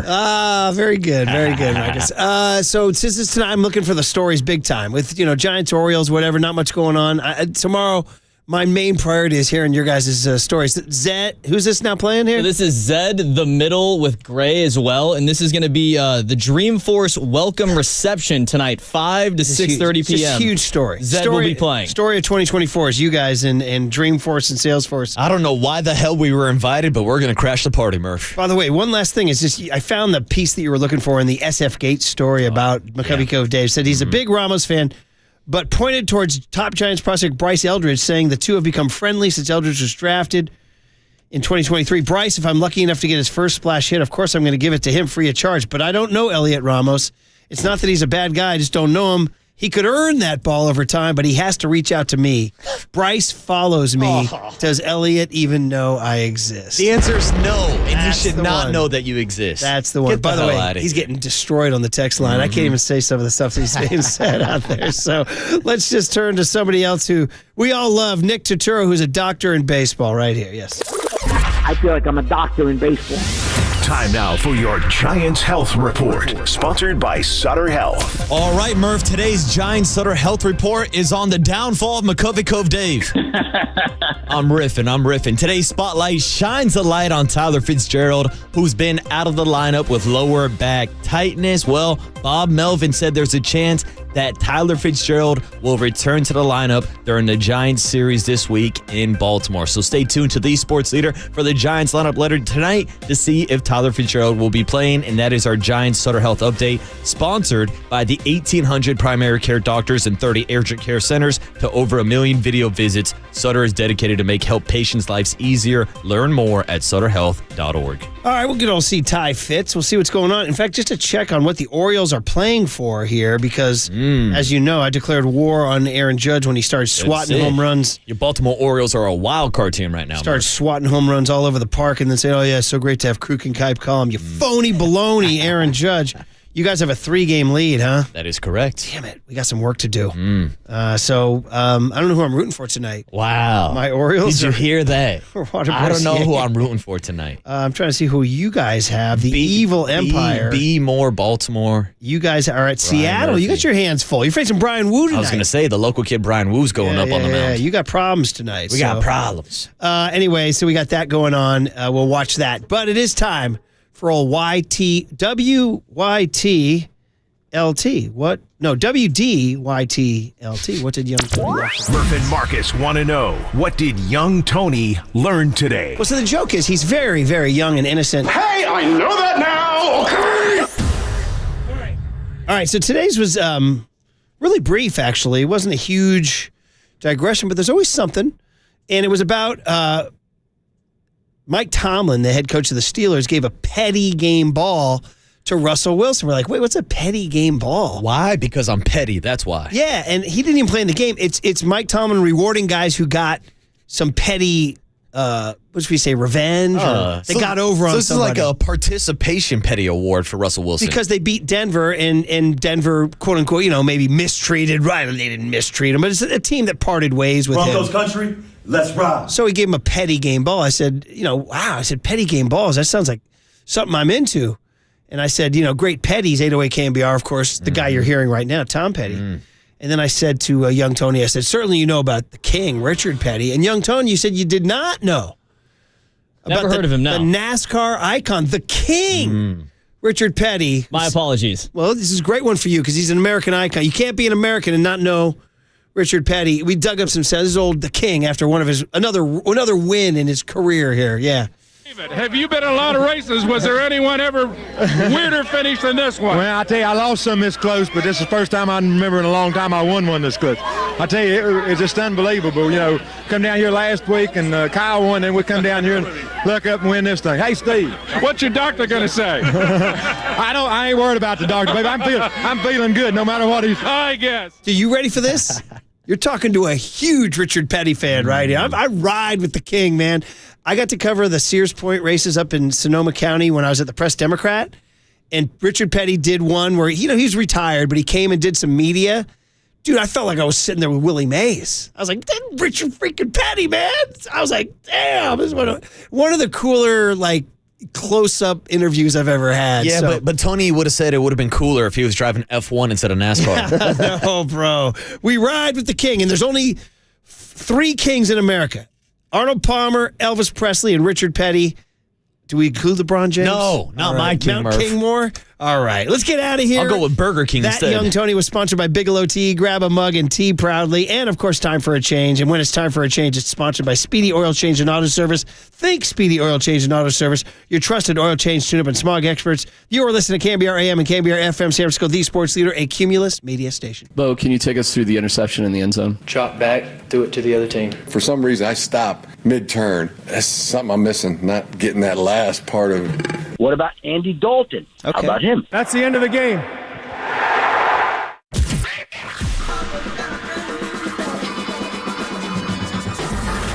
Ladies and gentlemen, Prepare yourself.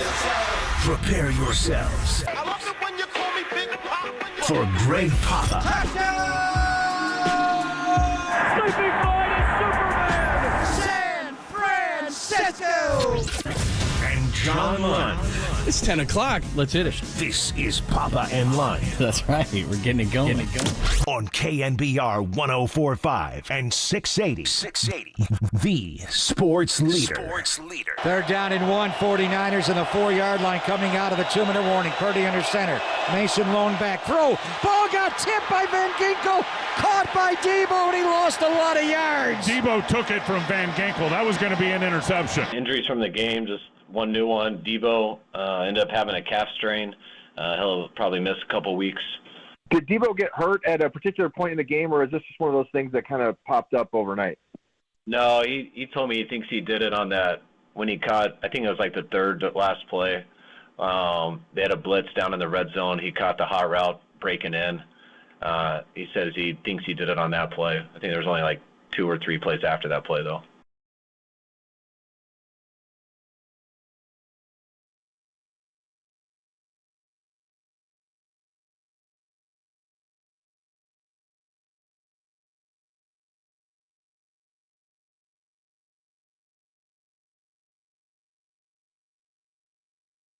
I know what I'm getting John for Christmas. Oh, yes. Thanks for joining us. It took me a moment there, but I am... The de-scrambler. Everything is good. Thanks for joining us, Pop and Lund, on a Tuesday edition of the show. Time to get to more from the 49ers. Another injury, another day.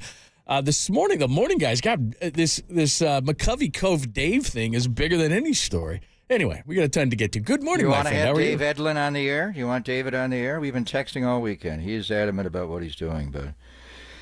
we'll see. We haven't talked Giants. We'll have Susan Slusser on later, so maybe we'll get Dave on, McCovey Cove Dave on that. That's kind of his passion. I know he's taking heat on social media. I know what I'm getting you for Christmas this year, by the way.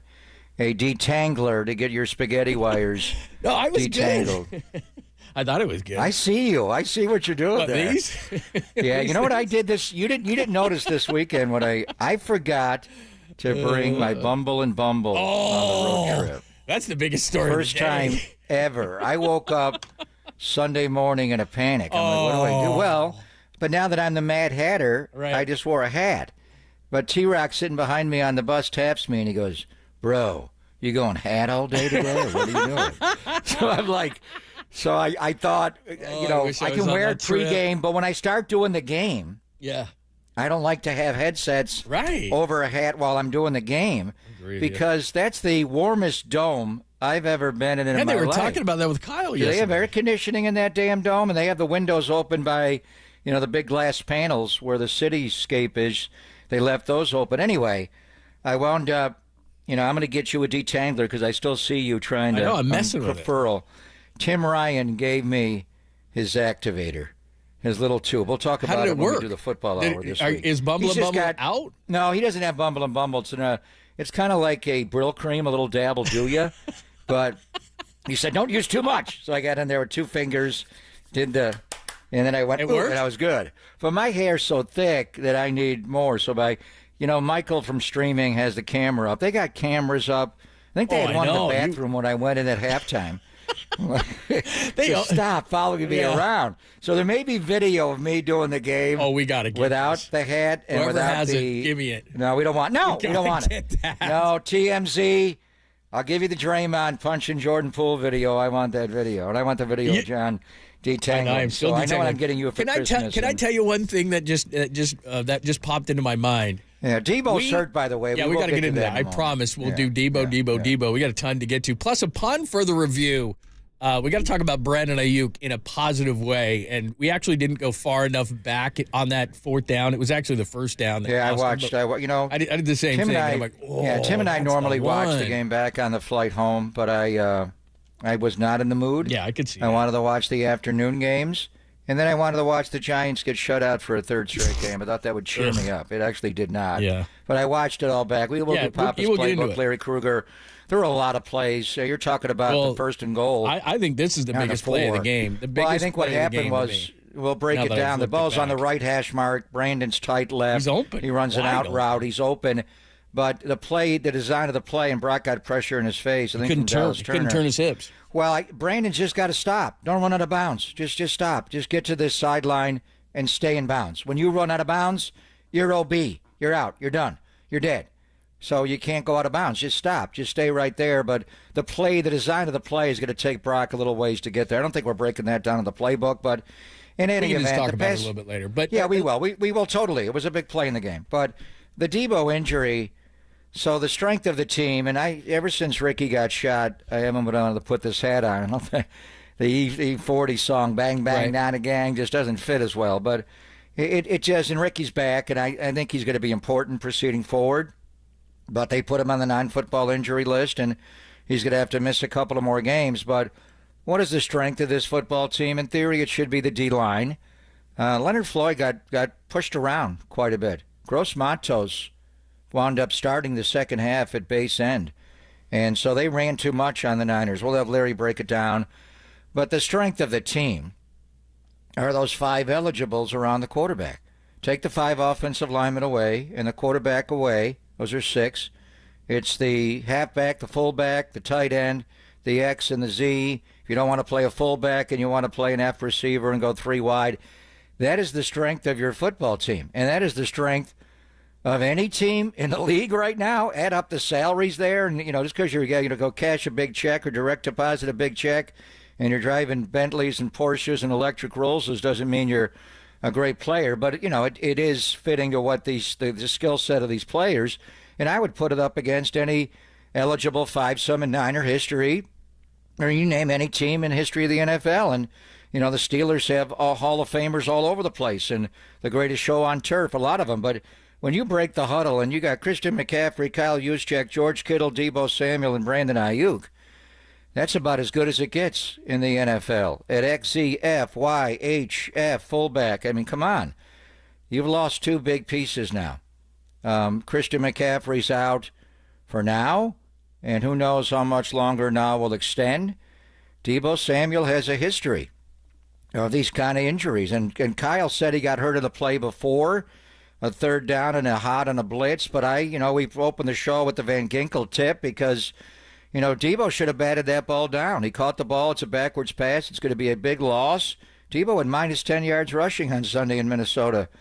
It's going to get better because you're not going to run the ball the next 2 weeks, but I saw him get up slowly from that play, and he was grabbing something. I thought it was more of an ankle, but it's a calf, and he just has a history of this, and you got a couple of turf games coming up, and so now how do you get it done? And then Aiyuk is, I think he had to work his way back, John, the first game. He was fine. this game, and he could have been utilized more. There were breakdowns, there were issues, there were times when I'm seeing him out there wide left as the X-wide receiver, and he's got an aging Stephon Gilmore on him, and let's go that way. And they didn't enough. They did some, but there was more, and you're talking about the play where Brock booted on the 1st and goal from the 4 from the right hash going left. But now I ask you, what do you do? You're minus the greatest toy in the NFL. God, he's got these great toys, and Christian McCaffrey's the coolest toy there. And then you don't have Deebo, who's another just freakazoid. He's positionless. He's not a Z wide receiver. What the hell is he? He's a Z back. He can play H. You can move him. He goes everywhere, and he runs back kicks. You got to replace him there. Does Garendo go into that spot? So you're minus some weapons here. What do? I think you get Trent Taylor up, and maybe he returns punts in the game. You got a couple of guys on the practice squad that you can turn to at wide receiver. Taylor would be one activation. Do you bring up Terrence Marshall Jr.? Probably not both, but, how do you just line up? How do you play, John? I think Jawan Jennings will be more involved now, and, but who becomes your Z wide receiver? Does Jacob Cowing take that spot? Aiyuk can play X, but he can't play Z. I don't think. They'll move him a little bit. But anyway, how do you get it done now? The offense is kind of sputtering. They've scored 4 touchdowns in 2 games, John. Even the Jet game, they kicked 6 field goals in that game to get to 32. And now we got the news, McCaffrey's out a month, and it could be much more. And Deebo's going to be out the rest of the month of September. How do they score? How do they get to 30 for Purdy again, minus 2 of your essential 5 eligible weapons?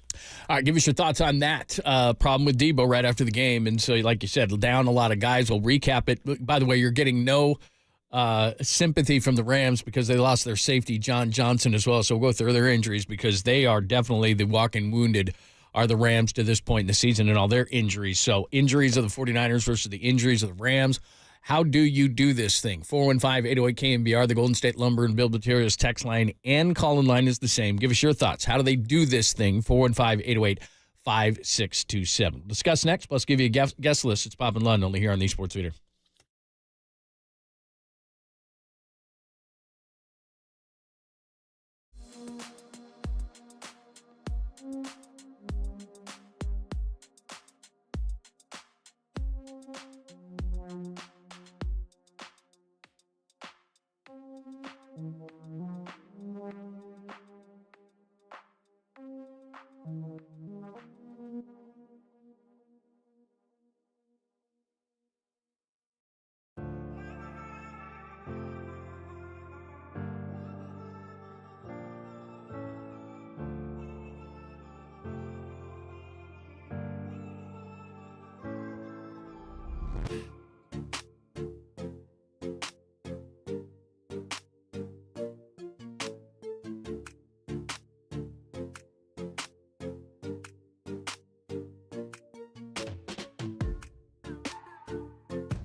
Now, from the O'Donnell Financial Group Sports Desk. Learn more at ODFIGroup.com. O'Donnell Financial Group, because planning is a process, not a product. Mike Silver from the Chronicle. He joined Murph and Marcus this morning to discuss Deebo's injury. Check out that podcast and more. The KNBR app, YouTube, KNBR Social. Dude, that sounds so good.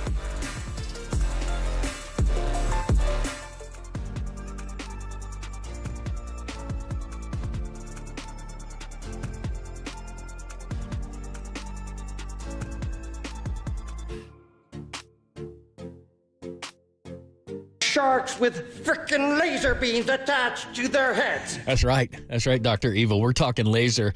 The Laser Eye Center of Silicon Valley. You've heard Pop and I talk about it a lot. Life-changing. We both use that term, and people are like, come on, man. Life-changing. Like, there's a lot of life-changing things. You get married, that's life-changing. All those kind of things, life-changing. When you can see when you couldn't see before, that is life-changing. Think about it. Pop's kind of got to see the field. So vision is life-changing for him, and it is for me too. It's nice to see near, far, not have to run around and look for your glasses like an old man around the house. Those days are gone for me because of the Laser Eye Center of Silicon Valley. But don't take my word for it. The doctors who actually did the procedures, Dr. Craig Bindi and the one who did mine, Dr. Joseph Ling, are going to answer all your questions this Friday. In other words, is Lund really full of it? Kind of, but not in this case. I'm not. The Laser Eye Center of Silicon Valley, free, live, free, I tell you, CLR webinar this Friday at noon. So you're going to ask, and they're going to tell you the difference between CLR and LASIK. Are you a good candidate? What's the cost? Is there financing? How long does the procedure take? I can answer that one. Just mere minutes. It's nice. All those things, they're going to answer for you. It's free, but you got to sign up. I don't know. I don't make the rules. It's free. Free. So it's this Friday at noon. Space is limited. Register right now, lasereyeclr.com. Do it now. It's free. lasereyeclr.com. Laser beam.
Faithful, there's a party happening on our podcast page. Hear every interview from every show on demand at knbr.com/podcast. Now on with the show on the Sports Leader.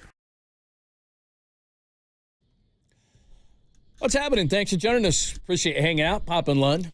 By the way, guest list today. Krug 11:30, Marcus Thompson 12:30, Susan Slusser 1:30. And we do have talked some Giants today. Because, by the way, Giants pregame today at 2:35, so not a lot of Tolbert and Copes for you today. And Tolbert's not even in, by the way, so I think it's just Cope solo for I saw him in Minneapolis. Yeah, he's all over the place. Craig Bergman, former head coach of Monte Vista, with our guy Chris Babcock, just grabbed me around the thorax and tugged right before kickoff. Isn't that a Dr. Seuss book, the thorax? My hair wasn't looking good. You know what? I've known you, just to finish that conversation, we get right into Deebo, what should the 49ers do? Give us, 60 seconds. I've known you for over 15 years, and the only time I saw you with not perfect hair, my dad was the same way. He wouldn't leave the house without perfect hair, was one time we got you during the football hour on a FaceTime, and you had like some glasses on and the hair was kind of not working, and right after that you go, yeah, I'm not doing that again. That's the only time. I've either and this is the most I've ever seen you with a hat in like the last 2 years. And you didn't used to do changed. Two things have changed my hair game, which is COVID, obviously, Yeah, exactly. and all the Zooming we started doing. It's like, what? What's the deal with that? I guess we started wearing hats more then, or just showering right before we Zoomed. I don't know. Thank God we didn't have our live stream on during COVID. Oh, my God. I was often in a bathrobe or full Monty. But then we started live streaming a couple of Julys ago, John, and what?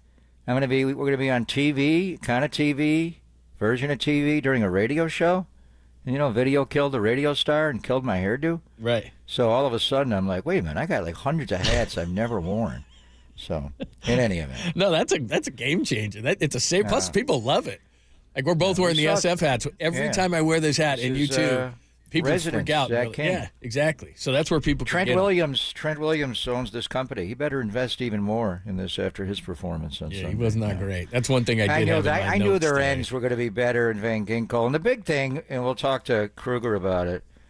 I don't know how much tape. Sometimes you watch and they played us last year, but I don't know if they went back and watched like the Minnesota Vikings against the 49ers playoff game. Remember that game of 2019? Jimmy Garoppolo was quarterbacking. Harrison Smith's like the one guy that's still on the field that played in that game. Juszczyk, who else? Kittle? Not many. Deebo? Mm-hmm. Anyway, remember early in that game, Eric Kendricks intercepted Jimmy Garoppolo? And I think it was a 7-7 game at that point. And the Niners, for a second, I thought, damn, it's going to be a hard game. And then they just trampled him. Harrison Smith kept playing deep with Zimmer. They played two safeties high, and Kyle ran all over him. But that Eric Kendricks interception against Jimmy, the Luke Kuechly interception against Jimmy, as Brock threw a couple, Jordan Brooks, but those were different. Those were more where Brooks, I don't think Brock could see it in Seattle on Thanksgiving last year from the midline. He just couldn't see the middle of the field, back-to-back plays. One almost got picked to McCaffrey, one Brooks took it. Anyway, it was just obvious. Now you watched all the All-22 back. Blake Cashman was just whatever you want to call him, a lurker, a robber, a hooker, whatever he was. He just sat there in the middle of their defense. He was a happy hooker. He just sat there, 51 all day. And he's just choking off the middle. Right. And he's not spying to run. He's spying with his eyes. I spy you. So he's just a lot like they did with Jimmy. Just waiting. Luke Kuechly, I used to call it the buzz linebacker, I guess, back in the day. The Kendricks and Kuechly, and there were a bunch of guys. When Jimmy would throw a pick, it'd be over the middle, because that's the Deebo dig, the Kittle over the middle, the Aiyuk slant, the McCaffrey. Now that he's there, he's kind of unlocked a little bit because the choice route can go either way. But when you watch, like Blake Cashman, and they interviewed him, Ben Lieber on Vikings Radio interviewed him right after the game. Is he going to be NFC Defensive Player of the Week? He was everywhere, tipping balls, intercepting balls, sacking guys, dropping in the hook zone, batting balls away, diving through the air. How fast is that guy? He's faster than even Kuechly, and Kuechly played fast because he was just so instinctive. But Kendricks was the Viking linebacker. The 49ers had him for like an hour this offseason, and then he wound up in Dallas. Anyway, it just seems like they're going back and they're playing Kyle's passing game in particular, a lot like they did with Jimmy, and they're choking off the middle of the field. And the main choker was number 51 on Sunday, Blake Cashman. He was great. All right, so the question is, and we'll continue this conversation. Love to hear from you on it. 415-808-KNBR, 415-808-5627. The big question this morning with Deebo out, and add that to now, of course, Christian McCaffrey is out, and Ricky Pearsall got shot, and Elijah Mitchell now, because there's a real problem behind Jordan Mason. And by the way, in looking back at this game, we got to talk more about Jordan Mason, who's the second leading rusher, by the way, in all of the NFL behind Jim Harbaugh's J.K. Dobbins, who's been great in the first couple of games, almost averaging 10 yards a carry. But JP has been great. It's just he's not Christian McCaffrey. But the question now is, how do they do this? Now, the Rams have a bunch of injuries offensively. Haven't been quite, let's be nice, defensively to what they were last year with all those rookies and draft picks and everything. They still are trying to get their arms around their defense. So it's probably a good time to play the Rams, but both teams are very banged up. But we're not just talking about the Rams. We're talking about the Patriots coming up and other teams. How do they get this thing together until these guys can come back? What do you think here? when you look at what they're missing? I think, well, we talked about, the great fivesome, the great five eligibles, and now you've lost two of them. But you didn't just lose two of them. You lost two of the ultimate chess pieces here, where, again, Kyle's playing master chess. The offensive linemen are your pawns. The quarterback is your king. He doesn't move real well, one step at a time, each direction. Brock's better than that, but they're trying to take him down and kill him. And then you've got knights, and you've got rooks, and you've got bishops, and you've got a queen. And Christian McCaffrey, you got a queen. He's from the Queen City of Charlotte, where we got him, and he goes any direction, front, back. He just moves hot. He's just, and then, with Deebo, you got a rook. You got a guy who can go this direction and go that direction. You put him in jet sweep motion. He runs those digs, the daggers, the in cuts, but they're your two most positionless players. They line up. And Juszczyk lines up everywhere, and we'll show in the playbook this week. They're trying to use him a little bit like McCaffrey in the interception over the middle that Cashman tipped and Metellus took. They tried to use Juszczyk a little like Christian, and he's just not Christian. But he's a multi-positional player. But really, you got stationary parts. I mean, I'm generalizing, but Aiyuk is an X. He lines up as the X wide receiver, and I think Jennings can do more, and he probably would step up and take a lot of the Z. But you got to put him in motion a lot. I don't know exactly how they're going to do this, John. I think what you do is go back and look at the video of the game in Charlotte the week before they traded for McCaffrey. And I think Deebo played in that game. I'm not even sure. But there were a lot of games where Deebo did not play before you got McCaffrey, and you have to go back to that. So I think they'll be just more conventional and not as positionless with McCaffrey and Deebo because they're your ultimate, they don't know. The other team, it's all about coding in the NFL. The other team sees your personnel group. What are you in? 21, 12, 11, what are you in? And then they put a package out there. With McCaffrey and Deebo, they break all the rules because they look like running backs and wide receivers, but they switcheroo on you. You don't have that as much. I think Jacob Cowing could get going a little bit here. I don't think he did anything wrong to not get playing time. I think it's just we have veteran guys that are better, and we're going to play those guys. But then he muffed a punt. I think one thing right away, Trent Taylor would be up in this game. I think on Saturday he'll be activated, he'll be up, and maybe they put him back there to return punts in this game, and maybe they give him some snaps as the F, a true F wide receiver. I mean, just think it out loud. That'd probably be the way to go. Leave Aiyuk at X, play Juwan Jennings more away from the slot at F and make him more of a Z, and then play Trent Taylor at F, which is the slot receiver, along with Cowing. I don't know if they'll do anything else. Late Tuesdays a day, you try out guys and bring them in. I don't know if they'll do about all that, John. So I think it's more, and we'll study the Rams more tonight and tomorrow, obviously, and all week, and just more drop the hammer. Go back to the Jeff Wilson Jr. offense. J.P. Mason, is he better than Jeff Wilson Jr.? Is he comparable? He's damn good. Guy breaks tackles, picks up yards, runs the outside zone. The one thing he does not do is catch the ball. And I know he worked hard. He bought a jugs, and he fed him the ball in the jugs, and he stayed over in the offseason, but he just doesn't run routes like McCaffrey. They don't involve him in that way. In fact, we'll show the interception that Brock threw. He wasn't even on the field. The one true running back on the field was Juszczyk.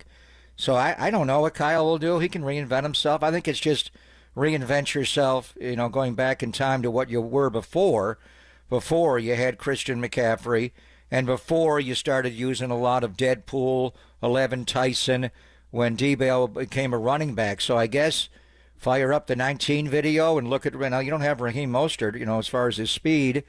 Breida, more, I think you go back to the Jeff Wilson Jr. offense you ran in 2020 during the pandemic.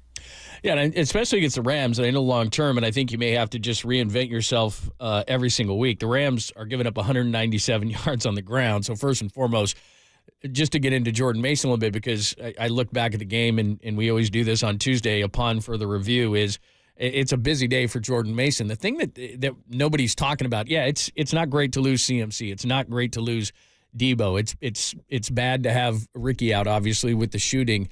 But Elijah Mitchell, because right now Isaac Guerrero just can't play. I mean, he's not playing a lot, but you look, and Ted Wynn said this yesterday, so I went back a little bit. He just doesn't know. He didn't run the ball a lot in college. He's got great numbers physically, 221 pounds. He's running a 4.33. I mean, it's really exciting, but he's not. He doesn't understand the zone quite yet. He's not ready to be there.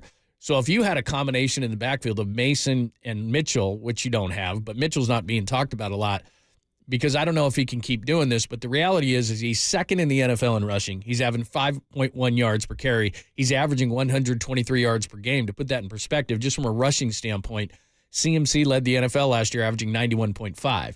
So the guy is doing it from a running perspective, but as you point out, he's not Christian McCaffrey, so we're not talking enough about him. He's a godsend for the 49ers, but they have absolutely nothing behind him. So he has 48 carries in 2 games, and he's not going to be able to maintain that. So at some point, you bring in a Matt Breida, you got to have somebody to back him up because Guarendo's not ready to play. Well, Guarendo had 1 carry in this game, and they didn't block the nose tackle, Harrison Phillips. He ran into a brick wall. I wouldn't say that. There's subtleties to his game where I think he was searching on the practice field in the OTAs and mini camps and training camp. Well, I didn't see him much in training camp. He got hurt right away, but even earlier, he's a physical specimen. Now, one thing he can do is catch the ball out of the backfield. If you wanted to turn him into a third down back, now he's got to be able to pick up a blitz, but he can catch them. He runs routes. It's different. He's not McCaffrey, but he was a wide receiver when he was younger, so he can run routes. So if you're looking for someone to, I think J.P. Mason can handle McCaffrey in the run game, but when he's in the game, you're typically going to give him the ball. With McCaffrey, they don't know what the hell you're going to do. He doesn't know what he's going to do. So you don't want to let the defense know. Mason can run the ball. I think Guarendo, I agree with you where I think he's searching for what hole to go to in the zone, but he's so big and strong and fast. Get him out in space. Get him checkdowns. Brock's looking for a checkdown, and he's thrown the ball a lot to use check, probably too much, and we're always saying throw the ball to the fullback. Now you're throwing the ball to the fullback too much. Stop doing it. But Guarendo can make you pay. So if you get him out in space and a check down or a route, he can run a route. The other team doesn't know who he is. He didn't do a lot of that in the Raider preseason game. Line him up in the slot. That's actually a good idea, is to use Guarendo as a pass-catching option, get him out in space, then tackle this sucker. He's 225 pounds and he runs a 4.33. He's going to truck you or run around you. We saw him on the kickoff return against the Raiders, so they'll figure it out. I think Patrick Taylor could do more from Green Bay. I think he's more, he's a big body. Now you got big-bodied backs. For a long time, J.P. Mason was the biggest. Now you got a whole room of them where you're just bigger. Mason's big, Taylor's big, Guarendo's big. Maybe you start playing with Cowing and line him up at tailback. You don't want to get too cutesy a little bit here, but I think they'll figure it out. I think Guarendo can run. I agree he's searching a little bit with the outside zone. I'm not sure how much he did that at Louisville. But run more gap and power and toss. Just toss him the ball. Run 18-19 toss. Get him out wide. And he can run routes.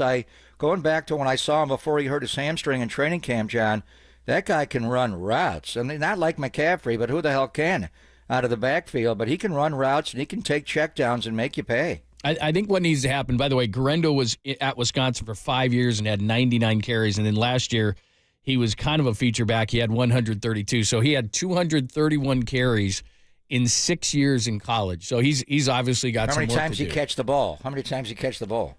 42. He used to be a wide receiver when he was younger. Yeah, he had 22 catches last year. He actually caught the ball almost more than he ran it. I mean, so he's got a little bit of time. I think what's going to have to happen is that, for example, you look at the Rams this week and you say, okay, and you do this every single week anyway, but even more so now, is changing your game plan based on the opposition, because you can run against the Rams, at least in the first 2 games you can. So that's a heavy J.P. Mason game. But what I'm saying is I don't know that I want J.P. Mason averaging 24 carries a game. Maybe I just have to do that, but I'm hoping for a second back to step up so that at least a back can get 8 to 10 carries a game unless you burn this guy out. And then you go back, you look at the Patriots, et cetera, et cetera. You do that anyway, but you may even have to do more of it where, hey, this guy's really featured. And you know what? And I want to get more into this because we're going to do upon further review. Brandon Aiyuk was open. I mean, a lot of the contested catches and all those kind of things. I don't know if it's that he needs a little bit more time with Purdy or whatever the case may be, but he was open a lot against Minnesota. And I saw it. Yeah, I saw it live. I saw it with my eyes. And you're looking at it, and it's not that Brock was under pressure in all those plays too. It's just he wasn't looking for him. So and trust me, when the all-22 is just they gotta figure out a way to modernize the way they shoot NFL games. A lot of times you don't see wide receivers. I remember with Al, let's put a camera on every single player, on the field, ISO camera on every guy. Sometimes you don't see the splits of the wide receivers when you're looking at the end zone cam. You just can't tell. It's terrible. But even when you're watching the all-22, but I was watching it live from that kitty corner end zone, and I thought going into the game they're going to pick on Stephon Gilmore. Tim Ryan talked about it every snap.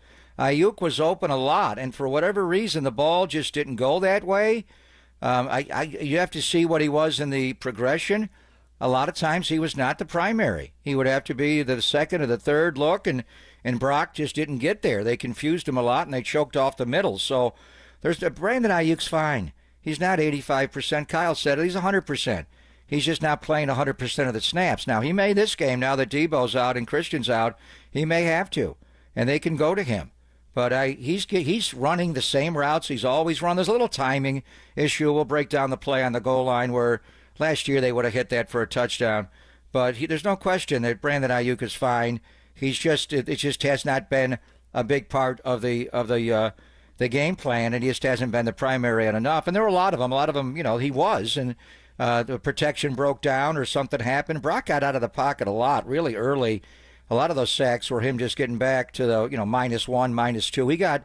He got hit hard a couple of times, or a lot of them were him just breaking the pocket, scrambling.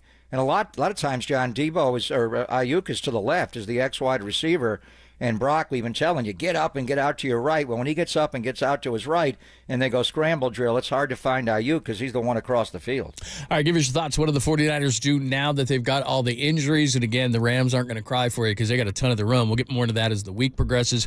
415-808-KNBR, 415-808-5627. It's Pop and Lund on the Sports Leader.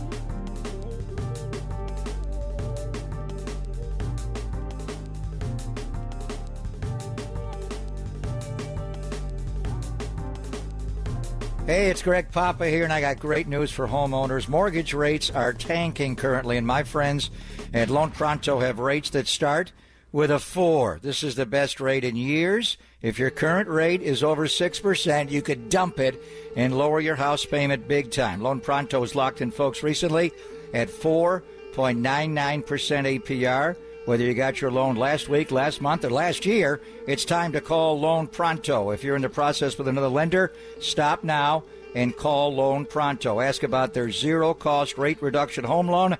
You can lock in a lower rate with no closing costs in a matter of days with almost no paperwork and usually no appraisal. And if you act now, you can even skip your next 2 house payments. So call now. Loan Pronto can give you a rate quote in minutes with no hard credit pull and no upfront fees like those other guys. Call 415-808-5721, loanpronto.com, 415-808-5721.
faithful. Filter out the noise and kick it with KNBR on the gram for everything 49ers. Follow the sports leader on Instagram at KNBR.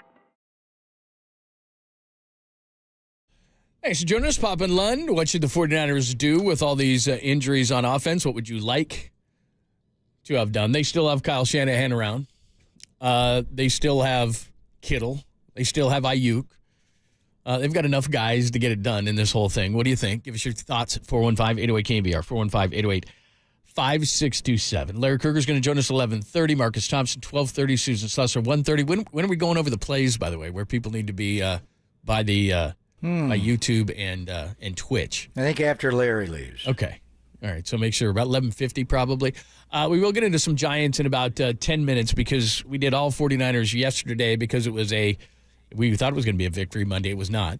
It was a lost Monday. So we will get more into a lot of things. Monday. Yeah, going on. By the way, real quick, since you just brought it up, and then we'll get to what the 49ers should do against the Rams this weekend. I thought I was watching a Philly broadcast last night. I'm a Jason Kelsey guy. I like him. And ESPN is not objective. I understand that. They're trying to get numbers and views and everything like that on their different platforms like we all are. But a little too far last night. I like Jason Kelsey and everything, but it was like an Eagles cheerleading fest from start to finish last night. I thought it was Prism TV, and Jim Gray was hosting Philadelphia Eagles Weekly, or John Clark, our friend. Just from the very open of the show, where they had him walk in and he wasn't dressed, and they had Big Dom DeSandro there, and it was a good line. He gave him the South Philly tuxedo, which is an Italian tracksuit with nice green suede or whatever it was, material, felt. Anyway, and then, he came in that way and he was doing a rah-rah intro. I thought it was JT the Brick before a Raider game, but, or me, maybe before that. In any event, yeah, and then he joins the countdown crew, and I'm trying to be objective with Jason Kelsey. He came up in the booth in the third quarter, and I thought he would add more. Just meat and potatoes football. He's yet to really enlighten me on anything. I mean, I did watch the Manning camps back, and they worked that out with stepping on each other. And Belichick is just superb. He crushed Arthur cast Blank. Is now the hoodie cast. He just takes over. I like it. That guy, he is so good. It's like walking into his meeting, on installation day with his team, and how they're going to win the game. And he lays it out, but he doesn't give too much away. Where when he does come back to coach, it'll be used against him because it's basic things he's talking about. But the way he explains it, anyway, he's just at next level. I don't know. And then they brought Kelsey up in the third quarter with Joe and Troy. And Joe Buck says right away, we're going to talk offensive line play for the first time ever on Monday Night Football. Mm-hmm. Dan Deerdorf was in that booth for a hell of a long time, a Hall of Fame tackle in the NFL. So that ain't true. But anyway, and then he got into a little bit with the tush push and, Jurgens making the conversion. I don't know, John. I thought Jason Kelsey would add more outside of just chugging beers and hanging with Big Dom and just being a dude. I thought he would add more because he's such a smart player, and the way he got out in space and ran, you really haven't seen that many centers pull. I just think his analysis, and maybe people don't care anymore, and I don't think he was led the right way when he was in the booth the third quarter. It was like an interview. They were interviewing him. Treat him like an analyst. Anyway, I think overall he's been disappointing. But you like him, don't you? Well, I like his personality, but like you said, I think what they're doing a disservice to him, which is they're making him into this character of, this wild man, drunk guy. He's retiring, and now the chains are coming off and all this kind of stuff. And like you said, it was an interview more than it was as an analyst. And so I haven't seen him in that role. I think he could be good in that role, but I think that ESPN is ruining him because they're putting him in this box like they do with a lot of these guys. A lot of these guys, it's like, okay, Kendrick Perkins, you're going to throw out these wild opinions, and you're going to be this, and you're going to be that, and it's almost like roles in a movie. This is the role that you're going to play, rather than let's see naturally what happens here, because I think he can be very insightful. He is very smart. He played center. That's kind of like playing catcher in Major League Baseball. I mean, you know what's going on with everything offensively. And then, like you said, it's like, okay, Jason, break down the offensive line. Well, he can do a heck of a lot more than that. It's not like He's talking about setting protection. Yeah. And now he set the protection, and now Hurts sets the protect. Well, what is that? How do you set the protection? What are you looking at when you look at the other team's front and linebacker and you calling out the mic, and how do you make sure you're all balanced? What does that mean? I mean, all the different things that they can do. And, it's back in the, obviously in the early days of Monday Night Football, it was Dandy Don Meredith. And they kind of made him into that, where, it was Howard, it was Frank. They were more the serious football guys. And then Danny Don was singing. And Danny Don played quarterback for the Dallas Cowboys in the Ice Bowl. He was a very smart player, but they never used him that way. And then Alex Karras, remember Alex Karras, the Hall of Fame defensive lineman? They turned him into his character, Mongo from Blazing Saddles. They never treated him seriously. And I think that's Kelsey's agent and Kelsey himself taking control of his career. And I guess today they love him, when he's at the, watching his brother play a playoff game in Buffalo, and he jumps out of the suite and goes down and chugs a beer, and he's hanging with the Bills Mafia. And, obviously that resonates with people. You can do all that, but when it's time to actually analyze the game, it would be nice to have a little more analysis. I don't know. And his voice isn't strong. You know what else I was thinking last night with Joe Buck, John? Remember when Joe had that terrible throat problem and he lost his voice for a long time? Is his voice back to what Joe Buck's voice used to be? His voice now is just really husky. Yeah. It's not, he doesn't have his dad's voice. He never did. But he had a much more authoritative cut through and it's tough when you're at a stadium to cut through the crowd sound. I don't know, did he ever get over that throat problem he had? Yeah, he's talked about it publicly. You know how he got it was a hair transplant, as weird as that is, because they put a tube down his throat during the procedure, and it takes hours, and then they pulled the device out of his throat. It's a breathing tube, and it screwed up his throat. That's how it happened. So anyway, it wasn't how Michael Douglas got cancer, being the cunning linguist that he is from his wife. Oh no! He put on Chicago and. I don't know if I buy that one. Canalangus. Yes. That's how he said he got it. I would have told that story better than I needed a hair transplant. He's been very public about it, but that's what happened. That one's not nearly as fun. Yeah, he got a tube down his throat. Now, Michael Douglas had the great story there. He did. You got to know how to tell that well story. worth it. If I'm going to get cancer, I'm getting it that way with Catherine Zeta-Jones. Wow. All right, we will hit up some Giants. We'll get back to the 49ers. Obviously, a lot to discuss with Deebo's injury and how they get past this one. But let's get into a little Giants. We weren't able to do it yesterday. A scathing story by our good friend Andrew Baggerly. What does it all mean for Farhan's future? Plus, they bring up Bryce Eldridge. There's a bunch of stuff going on with the Giants. But let's focus on the Bags piece. We'll do it next on the Sports Leader.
Hey, it's Greg Papa here. I tell you to do this every day, but today you need to call O'Donnell Financial Group because having the proper investment strategy in place may allow you the freedom to do what you want, and when you don't want to do whatever you want to do, and potentially for the rest of your life and go into retirement, you've worked hard.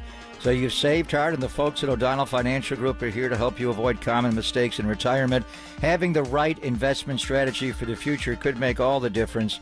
Reduce what you owe to the government and keep hundreds of thousands more in your pocketbook, especially for those who have saved a lot. So don't wait any longer. Call O'Donnell Financial Group today at 866-496-2300. Learn what it means to truly achieve retirement independence. Call 866-496-2300. You can learn more online at o'donnellfinancialgroup.com. That's 866-496-2300. Also online at odfigroup.com.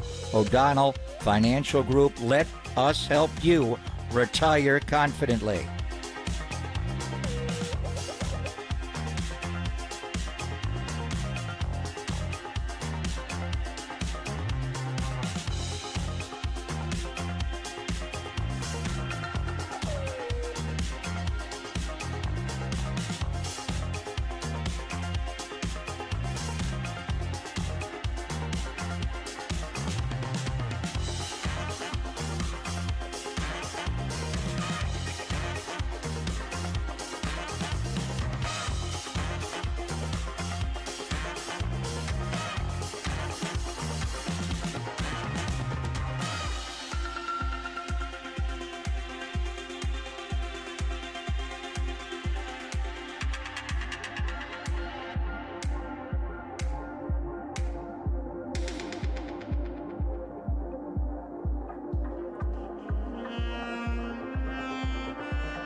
Papa and Lund continue live from the KNBR Casino Matrix Progressive Jackpot Studios. Casino Matrix, Progressive Jackpots are here. Where are you? Just drop in. Please play responsibly. 1-800-GAMBLER. Suarez pitches.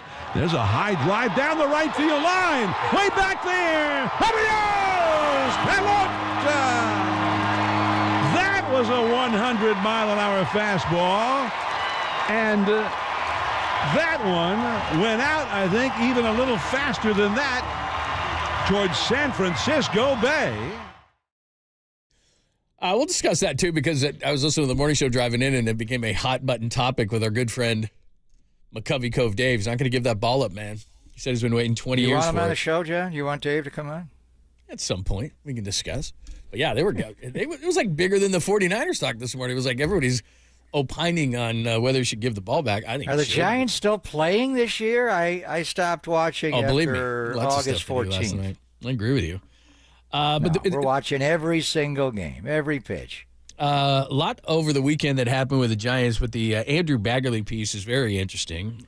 Just a quick excerpt out of it. According to sources, the Giants executive board, led by Buster Posey, became so frustrated by the lack of immediate progress between Zaidi and agent Scott Boras, talking about Chapman's new contract.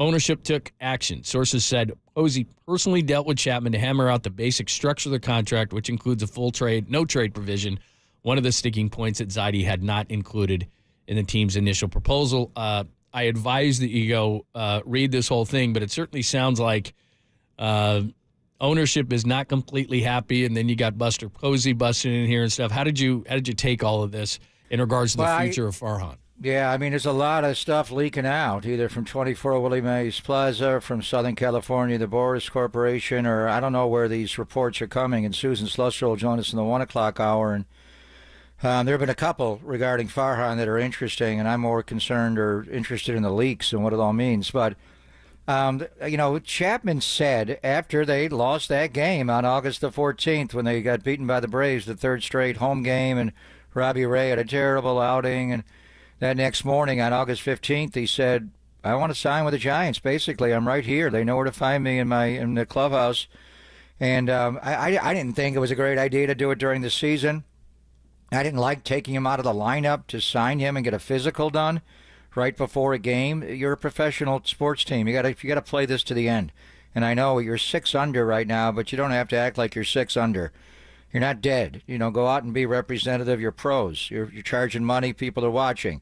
Anyway, they did the deal, and they wanted to sign him when he was, when he was talking about it. So I don't think it's uncommon and does Farhan really do the contracts for the Giants? Do they not have a Parag?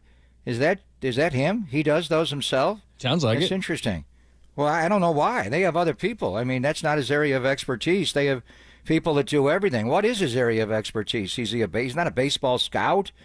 He's a guy that's, smart guy who rose through the ranks of the analytics world to be what he does. And I'm sure he has a lot of positive qualities. I'm not saying he doesn't, but he doesn't. I don't know. Is he done contracts before? Did he do that with the Dodgers and with Billy Beane? I don't know. I would think there would be somebody else that would be the point guy in that, and Farhan would, put it over the top. But for whatever reason, he and Scott Boras have had, an issue getting deals done, whether it was the Blake Snell deal, the Chapman deal done. So it's not unusual for somebody else to step in. And this somebody else is one of the greatest players in the history of franchise who has probably a key card to get in that clubhouse, even though Murph's gone. Buster can go in there whenever he wants, and you don't have to, have a meeting with the Boras Corporation. You just go into your own clubhouse. You're a part owner, and talk to the third baseman, and they got a deal done. That's not that unusual. That kind of stuff gets done a lot. It's just, how did we find out about it? Who made that public knowledge? Would Scott Boras want that out and somebody in his organization? Why? I don't know. Did Chapman tell somebody that? And then you have another news leak that came out before. And Baggerly knew about this for a long time. When we had him on last week, John, he was kind of miffed that, why is this a story now? I knew about it. I didn't think it was important. Well, Shea Hay is uncovering all kinds of things. That's what John Shea does. He likes to ask questions, and he likes to be a investigative reporter. He knows the game, but he likes all aspects of it. And he found out that the contracts, we thought, when they introduced him in the fall last year of Bob Melvin and Farhan, were concurrent in term. They were 3 years, that they gave Bob a 3-year deal. He was leaving San Diego and A.J. Preller, and, they thought, Farhan said it's a 3-year deal through 26, 24, 25, 26. Somebody leaked out to Shea. Bags already knew that they don't have to pay those guys in 26. I don't know if there's a buyout or not, but they're under contract for this year, and this year's not gone well, especially the end, and next year. So you've had two pieces of information that I'm sure Farhan did not want out there, because it does jeopardize his standing in his organization. He's already wildly unpopular with the fan base. It's just amazing to me how unpopular he is. I don't know anybody in the media that really loves him, or anytime we bring him up with the fans, it's whatever it is, bond, don't bond, fire Farhan. That's the answer. Just get rid of that guy. well, what are you going to do? And then Billy Owens, I think, is a candidate there. But the bigger question is this coming from 24 Willie Mays Plaza? Is this coming from the Giants? Are they leaking out information that puts their head of baseball operations in a less than favorable light? That he's not. They don't need to do for that. 26. They don't need to do that because he's already in an unfavorable light. Like, I don't know anybody among the fans who like him. Well, they're softening for 2 weeks from today. The season, 2 weeks from yesterday is going to be Black Monday, but probably the exit interviews will be 2 weeks from today, and then there may be a news there. So maybe they're throwing a little trial balloon out there. I don't know if they need to. Where's this information coming from? And I don't want to know. It's not my business. And Shea and Baggs are good reporters. We'll ask Susan, just what it all means. But there appears to be a public positioning that is less than favorable on Farhan Zaidi. And so what are we bracing for? In 2 weeks' time, they're going to let him go? Do they have a replacement, that they would turn to? Pete Patella. That guy, I never see him, never hear him, never see him. Is he around? He's not like Scott Harris. What's Scott? By the way, what's Scott Harris's position with the Tigers? Is he president of baseball operations? Manager of the Detroit Tigers. Bring him back to do president of baseball operations because Detroit's been on fire. I mean, look at that. I mean, seriously, I know you laugh. Mike still own that club. They're not going to let him out of his. No, he's passed away. Why would they do that? But what I'm saying, who owns the Tigers? Who owns the Tigers? His son or something. But all I'm saying is if you can give him a promotion, maybe they will. But Detroit hasn't quit, and they don't have the talent that the Giants do. The big thing that comes out of me for this is a paragraph after they say that ownership wanted to sign Matthew Chapman. It says it was an ownership group that viewed re-signing Chapman as a slam dunk and did not trust Zaidi and Boris to finish at the rim. Now, you can't do anything about Boris, but my whole question this whole time with Farhan Zaidi, the biggest damning thing for me is who closes with the Giants? Well, it sounds like it's Buster Posey, but it should be the president of baseball operations, but he's not a guy that is going to impress somebody and close a deal in a room. He's great with the numbers, all these kind of things, but he's kind of a dorky guy who wouldn't impress anybody. And I don't know how close they've gotten with Harper or Judge or any of these different guys. I don't have that information. But I just know that looking at it, it just doesn't seem like he's the closer type, and he's supposed to be because he's the president of baseball operations. So the most damning piece of this part is, and where I think there is a divide, is that the fans can hate Farhan Zaidi all they want. It's not a democracy. But when you start hearing that the ownership group around the big mahogany table is not happy with Farhan and there's a distance there and Posey's coming in to close deals, then what the hell is Farhan here for? To count the beans, to count the numbers, to look at the computer, to read the readout? Like, what does he do? You asked that about Jim Harbaugh. What does Farhan do? If Farhan's not closing deals, I mean, he's churning the bottom of the roster. I know that. But from a big standpoint, can he close deals? Is there trust within the organization? Because it doesn't sound like it. Okay, when you mean about closing a deal, you're referring to bringing someone in from the outside that doesn't know your organization. Yeah, Chapman should have been easy. Like when I hear he had trouble with Chapman, the deal was already closed. But that's what I'm saying is he that wanted to be here. Right. That's what I'm saying is that if he can't get a deal done, and ownership feels like Buster Posey has to come in to close a deal with Chapman, who's begging you to sign a contract, then how the hell can he get a deal done with somebody from the outside? Okay, but with Chapman, and I don't know what the hang-up was, but the one thing with him is they gave him a 6-year deal and a no-trade clause in the deal, apparently. I don't know, if it vests at a certain point or not, and a lot of the information we're given winds up changing later, which is fine. But, maybe in time, Farhan's reluctance to not give him a no-trade clause will come back to bite the Giants organization. There's reasons why you say close a deal. The fine details of the deal he couldn't agree to and maybe he did not want to give up on. So is it the financial part? I find it a little bit... did Billy Beane do all the deals with the A's players? I mean, it's just John Lynch has Brian Hampton and Parag. John does some of it, but these are complicated deals and financial matters on the defer money, and I think this one was pretty straight. But I'm a little surprised that he really does do deals as far as signing players that way, that it wouldn't be somebody else. I'm sure there's a lot of people involved, but it may have been, you're saying closing a deal. He just wouldn't give in to Boris. I don't want to give your player a no trade. Maybe we'll give it to him to a certain point and it's removed, or he, I don't know how they would structure that, but I could see a reluctance not to give him a no trade and to give him, or to give him a no trade and to give him a 6-year deal. Now you're basically stuck with the guy, and you can't move him later. So that's just a point there. But I don't Pop, think it's that unusual. Isn't the damning part, though, of this story? It was an ownership group that viewed re-signing Chapman as a slam dunk and did not trust Zaidi and Boris to finish at the rim. Well, they didn't trust Zaidi.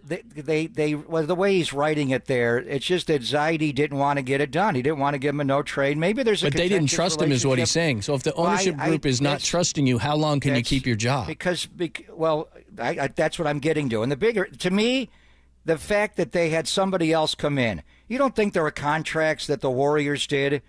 And they have a cap guy where, for whatever reason, Bob Myers may have been not able to sign a player, and it's just, hey, Mike, will you go talk to his agent and get it done? That happens a lot in sports where we need somebody else to go talk. You finish the deal. I took you to we're on third base. We're just trying to get him in from third with less than 2 outs. Our baseball team can't do that. So can you do it? That's not really an issue here to me. I think it happens a lot. It's that, how did we find out about it? Who leaked that out to have more damaging public consumption for Farhan? And I would not be surprised if it came from 24 Willie Mays Plaza. Would Scott Boras and his people want that out? Maybe it's from Chapman. I don't know.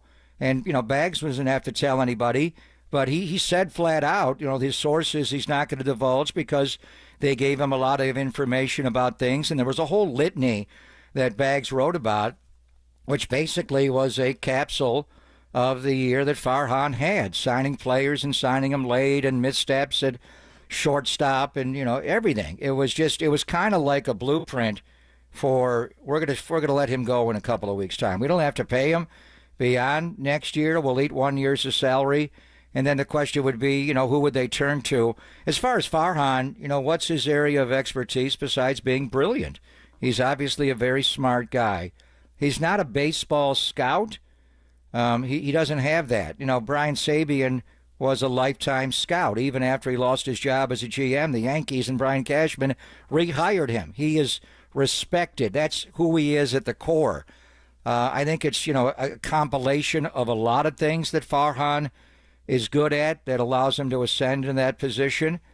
But the one thing, and we brought it up last week with Baggs, is he needs a Dick Tidrow. As savvy as Brian Sabian was, a lot of those critical pitching decisions were made by Dick Tidrow.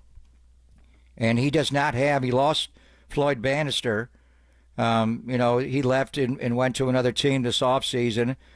And he was kind of that pitching guru in the organization when, Cap and that group came in and Farhan. So I think, the one thing is, even if they do keep Farhan, it may be a different role, and we may not hear completely about it. Baggs and John Shea and Susan will find out about it.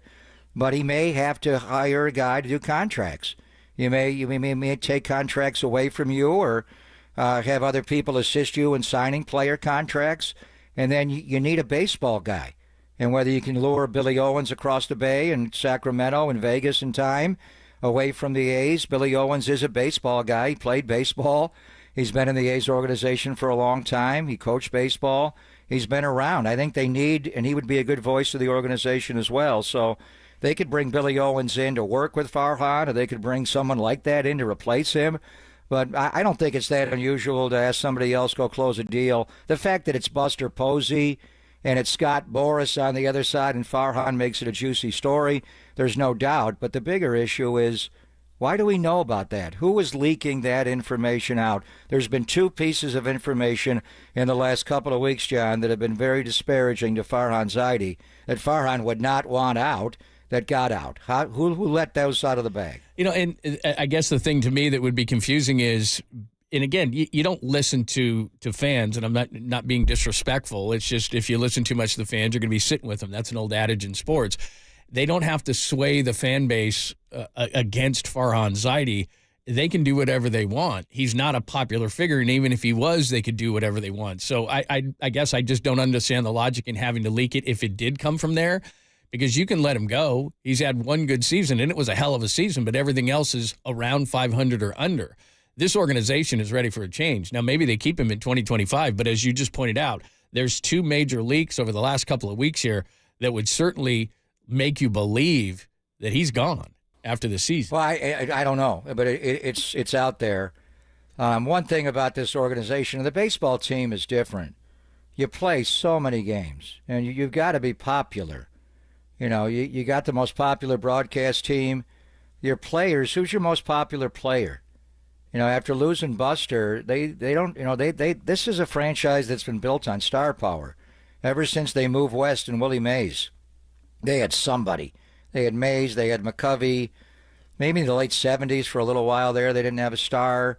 But then they got Will Clark, they got Kevin Mitchell, they got, you know, they went on and on. Buster Posey, the pitchers, Boch. I mean, it's just, they've had stars. That's why they're so popular in the marketplace. And you got to compete not only with the Dodgers and Padres and D-backs, but the Warriors and Steph Curry, the biggest star the Bay Area's ever produced on a sports field or court or ice. And so this is organization. It's not just winning and losing games. That's huge.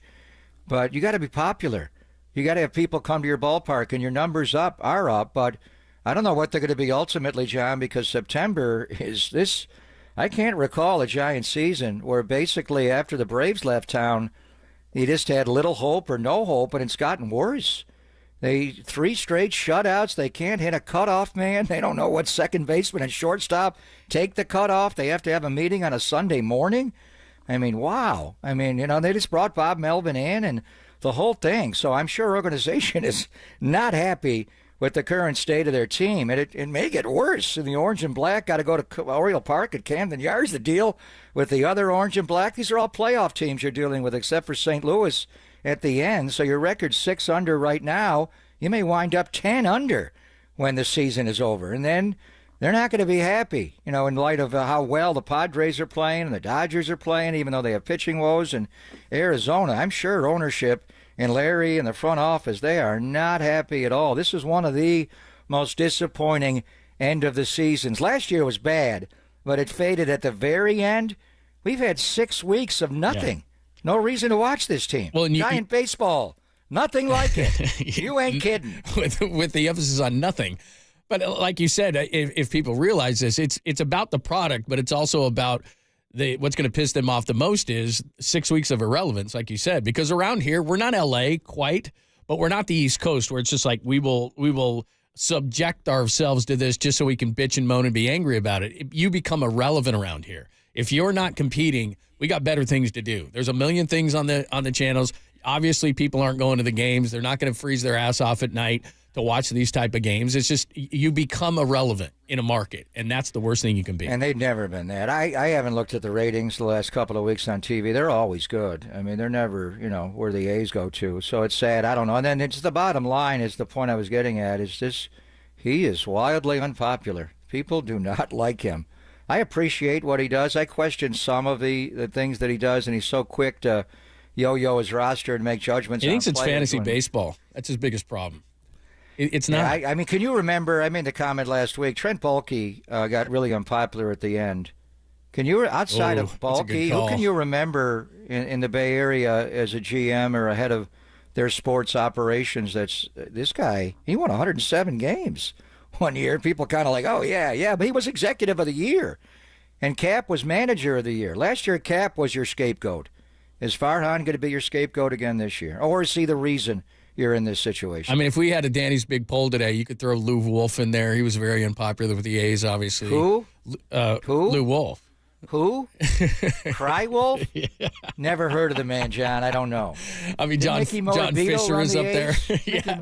By the way, I saw that piece. Was that Shea who wrote that? His hair is can I get some of that hair? That's amazing hair that Mickey had. Oh, my gosh. It's amazing hair. Yeah, just Very go nice. to get a salon next time and grab a whisk broom and pick it up off the floor, and you got Mickey's hair. But I mean, you know, there's been some A's executives. Like I said, Lou and John Fisher are on that list. Certainly, you know, there's some guys. But you're right. As far as the Giants go, Take the A's out of it. They're not really. Yeah, but I mean, yeah, Farhan is up there. You hit it right on the head with Trent Baalke. Love to take the ACLs at the end. That was just weird. That whole thing was just weird at the end with him. Like he was in the broadcast booth, right? He had been fired. It was Chris Cohan is an owner with the Warriors, and Bobby Rowell. Right.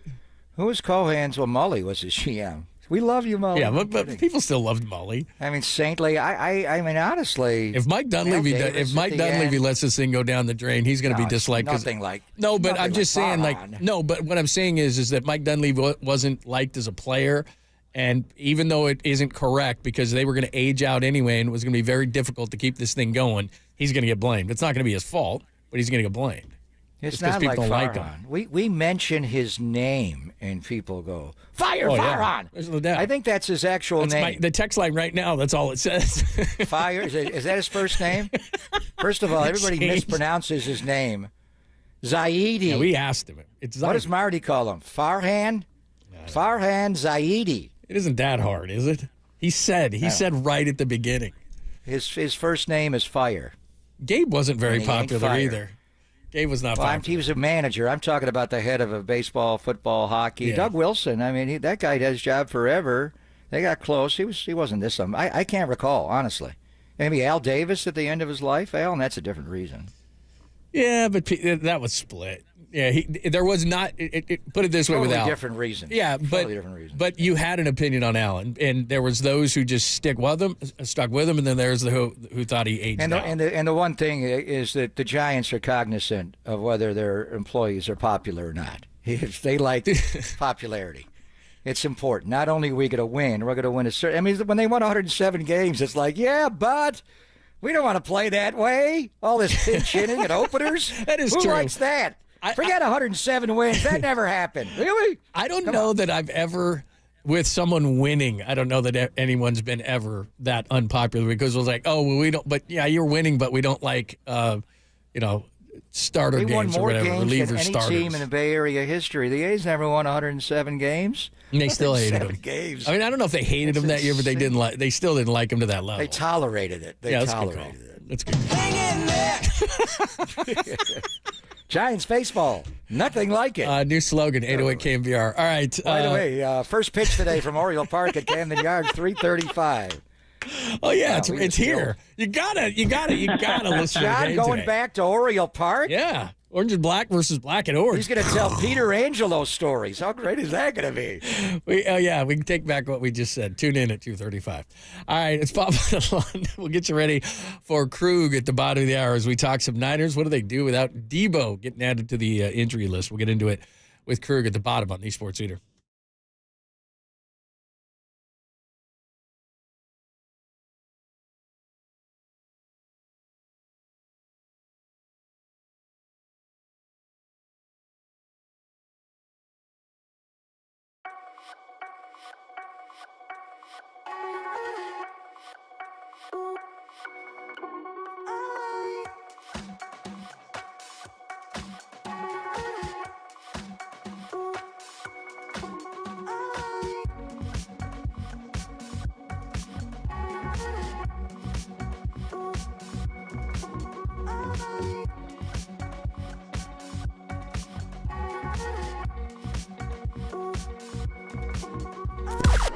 Now, from the O'Donnell Financial Group Sports Desk. Learn more at ODFIGroup.com. O'Donnell Financial Group, because planning is a process, not a product. Brent Jones, lovely. That's a good drop. I'm going to go back to it. Lovely. Joined Copes and JD, who was in for Tommy yesterday. Gave his thoughts on the 49ers loss to the Vikings. Check out that podcast and more in the KNBR app, YouTube, and KNBR Social.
Follow KNBR on Facebook. This is Papa and Lund on KNBR 104.5 and 680. The Sports Leader. Sports Leader.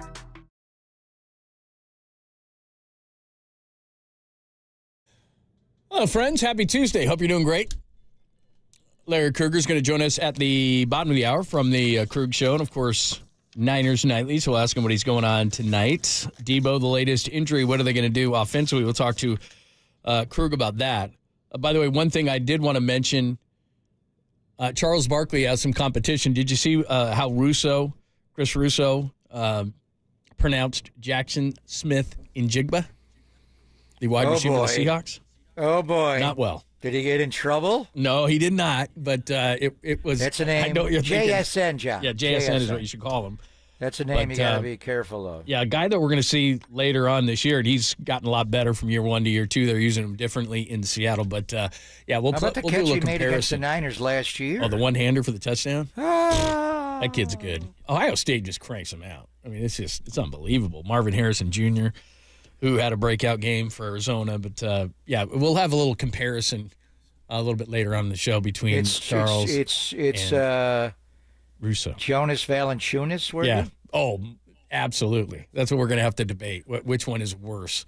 Charles had many, but yeah, Valanciunas. It's Valanciunas. Moses Moody worthy? Yeah, that's, you know what?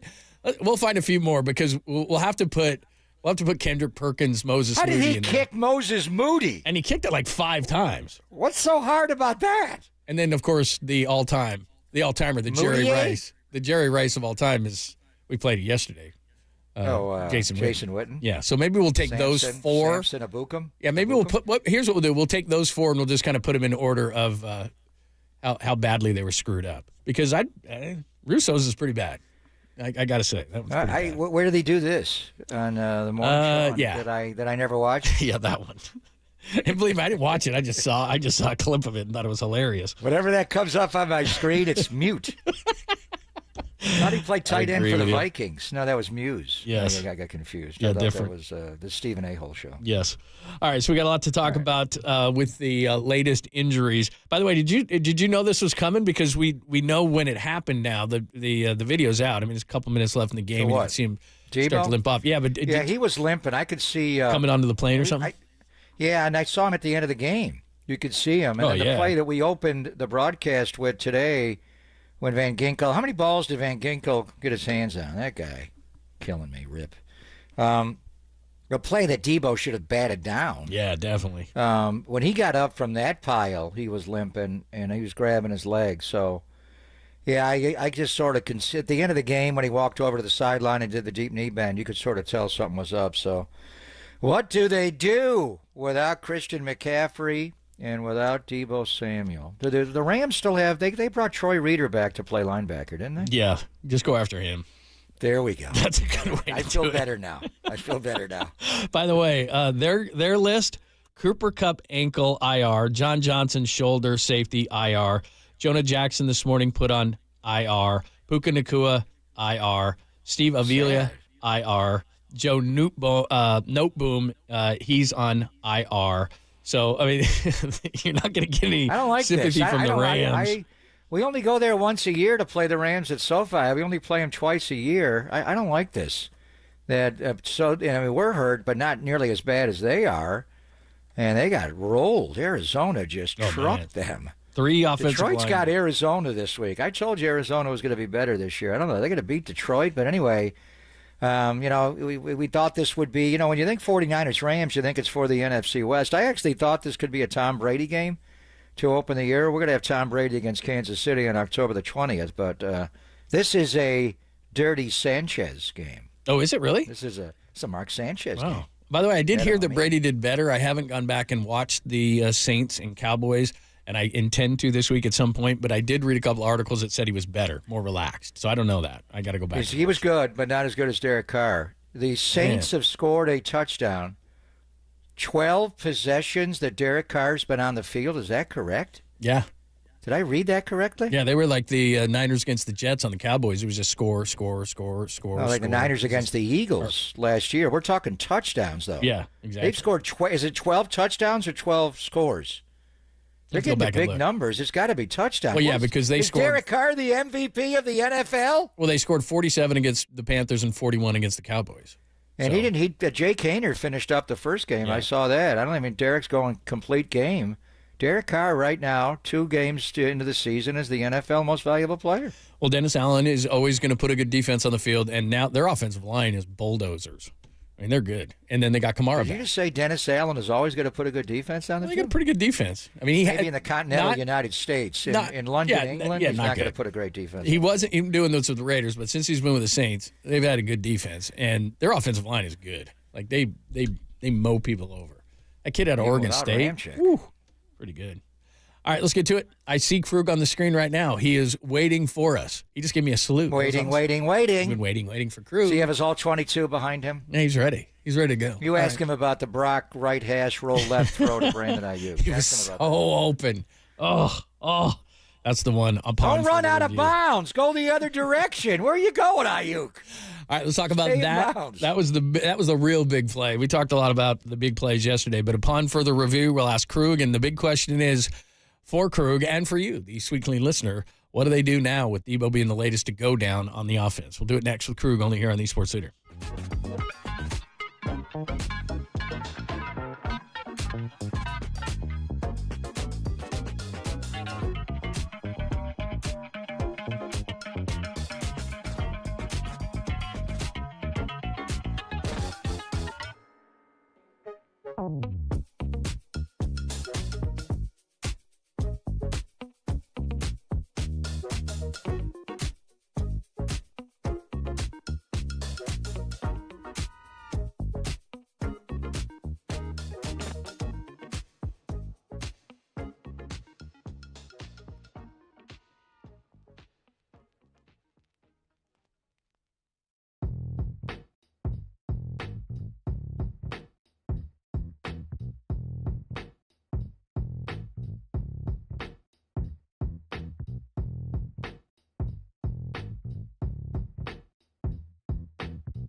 Is your home ready for kickoff? Everybody knows that hosting friends, family, and fellow fans is the best way to enjoy a football Sunday, so get ready for an elevated game day by staining your deck or painting your fan cave with Benjamin Moore. Football and painting season are now in full swing, so now is the perfect time to tackle your indoor and outdoor paint projects. Have your family room decked out in team colors to impress guests and intimidate rivals. Update your kitchen with a fresh coat of paint for prepping tailgate treats and pregame snacks. A freshly stained porch or repainted exterior will allow you to grill outdoors in style all season long. So change your luck with a fresh coat of paint. Whether you're calling it audible or following the playbook, find all the right products, the perfect colors, and plenty of advice at your Bay Area Benjamin Moore retailer. And we are playing 17 games and have for many years now. So let Benjamin Moore help you extend the life of your home for many years to come. Support your team and your local, independently owned and operated business with Benjamin Moore.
wherever you are around the globe. Stream your faithful home of 49ers football 24/7, 365 on KNBR.com. This is the sports leader. Third down and 1, 49ers on the 4-yard line coming out of the 2-minute warning. Purdy under center. Mason lone back. Throw. Ball got tipped by Van Ginkel. Caught by Deebo, and he lost a lot of yards. Deebo took it from Van Ginkel. That was going to be an interception. Injuries from the game, just one new one. Deebo ended up having a calf strain. He'll probably miss a couple weeks. Just casually starts off the press with that. Everybody panics. Ah!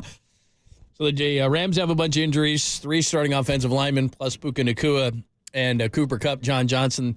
The latest, their safety to go on the injured reserve. And then the 49ers, of course, already missing CMC, Elijah Mitchell, and now they're missing Deebo Samuel as well. What do they do from here?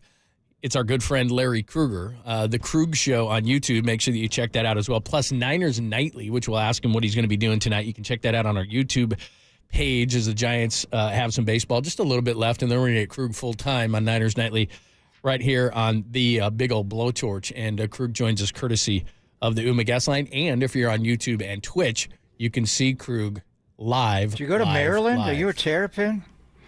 You know, Kevin Anderson was a good buddy of mine, and he was the AD at Cal, and then he went to Maryland, and we had him in studio, and we gave him some grief because he didn't bring us anything, and then he sent me like the entire bookstore. So yeah, if you have any Maryland needs, I've got lots of Maryland swag. There you go. Very nice. Swag. We're like swag.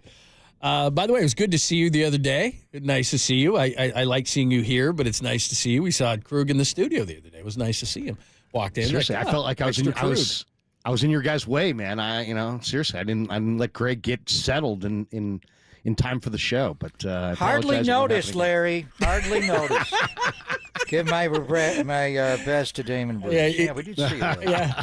No, he could have parked horizontally across his parking spot, but I decided not to. Yeah, that would have been good. No, Trent took my parking spot, NJ. Yeah, the rolls. He sold the electric rolls, by the way. What? Trent That's the biggest news of the day. What was that, like $1 million? Did not make money on the sale, but cars. Let's move on here, Larry. Our time with you is precious, and we do value your thoughts on this because you study this like a madman. What do? We talked about their 5 eligibles being among the best the Niners have ever had, and any 5 eligibles in history, and now you lose 2 of the multi-positional guys. McCaffrey's going to be out a while, at least 3 more games, and Deebo a couple of games. So just scheming it up in the personnel group, what do you see Kyle leaning on minus CMC and Deebo? Mason. I mean, a lot of Mason, I would hope, and maybe some Patrick Taylor. I kind of was impressed by Patrick Taylor in that final preseason game, but I thought maybe in this last game we didn't. The 49ers guys lead the NFL right now in time of possession. They've been 2 games in, they're possessing the ball 36 minutes and 44 seconds. They need more of the same. They need to dominate the time of possession, I think, protect their defense a little bit, and see if they can go with a run-heavy scheme featuring Mason a lot, and maybe a little bit of Garendo, a little bit of Taylor. And as far as what they can do, I do expect them to pick up another offensive weapon. Will it be a wide receiver? Will it be a running back? I'm not really sure, but I do think they'll add somebody. Larry Krueger joining us. I think for this weekend only, you look at the Rams, and their offensive line is obviously banged up. They're missing those receivers. So there's an ability to shut down that offense. But defensively, the Rams aren't stopping the run. Last year, they had all those young guys in, and they had some good drafts and everything else. But Aaron Donald is gone. And I just think, because I'm looking at them in the first 2 games, they barely lose in Detroit. They get blown out by the Cardinals with all those injuries, but they can't stop the run. So this week, and that goes back to what you're saying about a running back, Jordan Mason is getting criticized for not being CMC, but he's second in the NFL in rushing, and he's averaging 5.1 a carry. So they're damn lucky to have him. I expect a lot of Mason, but my concern becomes, when Elijah Mitchell went down, we didn't really think a ton about it. But then now Elijah Mitchell would be great to have around, 900 yards rushing as a rookie. And Garendo just in college didn't have a ton of carries. He hasn't had much with the 49ers, but I think that indicates that they don't trust him yet. So can you keep running Mason? He had 28, then he had 20. Can you keep running him into the 20s, or do you need to have somebody, like you said, you'd bring somebody in, maybe a Breida who knows this thing? What do you do here? I think Breida's an interesting name because he knows the offense, and I thought he looked pretty good this preseason, to be completely honest. He wasn't the Breida of old, but he looked pretty good. But I think you have to because, Guerrero is a intriguing size speed guy who I think could be a good kick returner and I think could be a valuable player on this team long term. But as far as running back instincts, that ability to pick and slide and slither through holes and get real skinny at times and read things and read blocks, and he's just very raw. He's just very raw. So that's all I would say about Guerrero is I like him. I think he's raw. I don't think he's ready. I do think they need another guy. I would go with Mason. I think you just got to have communication with Mason and find out how his body's feeling, and if he's any worse for the wear, because he has taken some big hits, but he's a big kid and he's young. Who maybe he's all right. No, he can handle the run stuff. It's just, the interception Brock threw over the middle. Kyle Juszczyk ran that Texas route.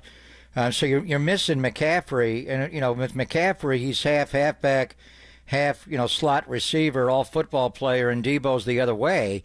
So Mason can run the ball, but you don't have a weapon out of the backfield.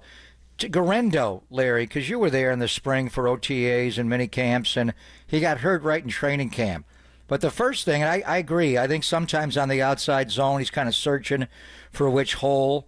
But the one thing he can do with his speed at 4.33, and he runs a 1.54 the first 10 yards at 221 pounds. And correct me if I'm wrong, when he was younger, he was a wide receiver they converted to running back. He doesn't run McCaffrey routes, but the pass game element you lose from McCaffrey and Deebo. Can Guerrero give you some of that? Maybe not run routes. I think he can be Troy Reader over the middle on a Texas route. But Brock has been talking about, I miss the check down. I miss the check down of McCaffrey. Guerrero can provide to you a size and speed weapon as a check down receiver, can he? Yeah, no, I think that's the ideal way to use him right now because he's best. We saw him in the preseason game go for 93 yards. What was that? Well, it was like a running play. It was a kickoff return, but there was more space. I think he's a guy that you can toss him the ball.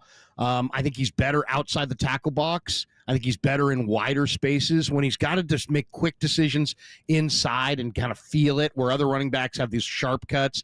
He has more rounded cuts. I just think that he's better in open spaces, so I like that idea. I like the idea of getting him isolated, maybe in the flat against a defender, one guy, make a miss, and now it's off to the races because he's got that kind of home run speed.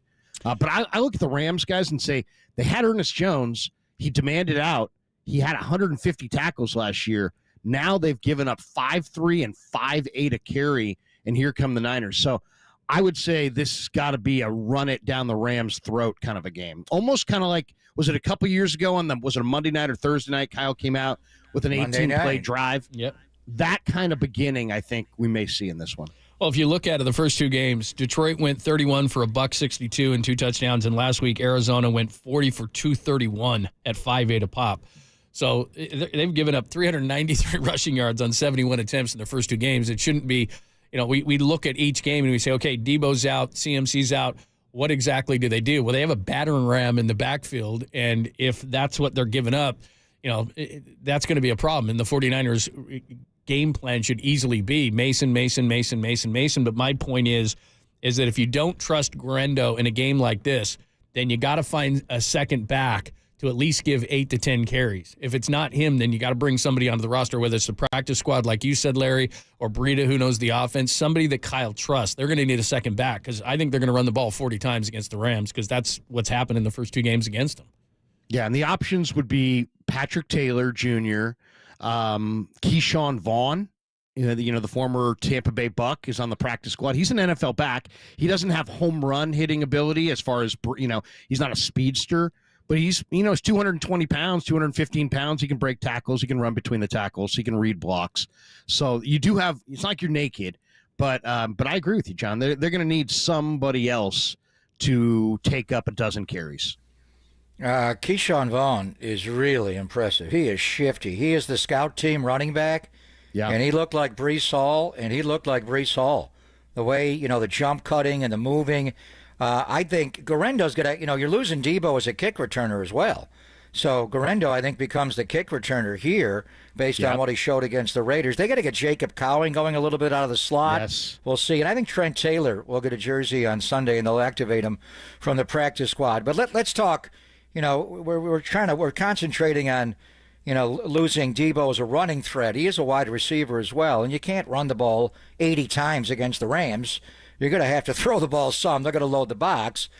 But Brandon Aiyuk, Larry, just looking at the All-22, where was he against the Jets?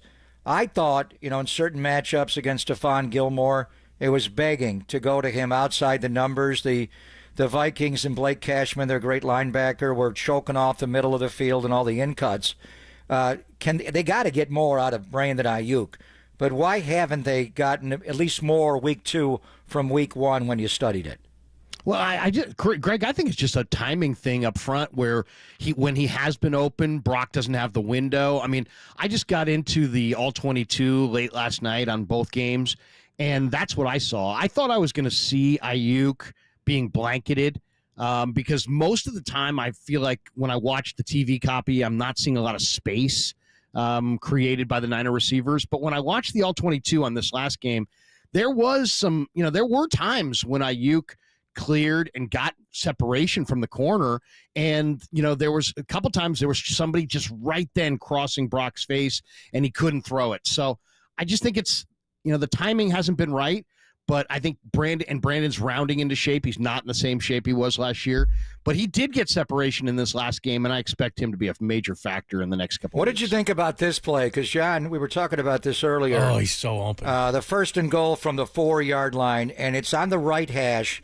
So Brock's going to run the stretch left. You get a good look at it from the end zone. He runs the stretch left, and it's a keep or a boot, as Kyle he calls it a keep. And Ayuk's the outcut here. This is where the timing is off, and Aiyuk runs himself right out of the end zone. He's got to stop there and go back the other way. But why didn't this hit, do you think, for a touchdown?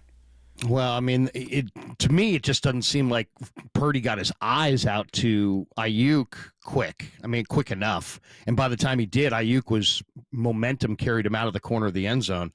If you look at that end zone copy, doesn't it look like he looks late? He looks like he's looking at the receiver in the middle of the field, not the receiver. But he's starting on the right hash. There's a long way to go. And it's not the college. You'll see it from the end zone here. Mm-hmm. Yeah. So where do you want him to pick it up? I don't know if he can sit down, though, because the defender's trailing. Just stop. Don't run out of bounds. Do not go out of bounds. You're out of bounds, you're dead. You're OB. Yeah. Just stop. Just come back to the ball. I mean, kind of like Deebo did on the sideline. You just when you get to the edge, you plant your feet and you lean. You lean, right? You lean. You just don't go out of bounds. If you can make the catch, you make the catch. And if you can't, you can't. But out of bounds doesn't matter if you catch it perfectly. You're out of bounds. And just to describe to people what we're talking about is that was the one where they got stopped on 4th down. Kittle catches the one on 3rd down to the 1, and then the ball's batted down, and then this was 1st and goal. Right. This was 1st and goal. That's what I'm saying. But then 2 plays later they get the play. So we didn't talk about this a ton yesterday. Again, we're talking semantics here. I think Brock should have seen him right out of the gate, and he threw it too far out. If Aiyuk stops, I think that the defender catching him because he's in trail. But regardless of the situation, they got to score on that play. And I'm not saying it's Patrick Peterson play last year, John. He was completely covered on that play. Just stop. Do not go out of bounds. He's got to throw the ball faster. He was late on the throw, too. I mean, it's both. He's late on the throw. He's on the right hash. That play takes time, Larry, to develop across the formation to make that work. One of the problems with Brock Purdy, and I love the guy, but Mahomes slings that out there. I mean, he doesn't need to turn his entire body. Brock's got to get in position to throw that ball, and he's late. I mean, he's late. I thought he took a real long look at the receiver in the middle. He also had to clear the end. He has pressure on the end. There we go. I see it. Damn thing. Yeah, there it is. Right there. Yeah, right. He's looking. They got to clear the end. He opens his shoulders like he's looking at the receiver. Was it Kittle? Was on the inside there? Mm-hmm. Yeah, let me see. He's also got to clear Dallas Turner, Larry, on that play to be able to make that throw across. I mean, it's on the right hash. If it was on the other hash, he can get there. But it's a quicker release. It's a quicker play. It just takes a while for that play to develop there. Anyway, so watching the playback. The game back, the bottom line is and I saw it live because where we were, Aiyuk was open and the ball, was he not, even second in the progression? It looked like a lot of times he was third in the progressions when they went backside to him. Well, it just seems like he lacks rhythm right now with Brock, and I don't know if that's from missing all the practices, because God knows they were in a great rhythm last year, but they haven't really established that rhythm on the practice field yet, at least from what I've seen. I haven't seen Brock get into that rhythm like he had last summer with him, and maybe it's just repetitions, but. Obviously, Brandon's got to become a huge part of this offense, like immediately against the Rams, even though it should be a run-heavy plan. With the weapons they're down, Aiyuk's got to step up and have a huge game. To me, I've been disappointed with what I saw from him. I've been disappointed with what I've seen on film from Jake Brendel. I feel like Brendel's getting worked in the middle pretty good. And I'm not seeing a lot out of Javon Hargrave on the defensive side. I really thought Hargrave and Collins guys would dominate the interior in this game and make, really have their presence felt. I didn't get that vibe. I didn't see that dominance in this game. Other than the one play, Hargrave got through and then Gross Matos got him. But yeah, you're right. The other thing about the defense is Fred Warner, and if you go back and look, Nick Bosa was standing, is that final drive in which Minnesota took the clock down from about 10 minutes to about 3.5. And they went 3 for 4 on third downs, but they got the 26-yarder when they needed 11. They had another 7-yarder that they converted as well. That's the situation. It's 20-14 where I thought, okay, the defense is going to bow here. They're gonna step up. They're gonna get the ball back, and they just didn't. So if we want to look at everything, special teams getting a punt block, Cowing drops a punt, the defense giving up third down. What was it? 7 for 13 or something like that on third downs. This was just a system-wide failure offensively, defensively, and special teams. Well, it wasn't. To me, the play on that drive that was the most frustrating, and I felt like the entire drive felt different after this play, was the first third down. They were 3rd and 7 at the 33. They were about to get off the field. There's no Addison, there's no Hawkinson, there's no JJ. And you're thinking, okay, hey, Niners are going to get off the field. They're going to get the ball with 9 minutes left. They're going to down 6. They're going to win this game. And instead, Darnold goes to Brandon Powell, and it was pretty clear that Yadam and Mooney had a miscommunication.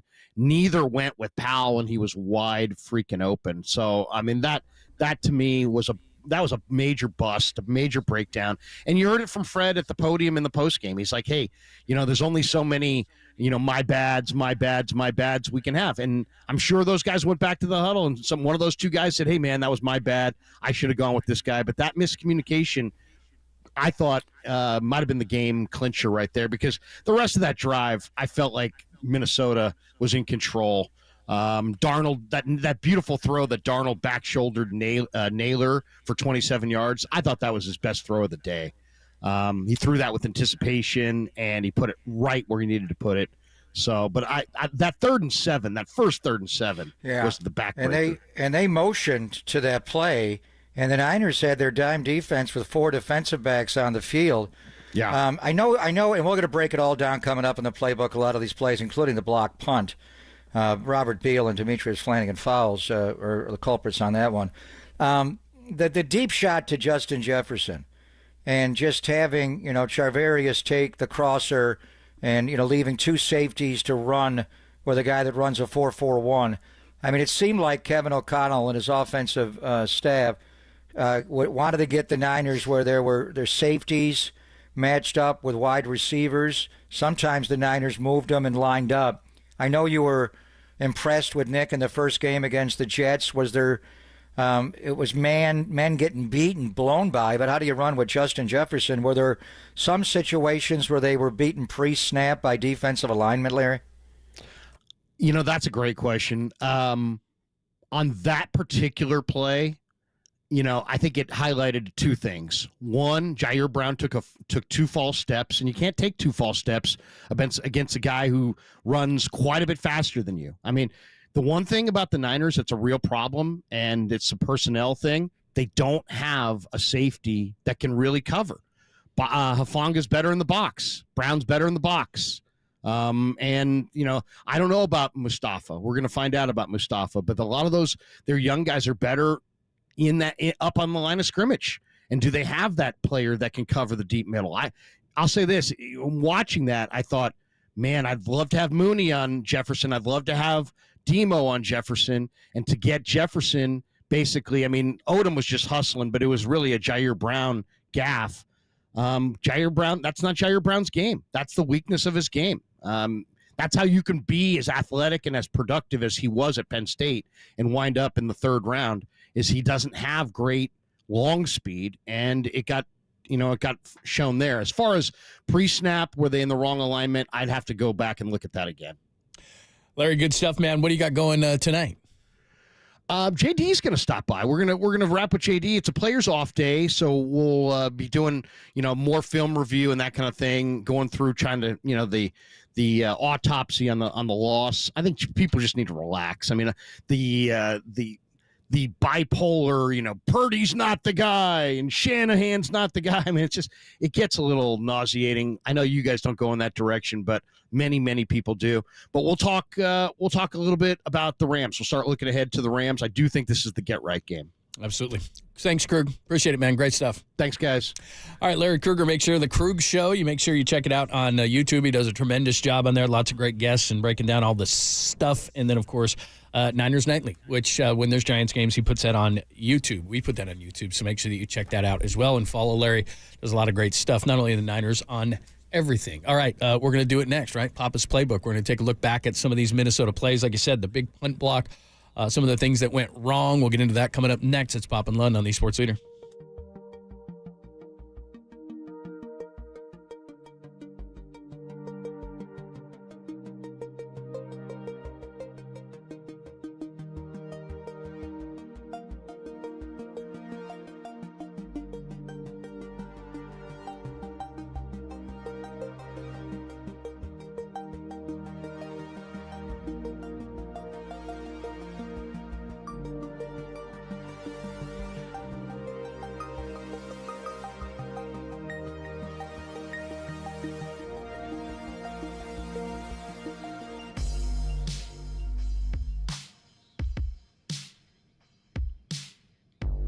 Oh, lovely. Yes. John Lund here. Did you know that many of the attorney ads that you've seen or heard, they're not even based here in the Bay Area. Some are not even based in the entire state of California. That's nuts. Chris Dolan and the Dolan Law Firm, though, they are based right here in the Bay Area. And they've been that way for nearly 30 years. Award-winning personal injury and employment attorneys, and they're fighting for you where you live. If you've been discriminated against at work, wrongfully terminated, or sexually harassed, your rights matter. Go to DolanLawFirm.com and learn more about your rights. Unfortunately, over the past year, Chris and his team, they saw a sharp increase in no-fault injury accidents. Now remember, you see it all the time. Motorcyclists, pedestrians, cyclists, children playing, they're all around us. Please concentrate when you're driving around. Be careful. Let's work together to make sure that the Bay Area is a safer place. Feel confident that you're in great hands. Award-winning California Lawyer of the Year, that's the Dolan Law Firm. And they have secured more than a billion with a B in settlements. Thank you, man. On behalf of them. But you pay nothing up front. I don't know how they do that. Billions, but then nothing. No hourly rates, no upfront fees. They don't get paid until you get paid. They live here. They work here. They win here. DolanLawFirm.com.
Check the mic and make sure it sound right, boys.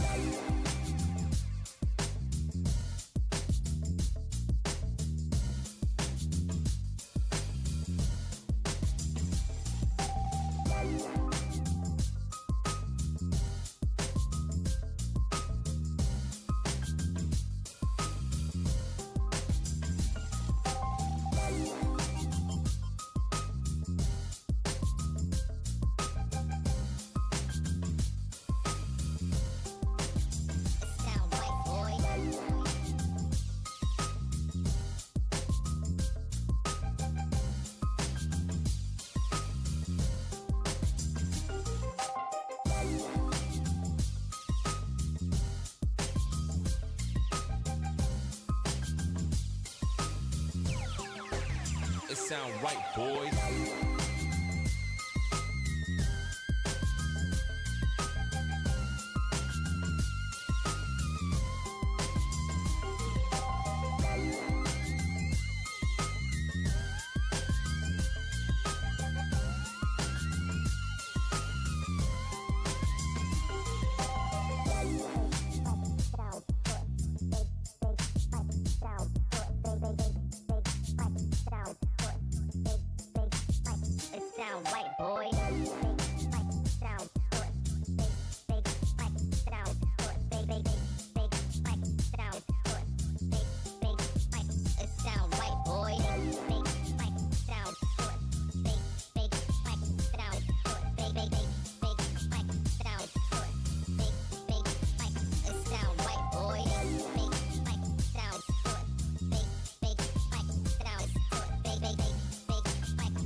Sound right, boys.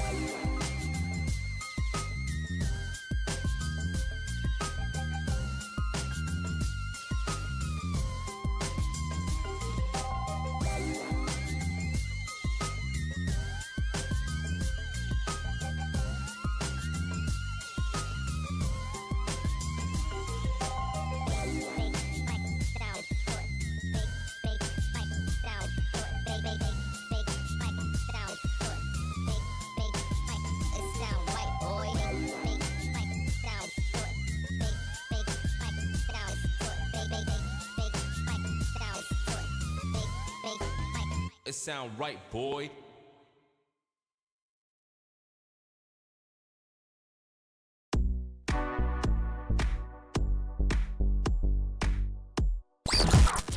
When he's not on the mic, Left flat, Spider 3. Why banana? First down and goal to go 49ers. he's focused on the film. We're going to break down a couple of plays. Time for Papa's Playbook as Greg Papa goes deep on the game tape. We'll get to the jet sweep in a minute. On KNBR, the sports leader.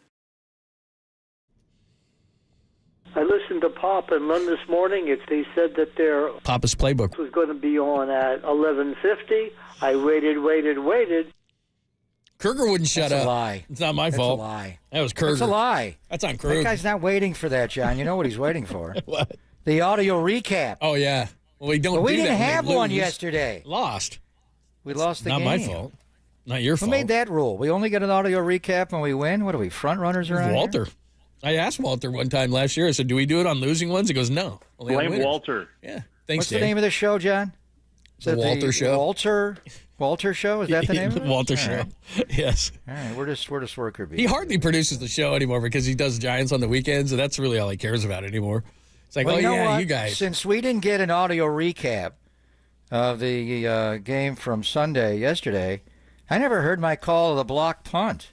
How did that Oh, you go? You didn't highlight that at halftime, did you? No, I did not. You didn't play the Justin Jefferson 97-yard touchdown, did you? I did not. Yesterday? I don't play the other team's 49ers stuff. got down 10-0. So why don't we start the playbook this week since you're waiting with those two plays and how the 49ers got into a 2-score lead like right now. Wisnowski only punted one time Monday night. This will be his second punt in 2 series. Blocked. And it got blocked right in the middle. And the Vikings will scoop it up and run back the other way. They blocked the punt right off his foot. Theo Jackson scooped it up. C.J. Ham got it. 20 play action by Darnold back in the end zone.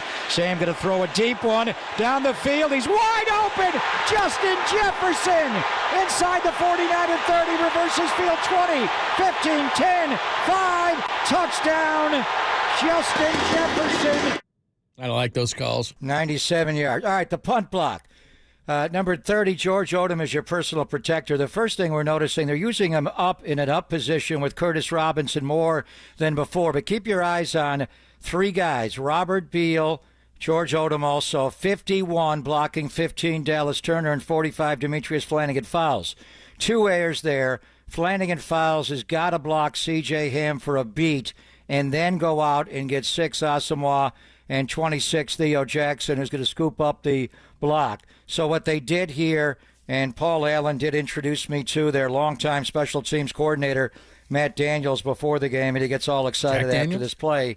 Matt Daniels, not Jack Daniels, John, not old number 7. So there's the block by C.J. Ham, but the mistake is made really by Demetrius Flanagan-Fowles, who's on the team mainly for special teams, not blocking inside on C.J. Ham for a beat. He went right outside, and he left Robert Beal. I think they wanted to attack the young guy. Mitch has got nose down. The punt's fine. It's just C.J. Ham gets it right off his foot. Niners don't pick it up. Theo Jackson will scoop it up, and there's not Jack Daniels, but Matt Daniels getting all excited. He was the one and that's freaking out, yeah. Well, he's the special teams guy. He put that play in. All right, now the play of the day. So it's the alignment here where you got Charvarius Ward, and they have 2 receivers slotted to the bottom of the screen right. They send Johnny Munt, the tight end. Warner will bump him over a little bit. It's going to be a blitz. Fred's going to come in a blitz here. Nick wins his matchup, but Sam Darnold is able to step up after the hard play action and get his feet coming forward and just lets it rip. And then you got the action down low where you're asking George Odom to run basically with a guy that runs a 4-4-1.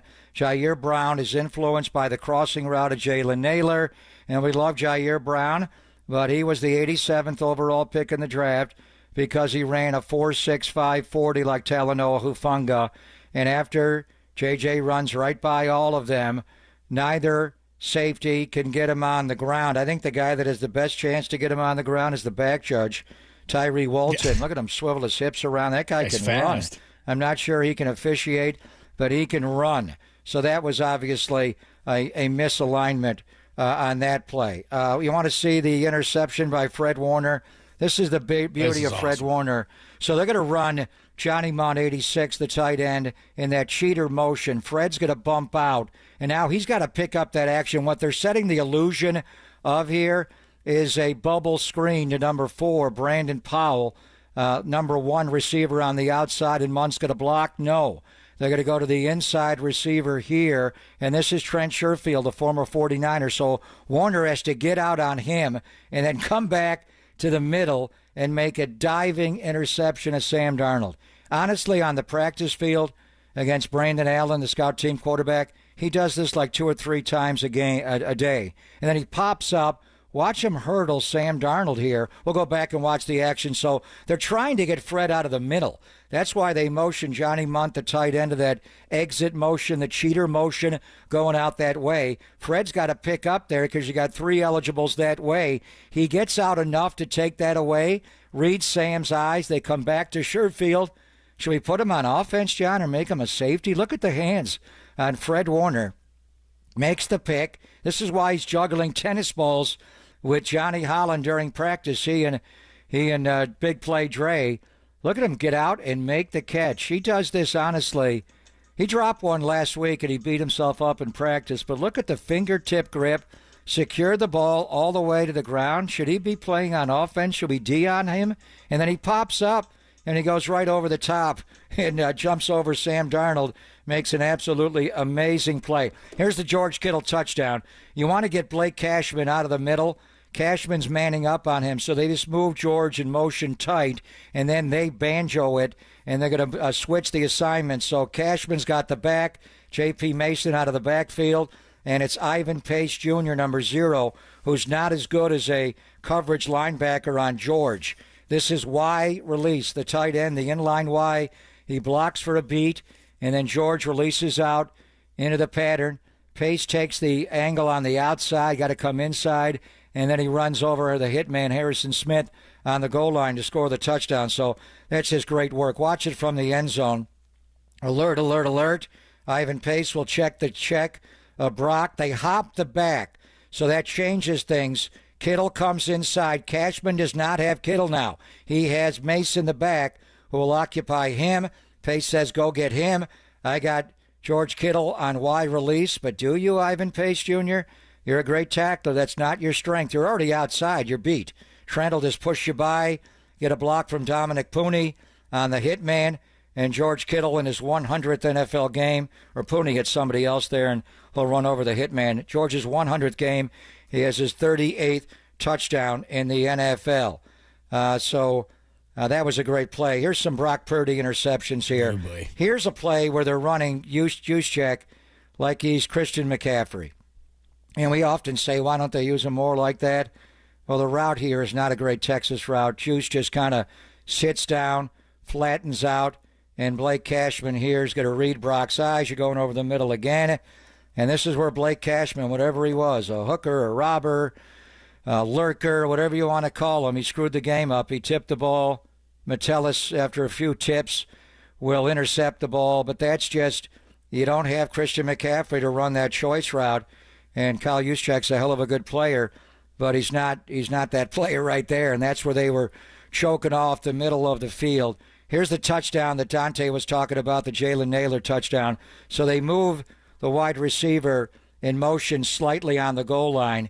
This is one play after the interception. Dante called it an insert. So they got to switch that coverage there. And they do it right. Charvarius Ward and Jair Brown combined, they have him covered up. But Mooney Man is looking in the backfield too long. Look at the hard play action by Darnold to Ty Chandler. And now he's behind him. And once he gets behind you, he's going corner and you're done. So they actually handled that. It wasn't a bunch. It was a stack or even an insert because they moved the wide receiver inside of the tight end. And that's where that thing got screwed up. This is the play where Brock drops the ball out of his hand. I don't even want to watch this one. Yeah, I don't know what to say, but he's a small quarterback. And he's got small hands. And the ball just, oops. It was warm in the dome. He had a clean pocket. Where is he going there, John? JJ? It's like the crosser. Juwan Jennings? Yeah. I mean, this is the one time he had a clean pocket. He's just pulling the ball back, and the ball slips He out was of his open, hand. too. He's going to Juwan Jennings, and it's just, there's nothing to say there. But that's why he was a 7th-round draft pick and not a 1st-round draft pick. I mean, it is what it is. He was, able to rally up and make a tackle. Brock is like Jim Kelly. He's a good tackling quarterback. Going back to the preseason game, the grip on the ball is fine, and it just slips out of his hands. I mean, we don't want to get into gloves and hand size and all that. It was warm in the dome. That ball just slipped out of his hand, and Grenard was there to, or actually it's Jihad Ward, the former Raider, that took it. All right, here is the Fred Warner saves the day play. Fred Warner's in coverage here. Again, the cheater motion of the tight end Munt. So he drops into coverage. Look at Fred Warner, or actually he's on Sherfield, I think. Look at him turn around as they set up a screen on the other side. It's a D. Molinor blitz. The Niners got caught. I thought this was a touchdown, game over, and Warner comes back across the play. This was even better than the Breece Hall punch out. This may be one of the best peanut punches you've ever seen because Warner dropped into coverage. He opened up his hips. Watch, they're going to send Munn over there. Warner's saying we got to cover the flat. And they fan out again, trying that cheater motion. He's on the other side covering Sherfield. The ball's the other way, and the Niners are outnumbered. Mustafa comes over. He gets beat. Now he's inside the 10. And Warner's decision, and this is where he's brilliant. The punch is unbelievable. But his thought process here, I could tackle him. That's Aaron Jones. I put him down on the 4-yard line. They're probably still going to score. And now it's 27-7 going to the fourth quarter. I'm not tackling Aaron Jones. I'm tackling the ball. I'm going to punch the ball out. And he gets it. I don't know how he hits that Duke right on the laces every time. You got to put this guy on offense, John, and put him in a boxing ring. Unbelievable. And then Ike Adam had a couple of fumble recoveries, one on the Cowings muff punt. But watch Fred here. If he tackles him, all right, now it's 1st and goal inside the 5. They still score. It's up 27-7. I punched the ball out. We recovered, and I didn't know if it was in the old Marquez Pope play in Seattle years ago, but Yadam did recover that ball with his elbow in the field of play. So they did the right thing by putting it on the 1-yard line. But that's Fred Warner. He's dropping into coverage on the other side of the field. He comes across, punches it out, because he said in his mind, I got to get the ball back. If we don't get the ball back right now, we're down 27-7. How are we doing this? We get the ball back. We can come back now. It's 20-7. So I don't know if he's getting a defensive player of the week because they lost the game, and he's got to fit the run better. Watching him back a lot, and the tackles got moved out. And Leonard Floyd, Gross Matos has got to start at the end now, John. He does not set the edge in the run game. They ragdolled him. And when they started the second half, you saw Gross Matos come in and Floyd come in the sub package. I think that's what they'll do. They'll put Gross Matos in the alphas and bring Leonard Floyd in with the turbos. They got to fit the run better, and Fred jumped in the wrong gap a lot. But on that play, he saved the day. But just a lot of misalignment there, starting with the punt misalignment. Demetrius Flanagan-Fowles is on this roster to play special teams. He can't make a mistake like that where he fans out for a beat and they leave, and Beal, they attack the rookie on that, or second-year player on that play. So a lot of it was the Niners got beat, their players got beat, but a lot of it was alignment, and they got beat on the whiteboard. I think the Viking coaches kind of won this game on Sunday. There you go. There's Papa's Playbook. If you missed it, we'll post it, and you're going to want to see the video with the audio on the whole thing, and then you can see what Papa's breaking down there. Good stuff in Papa's Playbook. A bunch of plays to break down from that game, and we'll continue to talk about that first down throw between Purdy and Aiyuk that could have changed the game, I think, completely as far as that goes. And upon for the review, we'll finally do that. But bottom of the hour, we got Marcus Thompson coming up, and we did talk to him about his view of the 49ers coming into the season. Has that changed with all these injuries, and what would he do with all these things going on with the 49ers? We'll talk to you about that. We'll do that coming up next, or we'll do that at the bottom of the hour. Plus one thing about Fred Morton. We'll finish that conversation. We'll do that next on the Sports Leader.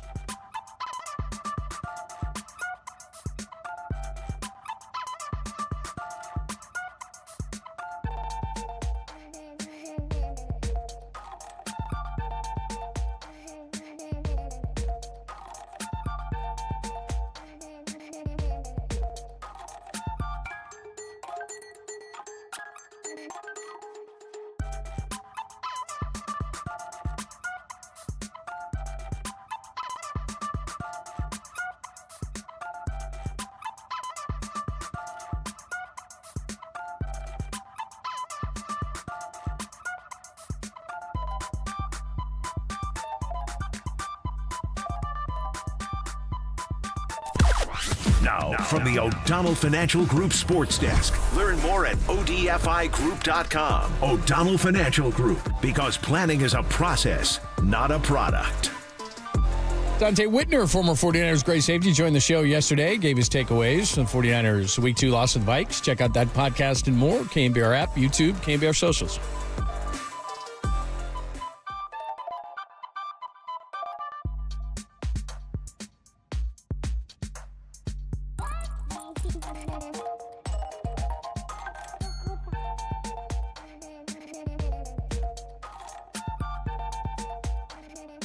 Greg Papa here. In a world where justice is paramount and community matters most, there's one name you can trust, and that is Habas Law. Founded by Omar Habas, a proud resident and legal luminary, Habas Law has been at the forefront of fighting for our community for over 35 years. And now Omar's son, Tariq Habas, joins him, adding new energy and dedication to the cause. Habas Law is not just a firm. It's a beacon of hope for those who have been injured through negligence. From minor mishaps to a life-altering tragedy, Habas Law has the experience and resources to handle it all. Habas Law helps clients recover from their injuries to the fullest extent possible to achieve the best possible recovery and outcomes. Some of the Habas Law team come directly from major corporations, so they have insider expertise and resources to handle tough cases and take on the corporate giants. Habas Law has a track record of winning thousands upon thousands of cases. But it's not just about the cases, it's about the people. Habas Law is known for their compassion, integrity, and unwavering support for their clients. And they don't just stop there. Habas Law gives back to the community, supporting initiatives like St. Jude Children's Research Hospital and Kick Childhood Cancer. When you're in need, turn to Habas Law. Visit habaslaw.com for a free consultation. That's habaslaw.com. Habas Law. They'll fight to make it right.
Now, time for the Protect Your Assets with David Hollander Business and Technology Report.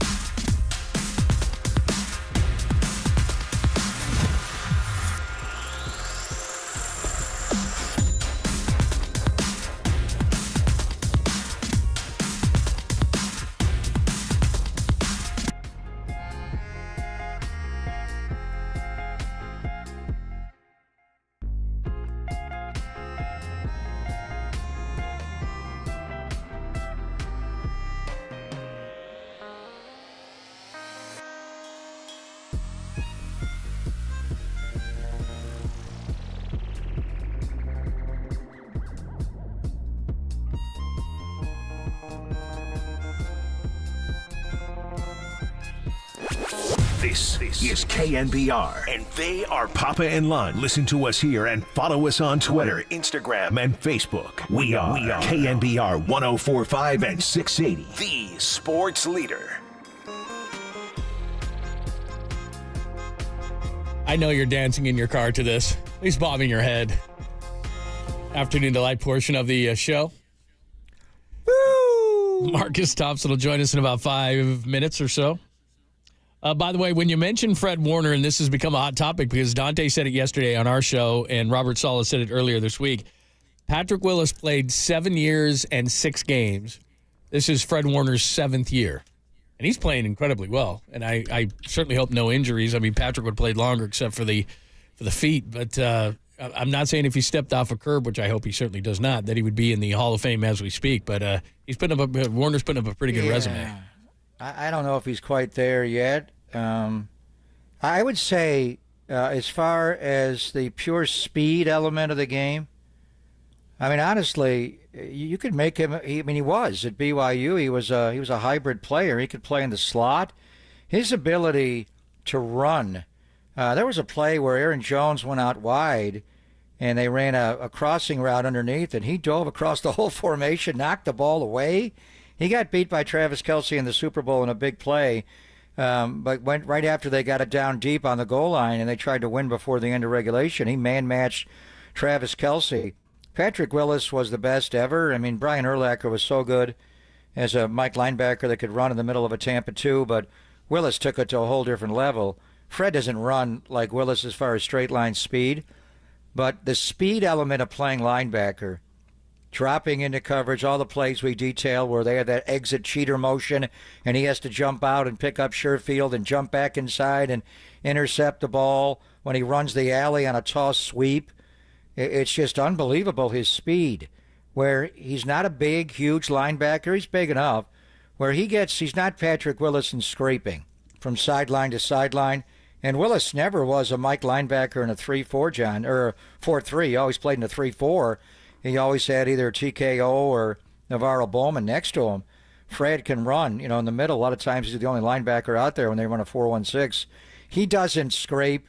He's good at it when he has an alley, but sometimes he gets caught up in a gap and he can get out of position. So I think Willis is a slightly more complete player, but Fred is on that path. Just one thing, we're going to bring in Marcus, and he wrote all about Brock, and now it's on Brock. And I know you're, and I am too. This play is bothering me, and it's bothering you.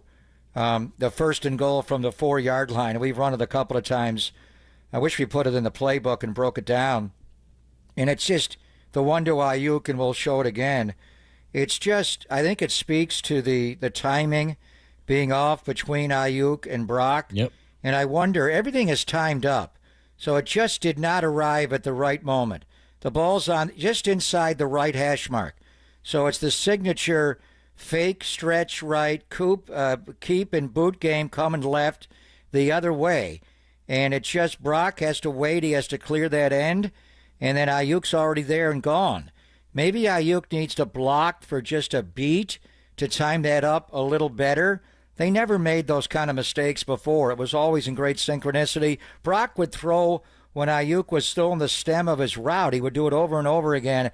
When you watch that play back, it's just the timing and why, he was the hold in. He wasn't on the field.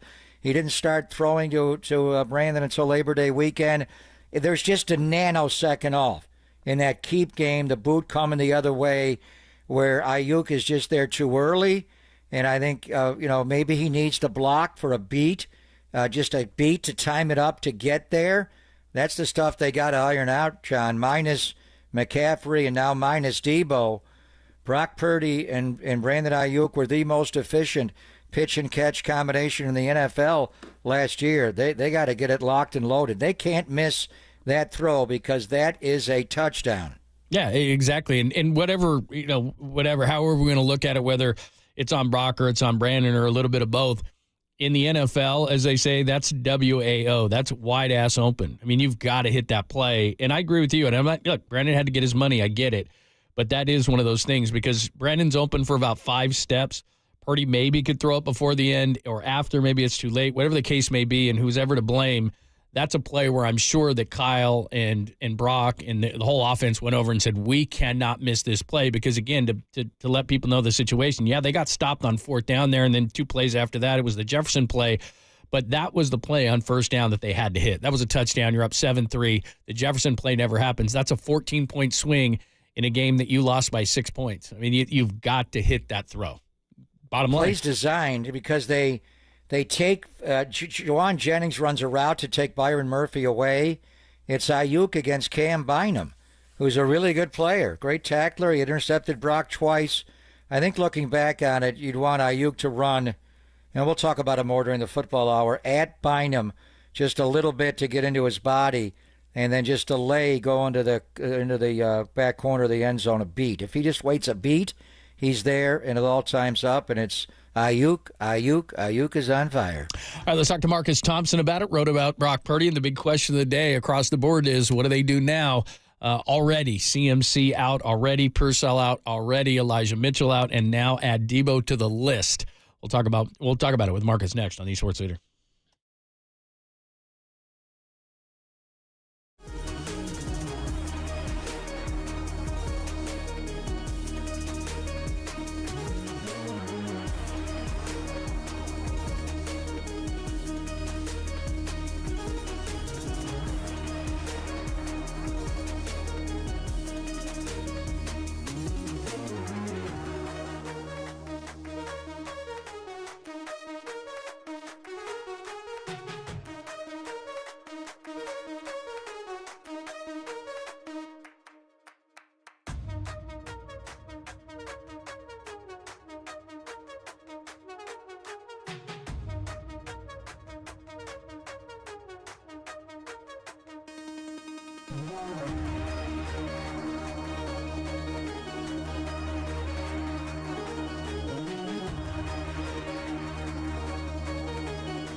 Now, it's the man who's as good on the mic as he is with the pen. It's Marcus Thompson of The Athletic with Papa and Lund on KNBR 104.5 and 680, the sports leader.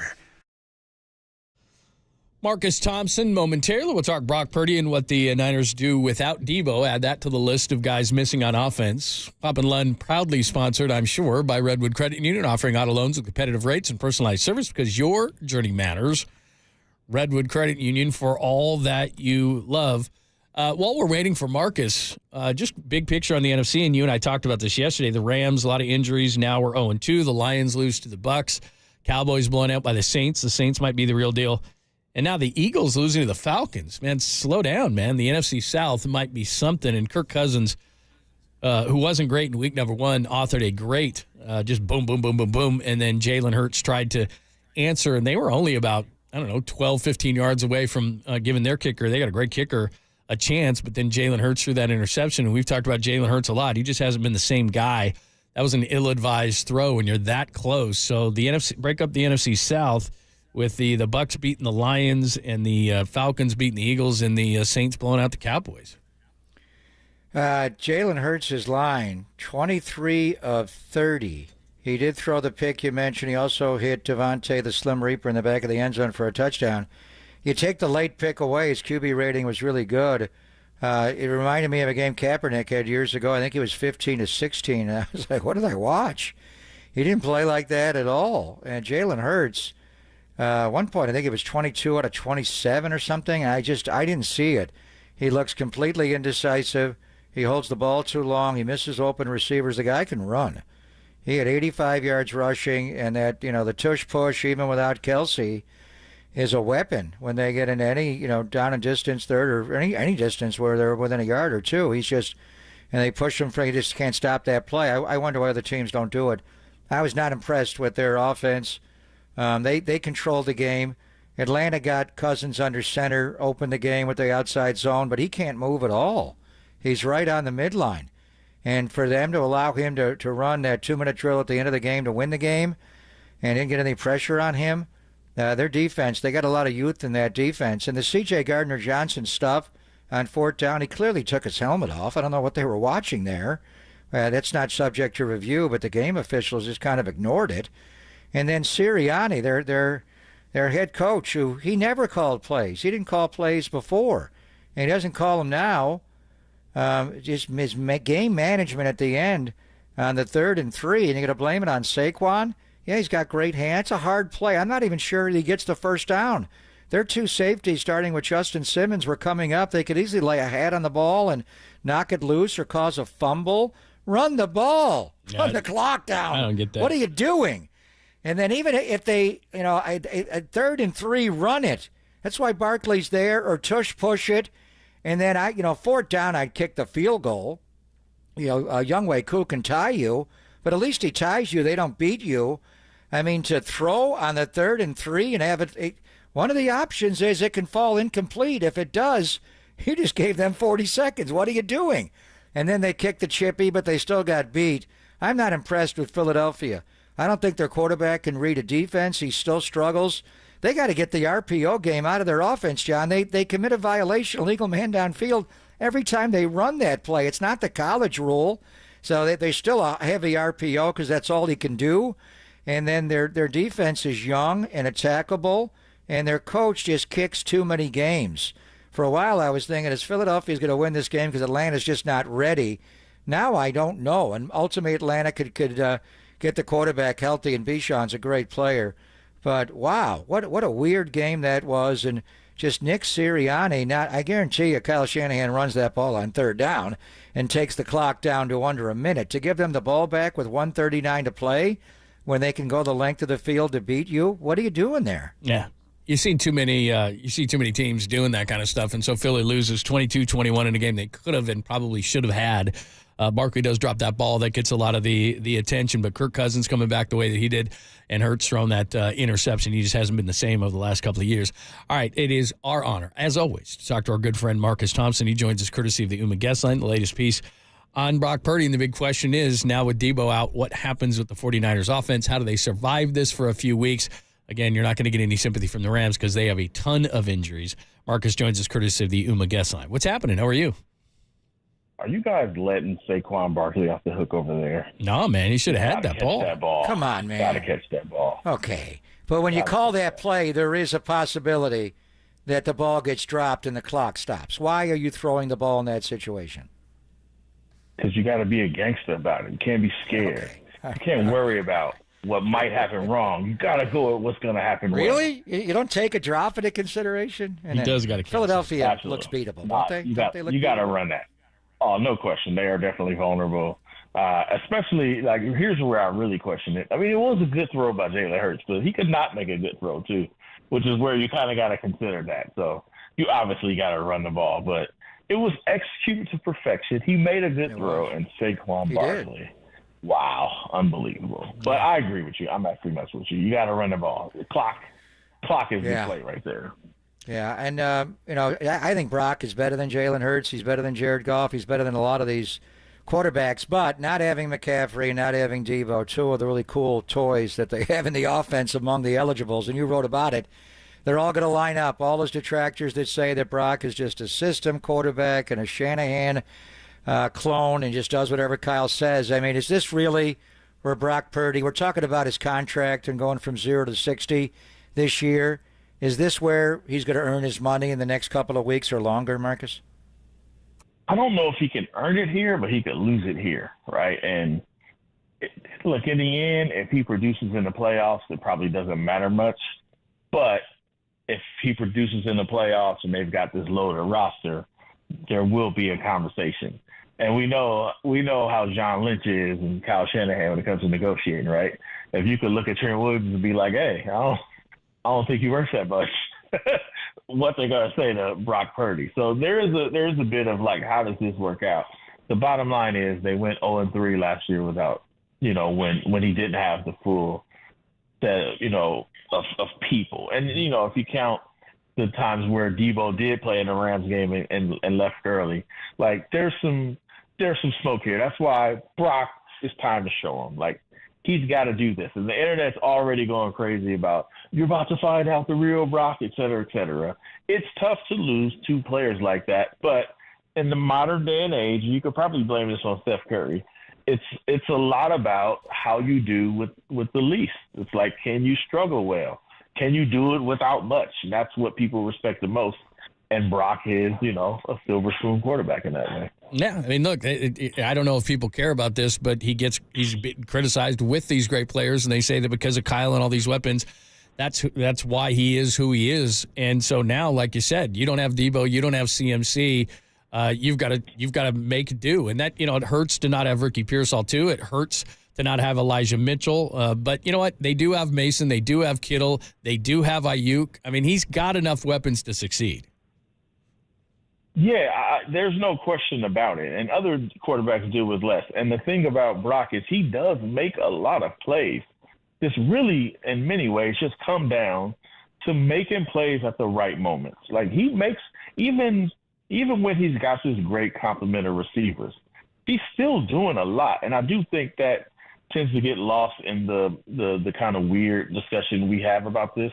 Brock makes a lot of plays. He also makes a lot of dangerous plays, which is why he has some near picks. It really comes down to when it's time to win, can you make the plays? And that's what people really want to see from Brock. I thought the Cleveland game last year, he did that. He was not good all game.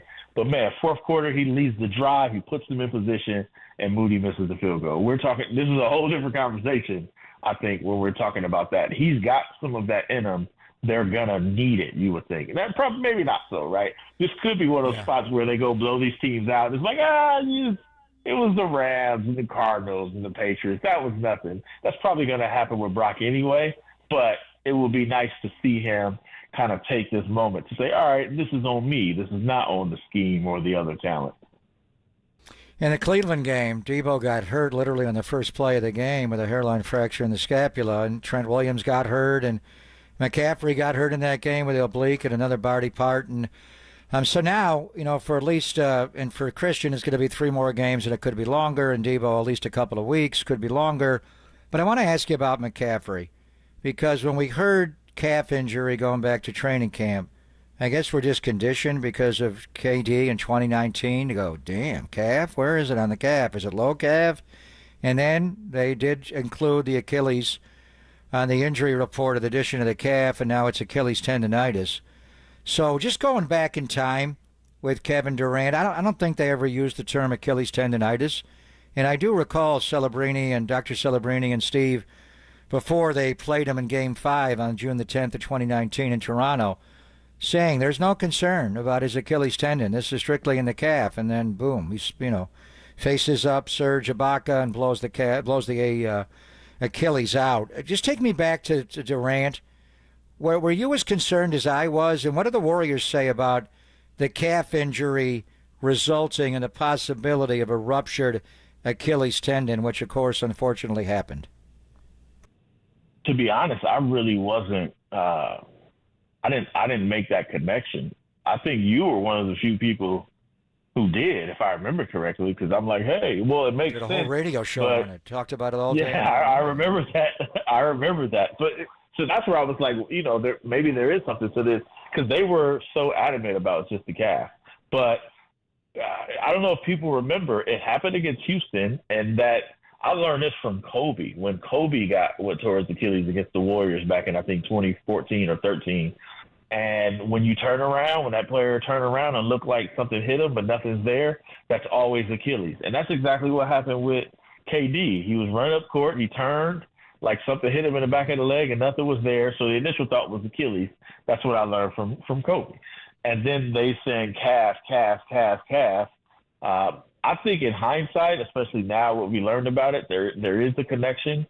And, we don't, like, the Warriors are not going to reveal, like, oh, yeah, we learned this. But if you talk to Celebrini about it, and we don't really get to talk to, I bet you he'd say there's correlation there, if nothing else. And it only makes sense that there would be correlation. So, to me, the best thing the 49ers could have done was put him on the IR, because now you can't. Because imagine if Deebo goes out, you lose to Minnesota, and McCaffrey can possibly play.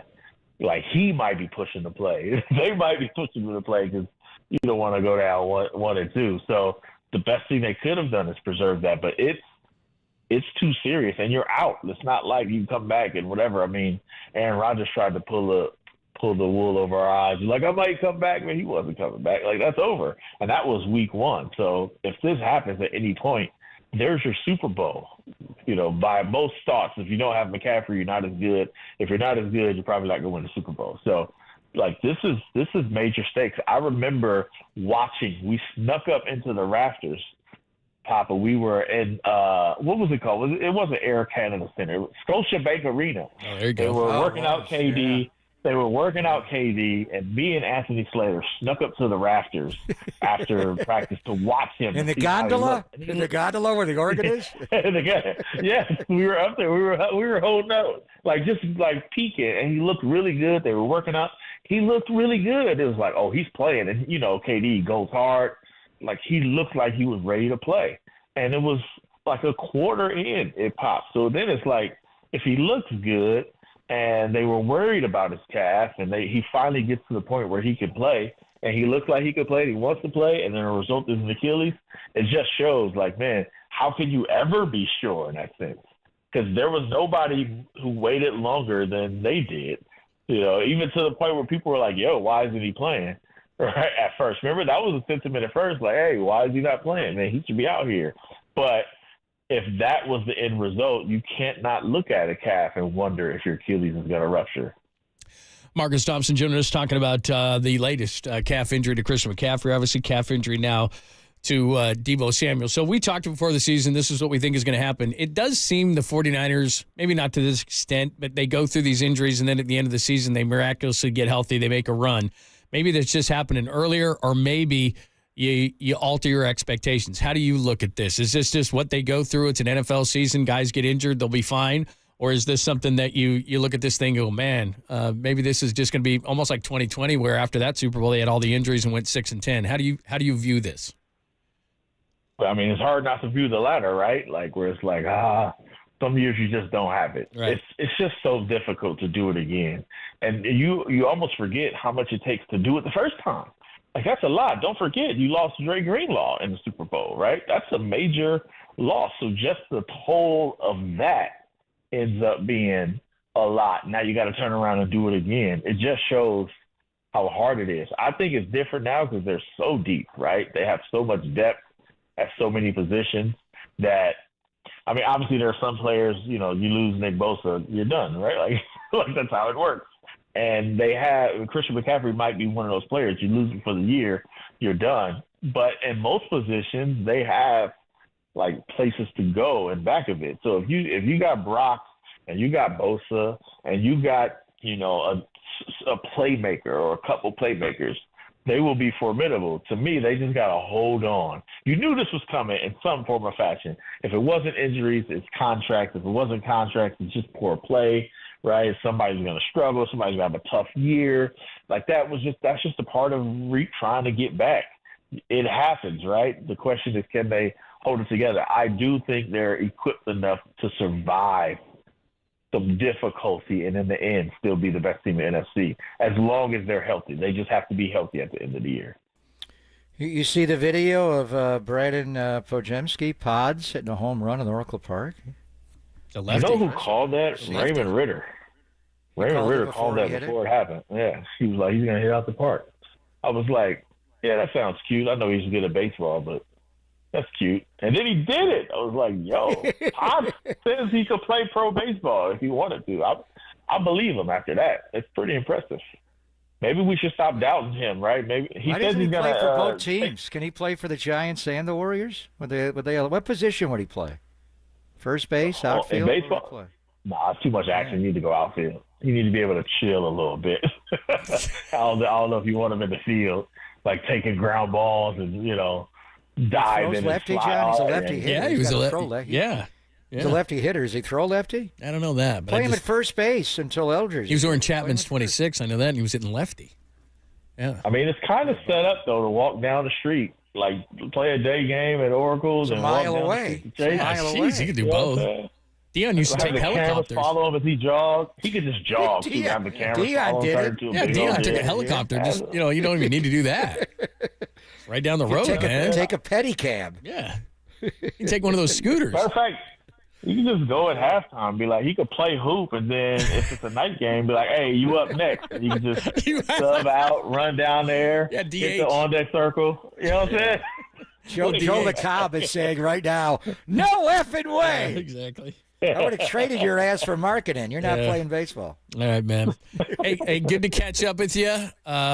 You okay losing TK? You're good? You all right with that stuff? You're good? No, that's what? Life is not the same. Life is not the same. Yeah. TK is my guy. That's my sidekick. I saw you tweet that out, man. That one hurt, man. I know how Steph feels. I want him to be happy though, so do your thing. But I'm like, he's your Klay Thompson. He just left you. I'm gonna see him talking to somebody from the standard over and be like, no, break this up. Remember when Steph saw Klay? Yeah, at the WM in New York, the Liberty game, was that what? He did not like Klay talking to who was that? That was the big man. Yeah, he was like, I don't like this. Let me get away. That's gonna be me. Lively. He was talking to Derek Lively, his new teammate. Derek Lively. There you go. He was. Yeah. They didn't like that at all. That's me when him and Lombardi talking. Get away from me. I don't like this at all. That's tremendous. Hey, thanks, man. We appreciate it. We'll talk to you soon. All right, have a good one. You too. That is the great, and I do mean great, Marcus Thompson. Right now, you can be caller 10, 2 tickets to see the Deftones with the Mars Volta. That is coming up on March 4th, 2025 at Chase. Tune in between 10 and 1. We're going to give you the cue to call. Be the 10th caller right now into the studio. 415-896-KNBR, 415-896-5627, and you will win furnished by our good friends at Live Nation. Find official rules at KNBR.com. You cannot miss anything because we got a great foreplay for you, the 4 things you need to hear today. And then at 1:15, we will compare and contrast Charles Barkley's worst versus what Mad Dog Russo did to Jackson Smith-Njigba. Smith-Njigba. Did he get the Jackson Seahawks. Smith part right, John? Yeah, I mean, a little bit. Yeah, I guess so. But he tortured that name. Is tough. You got to say it. Yeah, slow. I think we got to get the 4 worst, like you said. There's more than Barkley, but I think we'll get that one. Oh, Jason Witten's in the Hall of Fame. Valanciunas in there. Jason Witten is in there, and then there was another one we were talking about. But we'll do that at 1:15. And then Susan Slusser and John Shea now has a piece out following up on the Andrew Baggerly piece. So a new one? Yeah, another one's out. So Shea, hey! Here we go. What's it is he got? on. What's he got? It's on. So we'll talk to 2 weeks Susan. from today, the Warriors are going to Hawaii for training camp, and we're going to have a Black Tuesday around here. What's going on? What does Shea Hay got? We'll ask Susan about that at 1:30. So do not move. It's Pop and Lund only here on the Sports Leader.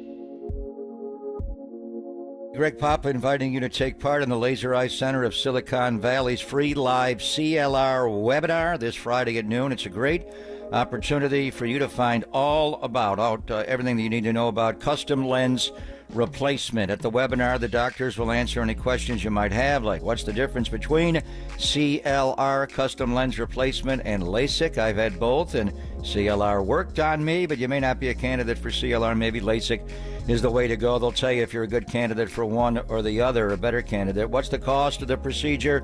Is there financing involved? How long will the procedure take? And why can't you get a cataract after you have the CLR procedure? Interesting. So find out how CLR is the permanent solution to readers or bifocals, contacts, glasses, and you'll never develop a cataract the rest of your life at the Laser Eye Center of Silicon Valley's free live CLR webinar.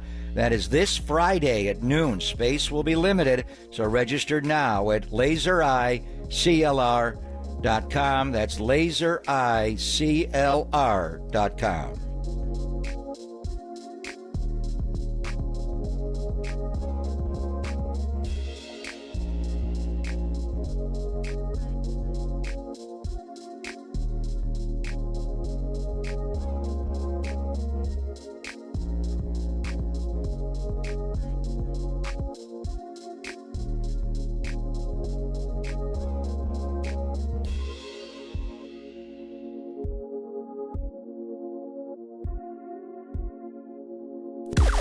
Now, from the O'Donnell Financial Group Sports Desk, learn more at ODFIGroup.com. O'Donnell Financial Group, because planning is a process, not a product.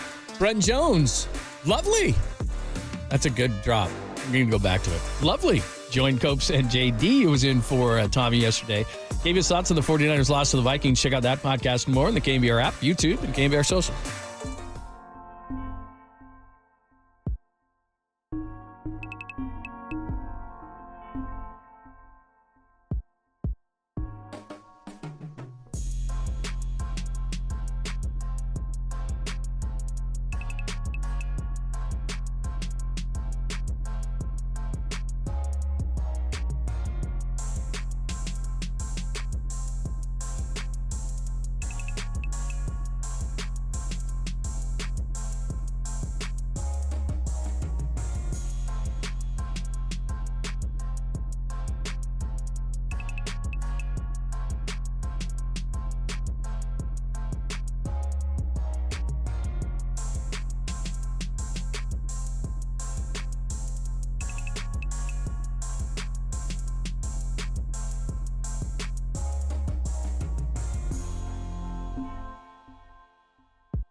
Time for some foreplay with Papa and Lund. I'm Dirk Diggler. 4 chunks of audio that really get you going. I have a gift, and I am trying to not be selfish about it, but to use it. On KNBR 104.5 and 680, the sports leader.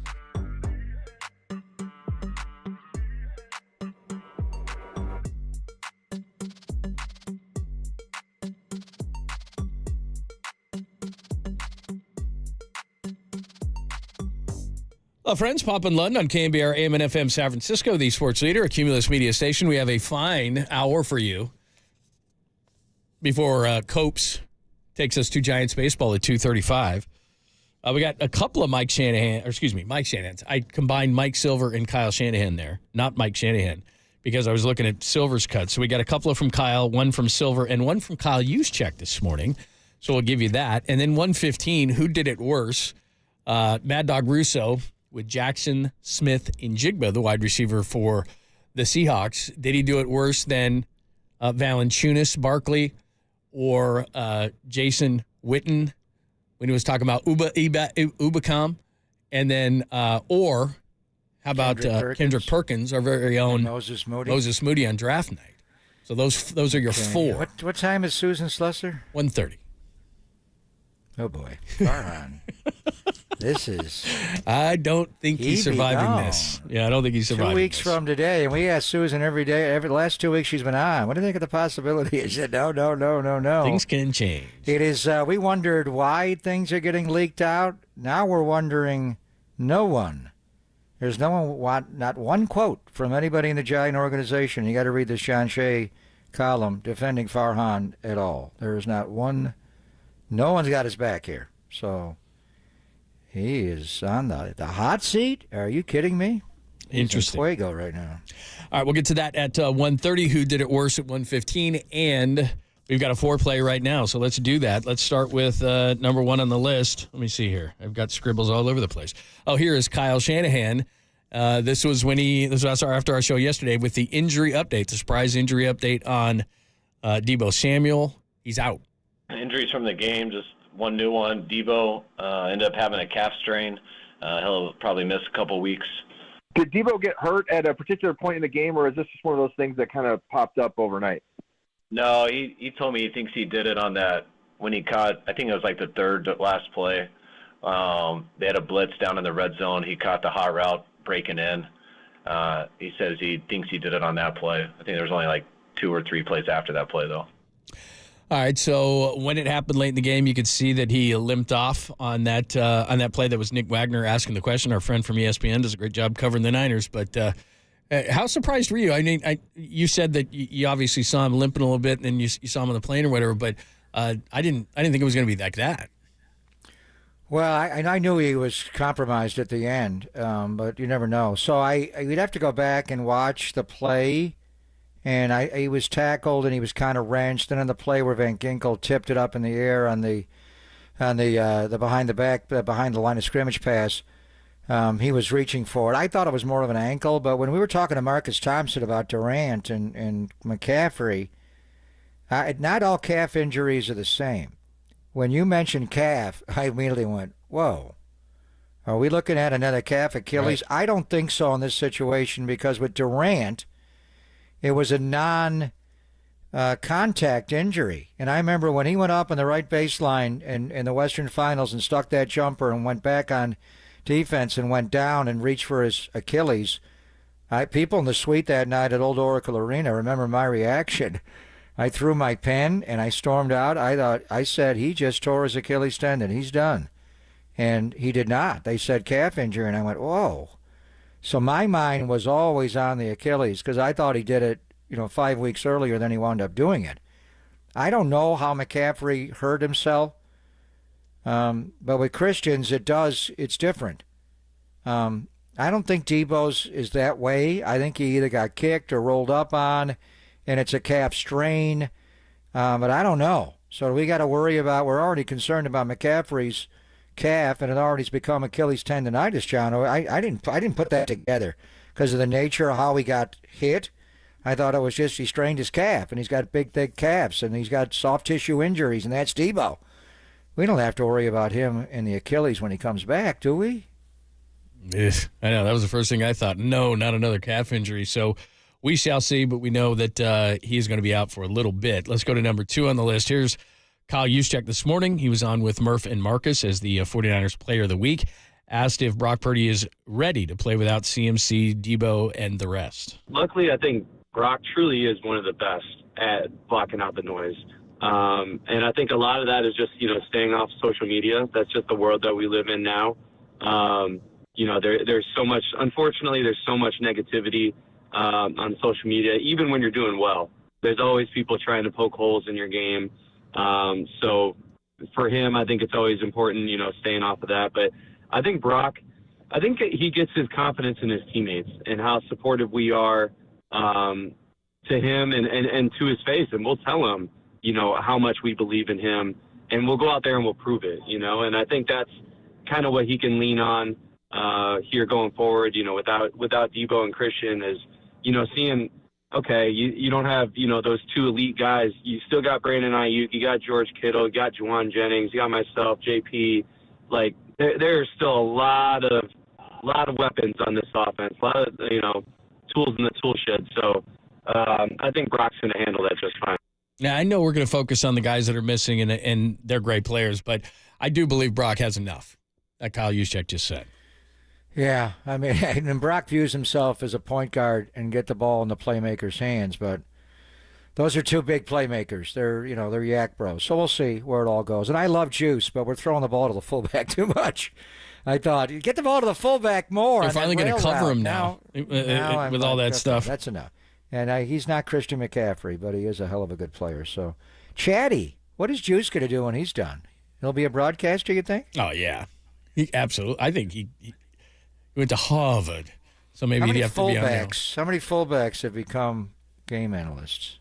Anybody? How about none? Mike Allstott up the gut? No, he didn't do it. Larry Zonka and Jim Brown, but he wasn't just. Didn't Zonka do it for a little bit? He did, but he was, that's an old school. He ran the ball. He had the porn stash.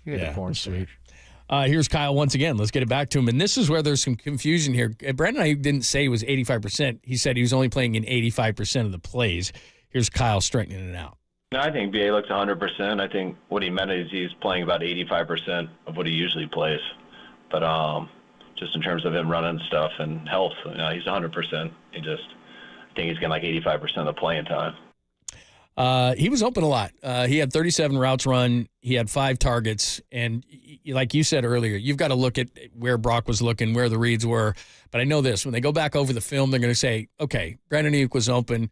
We have no other choice. We got to give him the ball. And just like where I think that people are saying that, hey, this, now we're really going to see if Brock can do it. I think a lot of people are saying, hey, that $30 million, you wanted your opportunity. You're the main guy now. What are you going to do with it? He was open all day. We could see it from our vantage point. Tim Ryan pointed that out all day long, and I could see it calling the play. The Aiyuk's open. Peter Igus, one of our most devout, full religious listeners of the show. Fullbacks that became broadcasters, and he went to Syracuse. And it's kind of like Juice with Moose. Right, Daryl Johnston. I don't know how I missed it. And he's been downgraded this year. This whole Tom Brady thing, they moved Domino Greg effect. Olsen down to number 2. What team is Moose Johnston on? He used to be with Joe Davis. Now he's way down there. Yeah, and he's good, too, by the way. He's really good. Excellent. He's one of the former Cowboys that we can tolerate. Like, he comes on the show sometimes. Like, we'll probably have him on, when the Cowboys come to town or games that he does during the year that the Niners are involved in. We have him on all the time. And he's. What happened to Michael Irvin, by the way? I don't know. He came back from that. He did. Has he gotten in? Yeah, they hired him back last year. Yeah. After the Super Bowl a few years ago, he got rehired. He always gets himself in trouble. Is at one working point at all anymore? Is he on with the shows that I don't watch? Is he on one of those shows? Is he on TV? He's not on any of those shows. He's done? No. Playmaker's not on anything? I don't think so. Do you know I hired him in Dallas? Yeah, that's right. I was boss. I hired him. We need to make him work, John. When he doesn't work, he gets in trouble. By the way, it was bad. Because the playmaker likes to make plays. On or off the field. We got to occupy his time. Exactly. He's one of those people that. Yeah, if he doesn't work, yeah, he's got to make plays. And if he ain't playing football, he's making plays that gets himself in trouble. Certain people have too much time in their hands, and it's not a good thing. I'd probably put myself in that category. I'm in one of those people. Keep me working. now to wind up with Shannon Sharp. All right, finally, one more, and we've been talking about this all day. Okay, it's put up or shut up time. You want that big contract? There's Mike Silver talking about if this is Purdy's audition. He was on with the afternoon show yesterday. I firmly believe that this is not going to be close, that when it comes time to pay Brock Purdy, no one's going to be going, is he really worth it? I think by the end of this season, it's just going to be so obvious, even to people outside the Bay Area, that it's not going to be a thing. I expect him to keep ascending. I think he is. He's not Superman and he's not Patrick Mahomes where he's just going to, go crazy all the time and take over games. But I think he's playing at a really, really high level, especially with a lot of the things that are harder to see. But getting through his progressions quickly, the accuracy of the ball, the touch, he threw some balls in this game under real duress, by the way, which is another issue, that were stunning. And I think it translates better in person. So, maybe fans who are going to the games live would agree with me on this or not. But sometimes when I see stuff on TV and it looks good, and then you compare it to the multidimensionality that you see in terms of how the ball's traveling live, it just feels different. All right. I firmly believe. He lost me after that. Wasn't that what he said at the beginning? I mean, the bottom line is, we believe, we saw Brock before anybody else saw Brock. They love Brock. They love him. But you got to score more than 17 points. That's the bottom line. He went to Minnesota last year, scored 17. Scored 17 Sunday. 3-game losing streak, scored 17. They got to get to 30 for Purdy. And even the Jets game, they got to 32, but they did it with 6 field goals. And they got to score. That's the bottom line here. However you get in the end zone, you got to score. So we all believe in Brock. He'll figure out a way. But he's going to be challenged. There's no doubt. Without Christian McCaffrey, McCaffrey scored 39 touchdowns in 33 games with the Niners. That is unbelievable. Two things. He's playing this year for the first time without him, so he'll figure out a way. Two quick things before we get into who did it worse or who said it worse. The Chiefs are signing Kareem Hunt. He is back. Isaiah Pacheco is out 6 to 8 weeks with a broken fibula. And Tua Tagovailoa, he goes to the injured reserve. There was some talk of him playing against Seattle this weekend. So they've got Skylar Thompson against the Seahawks. Seattle could easily go to 3-0 after that one. So Kareem Hunt back to the Chiefs. Isaiah Pacheco out for 6 to 8 weeks. Tua to injured reserve. Good luck, Skylar Thompson. Well, I mean, as far as the 49ers, we're going to see Kansas City on October 20th, so Pacheco won't play in that with a fibula injury. We'll see Kareem Hunt. He's had issues off the field. That guy's he can catch out of the backfield. He's a perfect Andy Reid player. And then Tua's going to be out a while. He's got to get cleared. I mean, has a neurologist cleared him? Is he past his baseline test? I mean, at least 4 games with hip injury. I just wonder, when we go there December the 22nd in Miami, right before Christmas, who will quarterback the Miami Dolphins? Will it be Skylar Thompson, somebody else, or will Tua be back by then? I mean, he said that was a bad blow to his head. Yeah, Skylar Thompson, as you said, taken before Brock Purdy. He has shown nothing in his short stints that he can be an NFL quarterback, so they may have to pick somebody up there in Miami. All right, who said it worse? The latest to butcher a name is Mad Dog Russo, and then we've got some to compare it to. We'll do that coming up next, only here on the Sports Leader.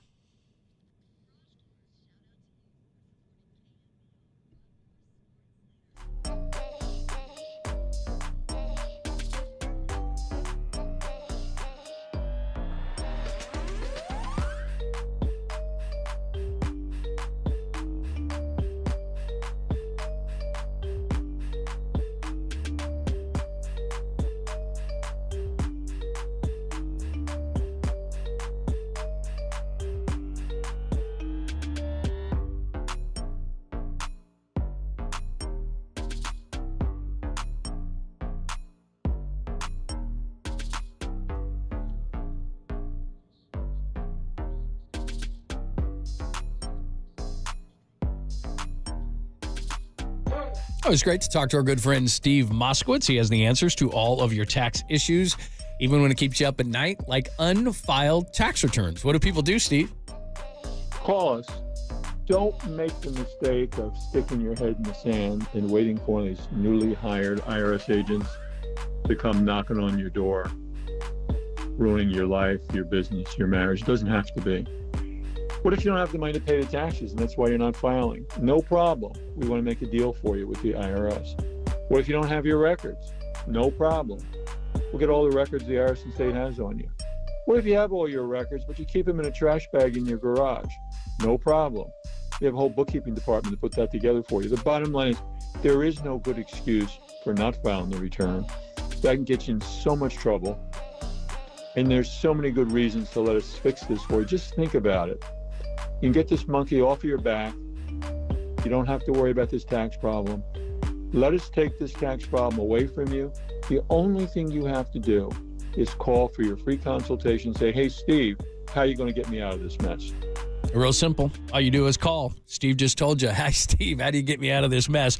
Call 888-TAX-DEAL. That's 888-TAX-DEAL or MoskowitzLLP.com.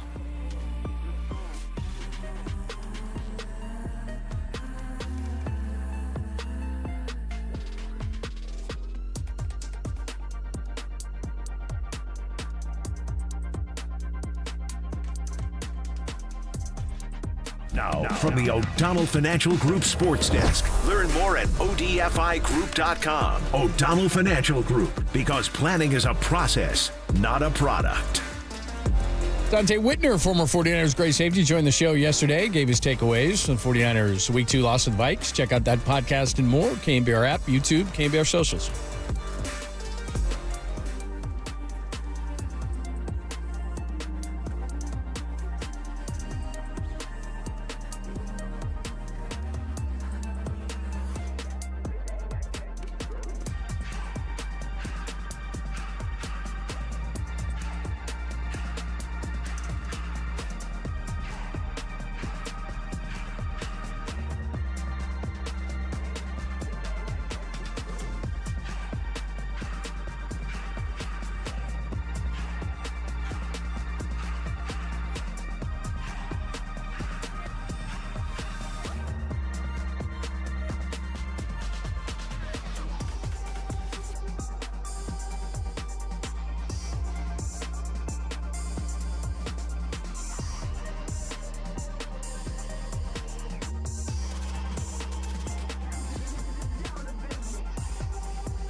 And now, time for the Protect Your Assets with David Hollander Business and Technology Report.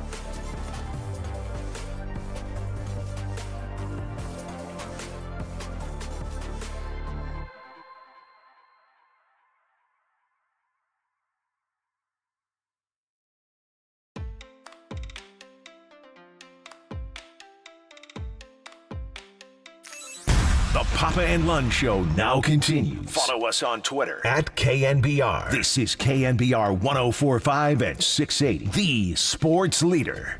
Now, there is a wild card, Carl Kuzma. We got to see if he can play. Kyle. Kyle Kuzma. You said Carl. I said Kyle. I said the same thing the last 2 years. It's going to come down to Middleton and Eric Randolph. Rudolph. Eric Chuck, go to sleep. No, we've been off only 2 days, man. When they do decide to show up, especially with Jamal Murphy going off, they play well. Jokic, Jamal, Murphy is still got.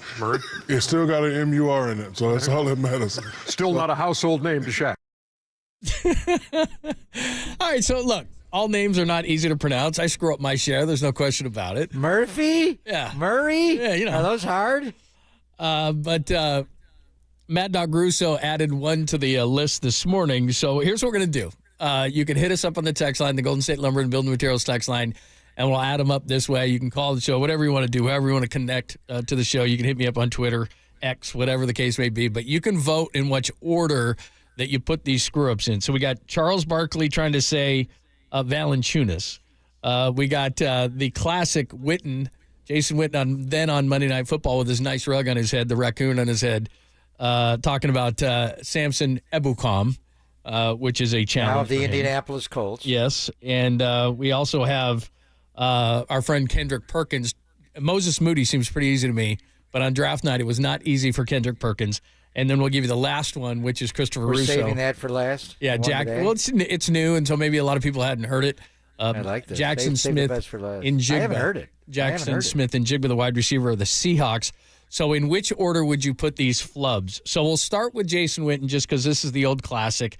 This might be number one on most people's list, but Monday Night Football, former 49er, and then Ram. This is during the Chiefs and Rams classic game, which they scored He a ton had the greatest of points. game ever on defense. Yeah. He had like a couple touchdowns, a scoop and a score, and a pick six. And wasn't that a 54-51 game or something? Yeah, it was amazing. So anyway, here is Witten's attempt. Ibukam.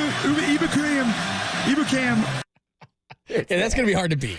It's that. That's going to be hard to beat. He buried It's going to be hard to beat. Just stop. I mean, that might have got him fired just right there, right? Derek loves this one more than that might have just got him fired right there. Oh, it was classic. Why did he call him Samson? Oh, my God. Exactly. At some point, you just say Samson. Just stop. Like, at some point. So when the Niners signed him as a free agent that offseason, I remember I broke into a cold sweat. I'm like, I'm going to be Jason Witten.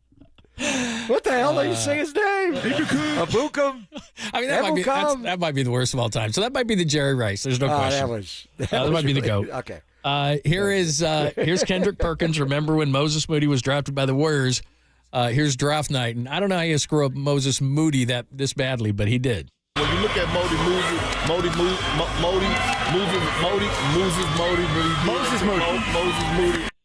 I don't know. Maybe that's number one. Okay. I mean, for pretty degree bad. of difficulty, Yeah. that's the worst. Moses Moody. What did he think his name was? A Moody A Bay? The hell was he going? come on, Where was he? I mean, it's not John Smith, but it's pretty close. I mean, it's even not, Moses it's not that Malone hard. could say Moses Right. Moody. Like, better than that. Moses Moody. 3. I mean, he tried like 6 times. Well, you know what the amazing thing is? Moses Moody was like a 6'4" guard last year, John. I heard he's like 12 feet 8. Oh yeah, that one. Now he grew like He grew 5 feet 4 inches in the offseason. Unbelievable. All right, that's 2. As far as degree of difficulty, Yeah, that's not because too Samson Ebukam is hard to say. We got to give it to Big Perk, don't Man, it's pretty bad. That's unbelievable. We got Jonas Valanciunas. Yeah. This was the original. Yeah, this was is the Charles original. Like, what years the ago. hell? Before Valanciunas was a household name, which he's not right now. But, I mean, Wait he's a a minute. very good NBA player. Here's Barkley with the classic. One more pick to make, and you have, 20 seconds? We're golden 17 right here. seconds. Out of respect, I'm going to defer to my vet here, Mr. Barkley. My favorite city to visit in the world, Toronto, Jonas Valanciunas. Also known as See how he chopped the name up? Don't play good for him. Oh, my gosh. Buy a vowel. Auburn University. How about buy a Wow. That's I'm underrated. going to put that on my Tim Hortons donuts. That's hard. What did he say? He called it a sauce. Charles likes to eat. Toronto, Jonas Valanciunas. I mean, dude. Wow. You couldn't even get there. You'd be like, what? That's bad. But Ernie saying, dude, buy a vowel, that's pretty good follow. That was so Very good. good. All right. So bad. How would you put All right, them we're in not order? going with Kevin Harlan and Gross Matos. We're not doing that one? We could do that, but I love Kevin, man. We can't do that Gross to him. Matos. Gross Matos is pretty bad on Sunday. Gross Matos. Yeah. He's ruined me all year. I'm going to call him that Sunday. All right, here's the new one. I've not heard this. And this is not I've DK not heard Metcalf. This is the so other this is Seahawks in the wide receiver. area of, you're saying it's as bad as Oh, yeah. Witten? Oh, yeah, Or yeah. Barkley? Yeah. Or Big Perk? It's that bad? It's pretty bad. Jackson, Smith, and Jigba? Yeah, it's not that hard. And Russo's a professional broadcaster, of course right? he is. He shows you every time. Here you go, Mad Dog. The Seahawks blocked a 48-yard field goal with 4 minutes left, which would have put the Pats up 6. That was a big play in this game. Smith played well, and his receivers, Metcalf caught 10, Jackson Smith, Nagujuba, the kid from Ohio State, he caught 12 more. And the Seattle team is 2-0. They get Miami next week without Tua, Come so they got a on, good man. chance to go 3-0. I mean, that's not even close. That's Did not he say even Jackson close. Smith? Did he even say that? Can we hear it Njuba? again? What do you call him? Oh, it's Njuba? terrible. I mean, that's It was up bad. there. I don't know if I put it one, but I mean, it's pretty bad. Jackson Smith, Nagujuba. It's really bad. I mean, dude, do you ever get out At and least like, he didn't get what- himself fired. But that I know, name, he you gotta be could've. careful. You gotta. I mean, God, the dude's been on the scene since the Rose Bowl at Ohio State against Utah. I mean, the kid ain't new. He's a first-round draft pick. He had a very good rookie year. That was terrible. Oh, those are the All right. four. So I don't Jason know. I don't Witten, know. Kendrick Perkins, Charles Barkley, and Christopher Mad Dog Russo. How do you put those in order of the worst pronunciation of those names? What do you think? Give us your thoughts. 415-808-KNBR, 415-808-5627 on the Golden State Building Materials, Lumber and Building Materials text line. As I screw that up. There you go. All right, we got to get to Susan Slusser because she co-authored the piece with John Shea, and they do take some exceptions with some of the things that Andrew Baggerly reported, and we do find out that Farhan has been in and out of the hospital. Scott Boras is quoted in this story. Either way, things don't look great for Farhan. We'll ask her about it next, only here on the Sports Leader.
Quite simply, Susan Slusser knows baseball. That's why she's the Chronicle senior MLB beat reporter. And that's why she joins Papa and Lund on KNBR. Now. Boy, do we have a lot to discuss with Susan Slusser. She has co-authored a piece with John Shea, a follow-up to what Andrew Bagley wrote. And there are some differences. There are some similarities. We're going to get into that conversation. Farhan Zaidi has been in and out of the hospital. We've got to discuss that. Plus, she's on her way to Sacramento to check out Bryce Eldridge. See? Yeah, Bryce Eldridge, now in the AAA. Right. So we got a lot to talk about. Susan Slusser, make sure you're following her on Twitter /X at Susan Slusser, reading all her great stuff, including her latest with John Shea in the Chronicle. She is brought to us by our good friends at River Islands. Come home to River Islands in Lathrop and discover the San Joaquin River lifestyle with its lakes, parks, and schools. Start your tour today at riverislands.com. It was for me. Susan, thank you as always. Great piece with John Shea as always. And before we get to any of this, the part where Farhan Zaidi has been in and out of the hospital for the last couple of weeks, how is his health before we get to anything else? Yeah, I think Farhan has been, he's private about his health, as most people are, and I don't think he really wanted it out there, but it's been kind of like a pretty widely known thing around the Giants because he hasn't been there. He was, I think he was in the office just a few hours at one point really wrapping up the Chapman deal and then did the press conference a couple days later. And that's the only times he'd really been in at the ballpark for quite some time, going back maybe a month. So it was sort of known around the ballpark. But, given some of sort of the characterizations of the Chapman talks, I think that letting people know that he's been dealing with something that's pretty serious. I think he spent 4 days, 2 hospital trips, I think, 4 days at one point. So that's not insignificant. He's doing okay. He is back at work. He obviously was working throughout, which is impressive. But any suggestions that I think that, like, say, the owners of the executive board were impatient with the what was going on with the Chapman talks, I would find difficult to believe, given the fact that their top baseball executive was dealing with pretty major health issues. Okay, drive safely. I know you're going to Sacramento to watch Bryce Eldridge. We'll get your thoughts on that, Suze. But we have you on every week, and the days have changed a little bit with Niners football. But the last couple of weeks we've asked you about, Farhan and what it would be in 2 weeks' time when the season's over, and you thought he would stay, but we've had a couple of pieces of information that have been leaked out in the media about his contract length, and Bob Melvin's as well, and Buster Posey stepping in to, I guess, to some degree have an involvement in the Matt Chapman negotiations. And now the story you and John Shea are co-authoring, according to industry sources, the Giants board of directors wanted to assess how the season's final weeks played out before making a decision on Zaidi. They're not playing out well. There's 6 games under 500. They just got swept at home by San Diego. So just where are we?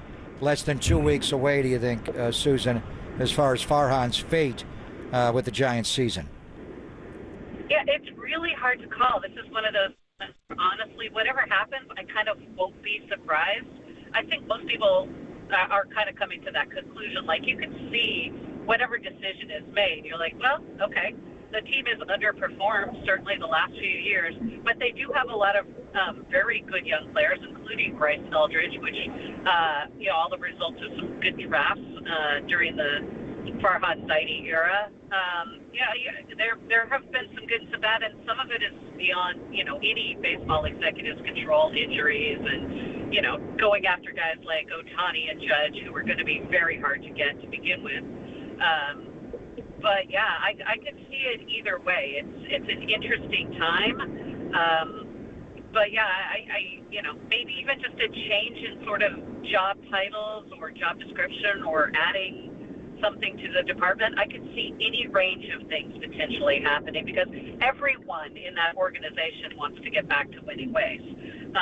Ownership, including Buster Posey, Greg Johnson, who's the chair, Larry Baer, Farhan, Bob Melvin, everyone in the clubhouse. Everyone wants to get back to winning. I think that's the one thing where everyone's on the same page.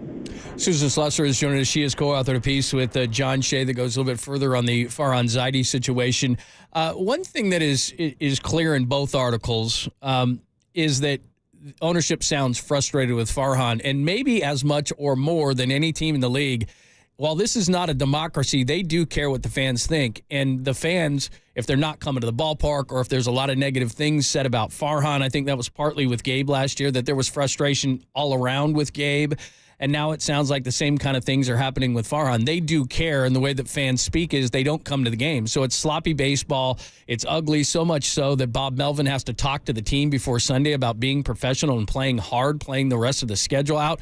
That's got to be part of the frustration of the front office, but the fans not showing up, that's kind of unacceptable to them. So do you look at it in a similar way that maybe he was going to survive and it was going to be okay, but now the way that they're playing, the way the play looks on the field and the fans not coming out, and the fact that they don't like Farhan, how big are those factors?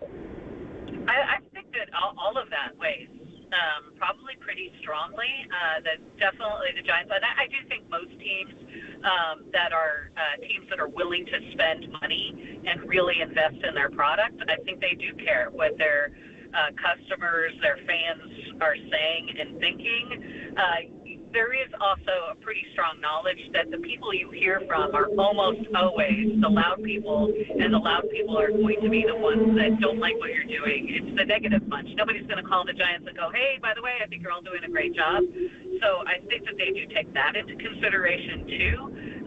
It's the disgruntled that speak the loudest usually. But, again, this front office has done some good things. I just think they haven't been consistent. They try to walk a little bit of trying to play both sides or walk down the middle a little bit. Like, are they going young? Are they adding a bunch of high-priced free agents? Are they making big moves at the trade deadline or not, or trading away? It's kind of like trying to do this dance down the middle.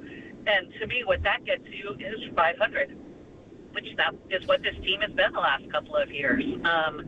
I think you need to commit to one or the other, like big rebuild, and they've added a lot of really nice pieces. Like, we've seen some good players coming up. I think some of the frustration is how they're being used and if they're getting the playing time that we hear they're coming up to get. And all of that is front office. This is not a referendum at all on coaching staff at all. I mean, they're ultimately. So, yeah, I think there are definite frustrations. I don't know to the extent. Yeah, obviously, Farhan being hospitalized a couple of times is not great news. I mean, the one thing with this baseball team is that they're not playing well at the end of the season the way they were last year. And I think, philosophically, they've lost some people. Bannister, who was kind of their pitching coordinator, is now gone and left the organization. And Brian Sabean had Dick Tidrow as his right-hand man for years to pick those great starting pitchers that won him the World Series, Susan. And Sabes was a baseball scout. Farhan comes from a different world and has a different area of expertise. But my question would be, especially with him being hospitalized, maybe they don't remove him from his job. Maybe it's a change in job title, and maybe they add people around him. One name that's kind of out there and has been for a while, and somebody you know well, and you are going to Sacramento, and for years that was the home of the A's AAA team. Now it's the Giants, but Billy Owens has been, with David Forrest and Billy Beane and Dan Feinstein in the A's front office for years. I don't know what his future is with the A's going to Sacramento temporarily and maybe to Las Vegas. Do you see a scenario where they keep Farhan and maybe, I don't want to say insist, and Bob Melvin knows Billy Owens as well, where they add a new set of baseball eyes? And Billy did play. He's been around the game in a different capacity than Farhan, Susan. Yeah, Marty Lurie's very big on Billy Owens, too. I could see it. Farhan's had two opportunities to hire Billy Owens for sort of his number two job and hasn't done it. But I do think it would be good to have another sort of long-time baseball person. And, Billy's not like a former big leaguer or anything, but he played, and he is sort of like a ultra scout, a scout, knows every player, can describe them in detail, probably knows their birthdays and social security numbers. He is on it. And also just a ray of sunshine and optimism. No, like, there is absolutely nobody that loves baseball more than Billy Owens. So he is wonderful for any front office. So, yeah, somebody like that would be great. There has been nonstop talk about Buster taking more of a role. Does that mean maybe more of a role also with sort of the front office actual decision making? I don't know. You know, that's a big time commitment, and I'm not convinced that he's necessarily willing to do that full time. But I think they would love him to take a little bit more of a strong role in some of that kind of stuff, if not day to day. So, yeah, like I said earlier, maybe it is a shuffle, maybe it's thematic, maybe there's a whole range of potential possibilities that don't necessarily making a hard and fast, like, he's our guy still 100% or he's out. I think there are a lot of different ways that potentially some of the things could be addressed if they feel like there are some spots that they need to fill.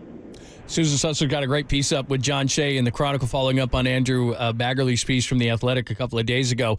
The exception, obviously, that Scott Boras takes, as he's quoted in the story, is where Farhan wasn't as involved and Buster kind of took that thing over the top, the no trade provision and those kind of things. But the thing that caught my eye in this, and you guys quoted this, where it says, the team owners viewed re-signing Chapman as a slam dunk and did not trust Zaidi and Boras to finish at the rim. He took exception to that, but it does show, if that is even true, in terms of a lack of trust in him. Is there a trust broken here?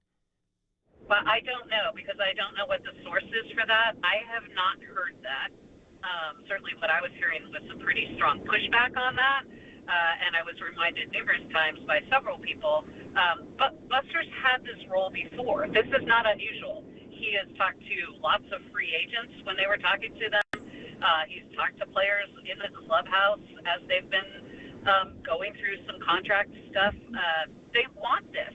As Farhan mentioned in the story, he during the press conference, the Chapman press conference, he said, Buster and Bob Melvin were both heavily involved in this.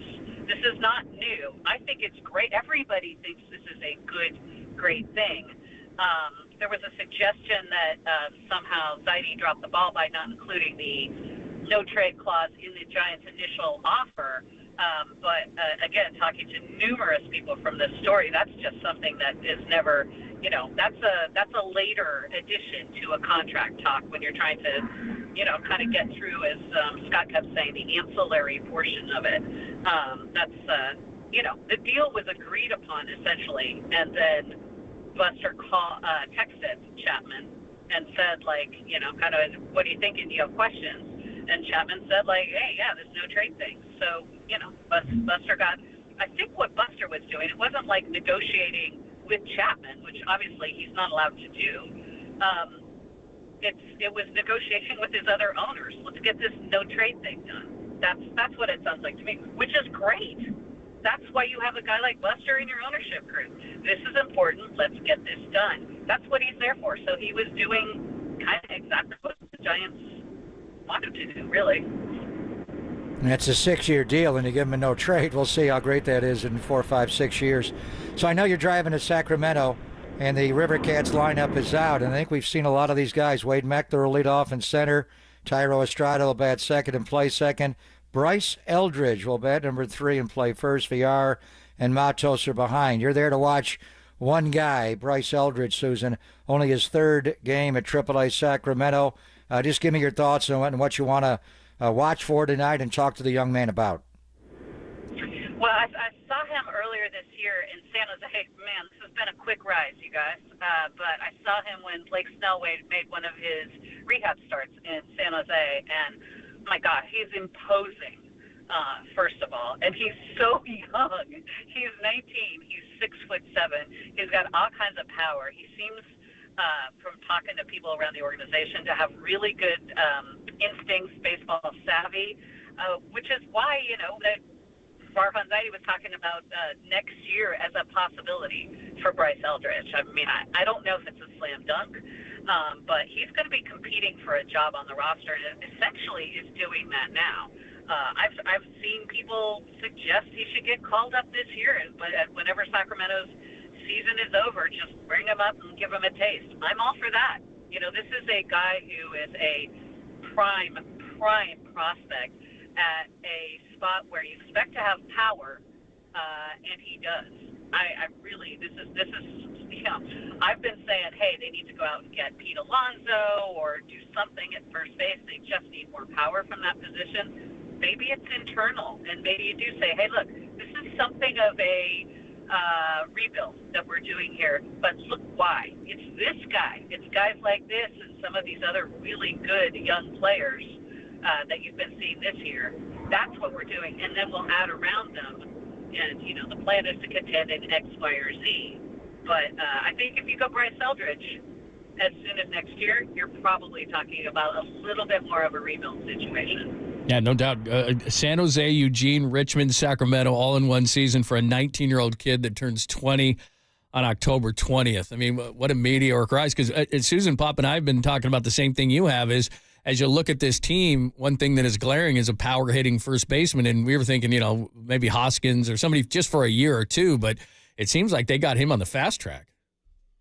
Oh, they absolutely do. And free agents are going to know that. So, yeah, it's probably more likely if they do try to add there this offseason, it would have to be almost somebody on a 1 year.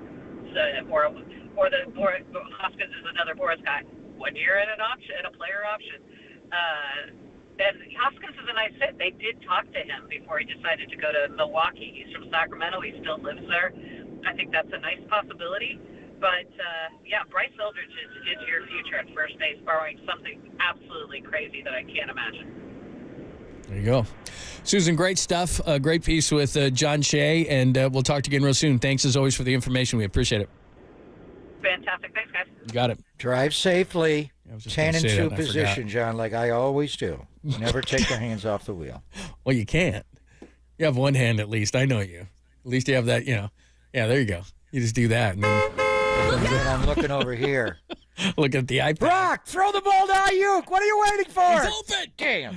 Yeah, a little too late. Great stuff from Susan. We'll discuss a few of the things she said there between that and the piece that Bags wrote. I don't know what the future is for Farhan. It's not looking great, but we'll do that. We'll recap things, and then little Copes at the top of the hour before pregame at 2:35 for the Giants, only here on the Sports Leader.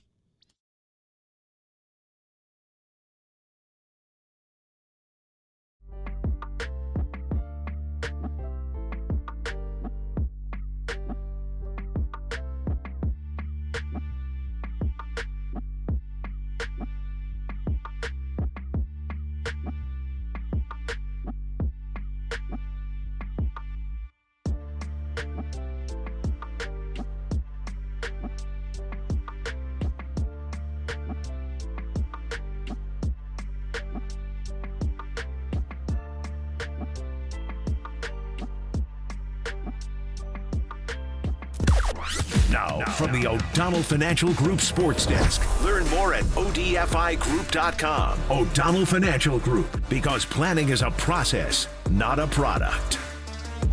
Mike Silver from the Chronicle. He joined Murph and Marcus this morning to discuss Deebo's injury. Check out that podcast and more. The KNBR app, YouTube, KNBR Social. Dude, that sounds so good.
Papa and Lund continue live from the KNBR Casino Matrix Progressive Jackpot Studios. Casino Matrix, Progressive Jackpots are here. Where are you? Just drop in. Please play responsibly. 1-800-GAMBLER.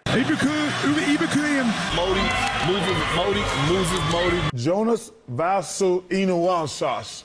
Jackson Smith, Nagujuba. Matt Mayakoko. And Walter Ibikleta. You didn't think I had that in me, did you, Walter? We're coordinator Walter Ika Balsetta. Whoops, I fumbled. Walter, Mr. Ika Balsetta, who did a great job coordinating the network. I got to get out of here. If John Miller screws up your name, then that's hard. Because he just doesn't do that. Gross Matos, man. We're going to get him next time. Gross Matos. Do we have a winner? Bro. Do we have a winner? It's got to be Abukum. A lot of people love, the original Jason Witten. A lot of people love that one. That's hard to beat. That's really hard to beat. But, Russo, it's like he's not even close. Unbelievable. Anyway, there you go. Good responses on that. We appreciate it. By the way, thanks to Krug today, Marcus Thompson and Susan Susser and John Shea. Boy, is he going to survive this? It's looking not so I don't know. good. The guy's in the hospital. Give him a break, would you? I feel bad for him. Feed Man. Farhan. Don't fire Farhan yet. So I think his baseball team needs to win. They are 6 under, playing the 84-66 Baltimore Orioles. It's going to be tough. They haven't been to Camden Yards, and Camden Yards, Cleveland was one of the originals, and like Oriole Park at Camden Yards and Utah Street, the whole thing there just really revitalized baseball. And they're 3 back of the Yankees now, so these teams are playing for a lot. What a tough road trip. And for Blake Snell, he'll start tonight, and then he'll go Sunday in Kansas City, and then he'll go over the weekend against St. Louis when they come home, late September, John. He's got 3 more starts this year with the Giants. I wonder what Buster Posey is texting to Blake Snell about signing a contract with the Giants. We'll see. I think it'll be his last 3 starts, and then he gets the open market. There'll be a lot of Dodgers. You don't think the Dodgers are going to be in for Blake Snell in the offseason with the way their rotation is right now? May cost them well, if they don't win this year and they're in tatters right now, they're going to want to go out and get somebody. So it'll be fun just to see the Giants play at Oriole Park at Camden Yards. They've only been there. I remember when the Warriors were playing the Toronto Raptors in the NBA Finals. They were playing them right then in 2019. I think they were also there in 2006, but they don't go to Utah Street very often. By the way, speaking of Matt Chapman, which you just were, who was negotiating what in his contract, he is returning back to the West Coast. He was in Baltimore. The birth of his daughter, Casey Schmidt, is on the way to Baltimore. Oh, boy. Anyway. He'll be fine. Yeah, sure. The home of Brooks Robinson at third base. Mm-hmm. Who's playing third base tonight? Brett Wisely's playing third. Eesh. Oh, boy. Anyway. Is Schmidt not there?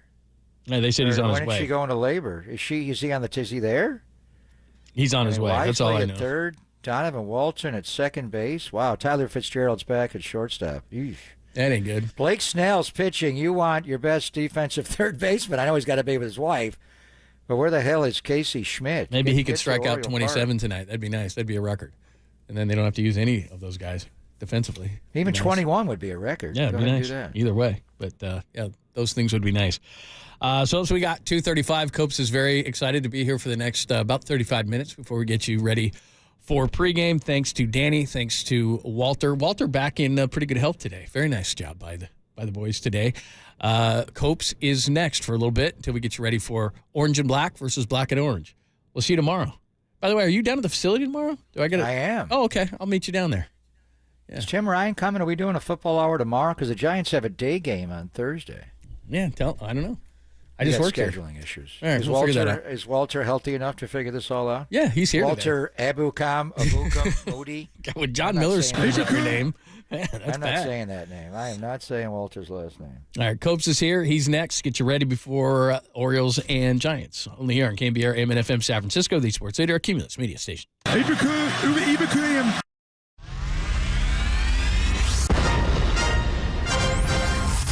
His love of the game brought him to the Bay. Blank the Dodgers for life. while his co-host was born and raised here.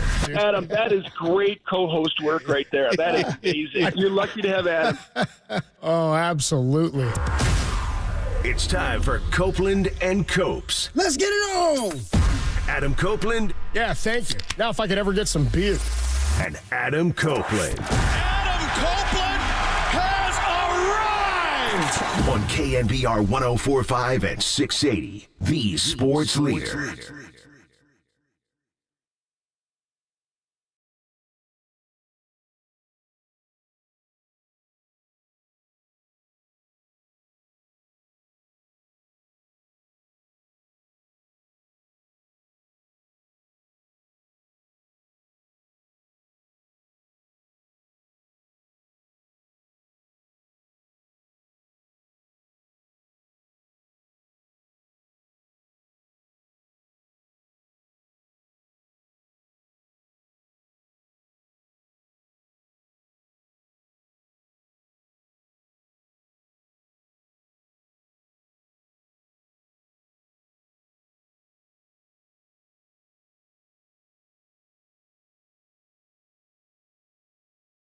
What is shaking? Damn. I've been replaced by the same guy. It's unbelievable. I honestly, I didn't know you were coming back. You go away for you go away for a while. You go like, for a win. It's like it just. I mean, it happens that quickly. I guess we should all. It should be a lesson to all of us. Everyone gets replaced, and it's not that difficult. I came in today and they were like, "Tom's back." I was like, "Oh, dude, he's back." I was like, "Oh man, he's not gonna like the." Well, at least you didn't say who. I did raise my eyebrows for a minute. Could have been worse. I had to think, like, who do I know named Tom? Who? Who do I know named Tom? Who? I was like, do you guys mean Tim Webb? Tom. I know a Tom. I know a Tom somewhere from somewhere. I know it him. at some point. So, yeah, I mean, the show's over. Goodbye. You come back and boom, it's over. So we'll find out for how long since the tarp's on the field in Baltimore. I think it's supposed to rain for about an hour, and then it's clears up, and then the Giants can do what, well, the Giants do. Who knows? They just kind of... We got some stuff to get into on that, too, that I read while I was gone that I found fairly interesting. A lot of football to get into, a lot of college. Got my trip to get... It wasn't that... Well, it was an exciting trip. It was a pretty cool trip. I don't know if there was anything that... well, I guess it's kind of one funny story, but we can get into that, too. What's happening? Not a lot. We're down to, like, if you want to share a bunch of stuff, we're down to 66 minutes over the next 2 days. So you labeled like 6 things. I was like, I don't know if we're going to... Well, there's enough time to get into baseball. Yeah, well, and we'll football.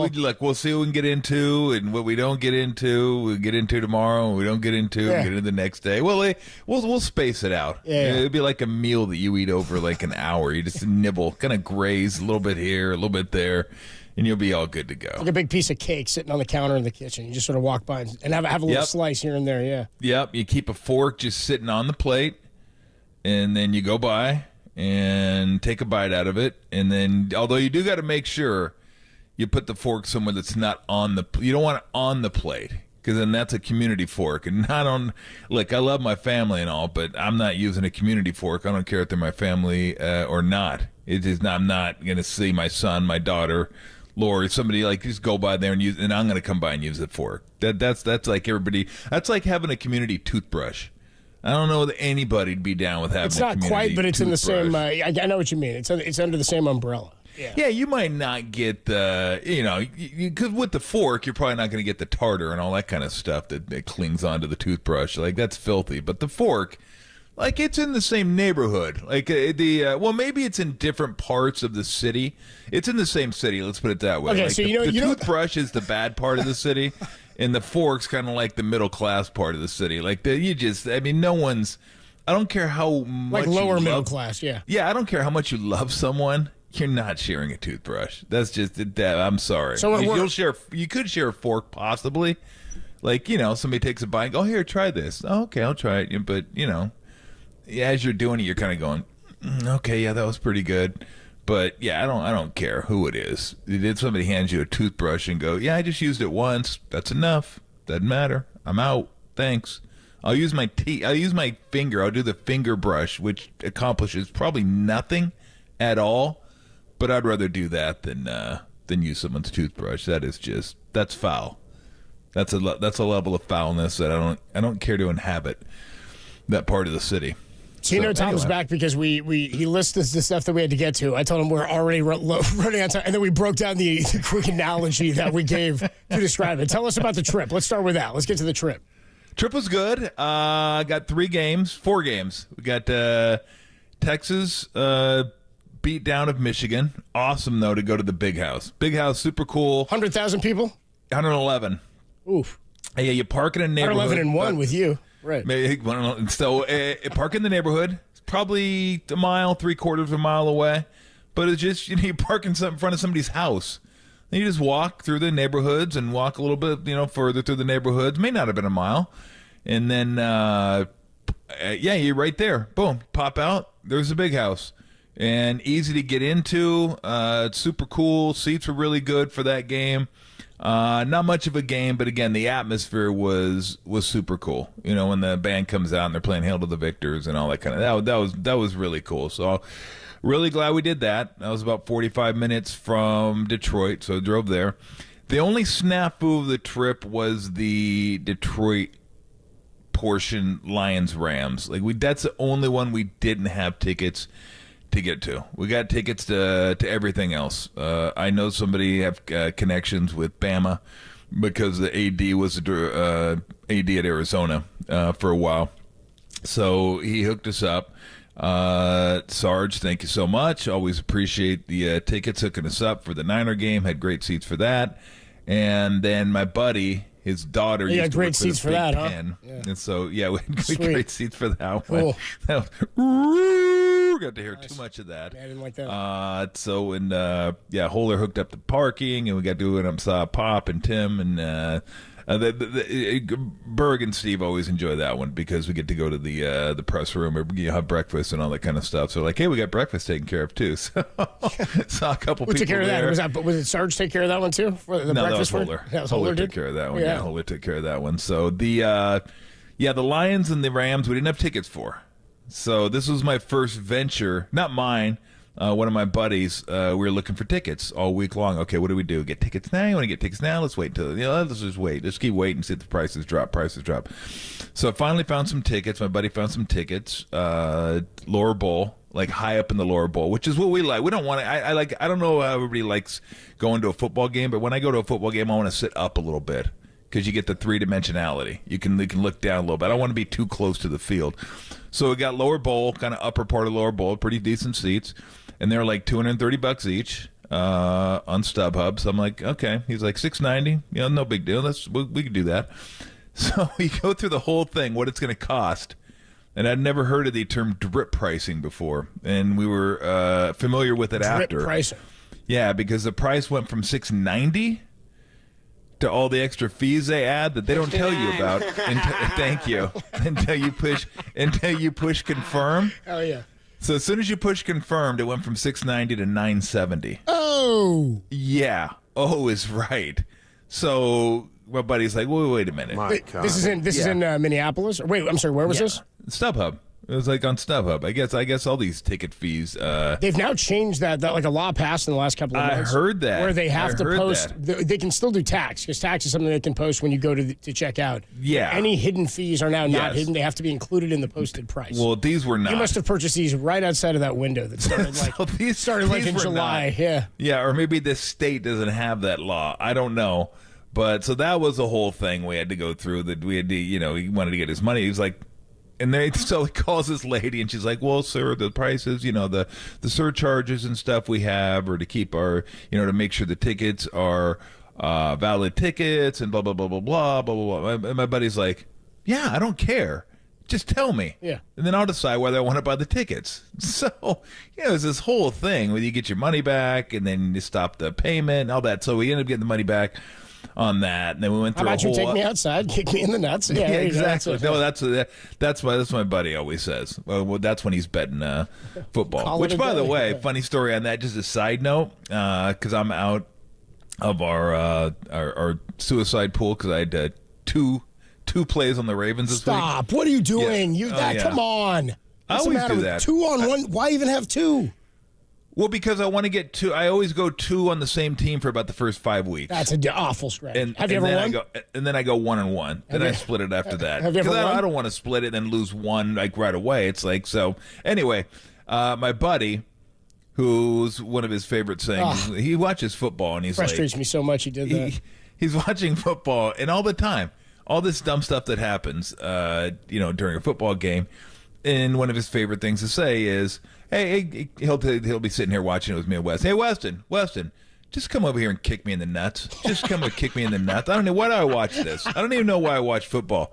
Oh, and DBs Here's an idea. Yeah. Why don't you give me half the money you were going to bet? Then we'll go out back. I'll kick you in the nuts, and we'll call it a day. That's pretty much what it is. So he loves like the suicide pool. So the first week he took the Bengals against the Patriots. Yeah. Weston said he was on fire watching that game. I can't even repeat some of the stuff he said watching that game. I guess you did better than Kruger because Kruger had the Bengals on both of his entries week one. So he was out week one with both Bengals. Good. You guys deserve my buddy rebought in the same pool. I guess they have a rebuy, and he rebought in, and then he picked the Ravens second week. So he was out 2 weeks in a row. I go, wow. That is impressive being out 2 weeks in a row. So anyway, we get to the game.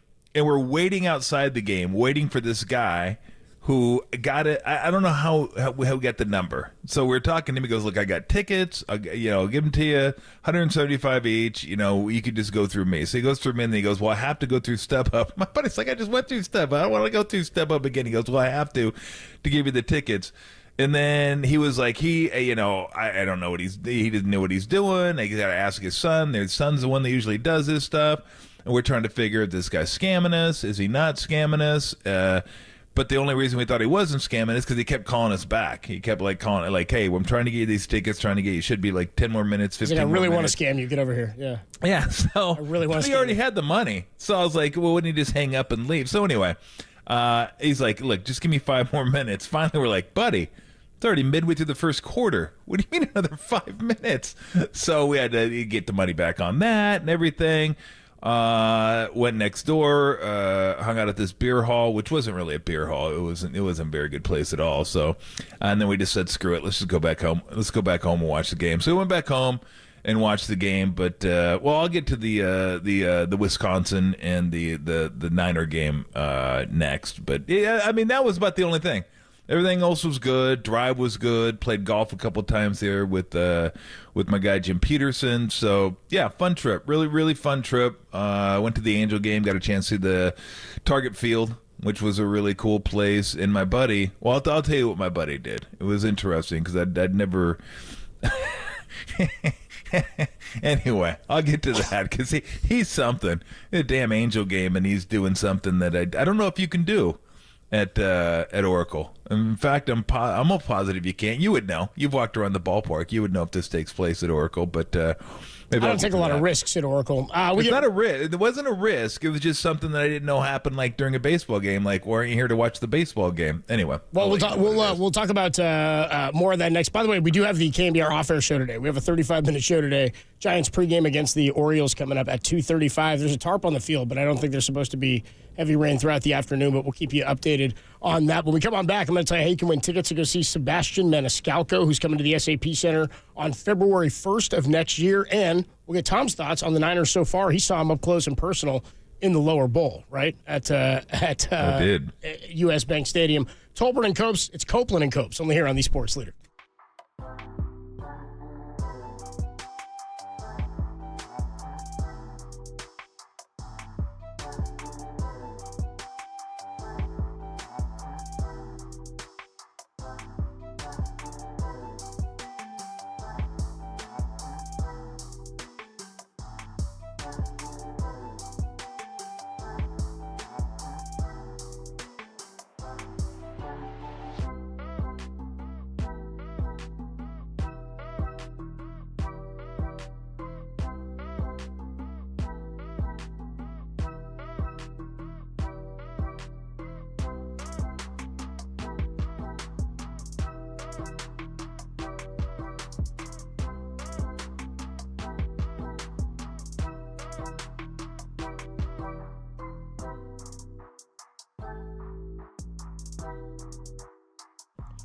49ers fullback Kyle Juszczyk joined Murph and Marcus this morning and discussed the absences of Christian McCaffrey and Deebo Samuel. You can listen to that podcast in its entirety, KNBR.com and the KNBR app.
And now, time for the Protect Your Assets with David Hollander Business and Technology Report.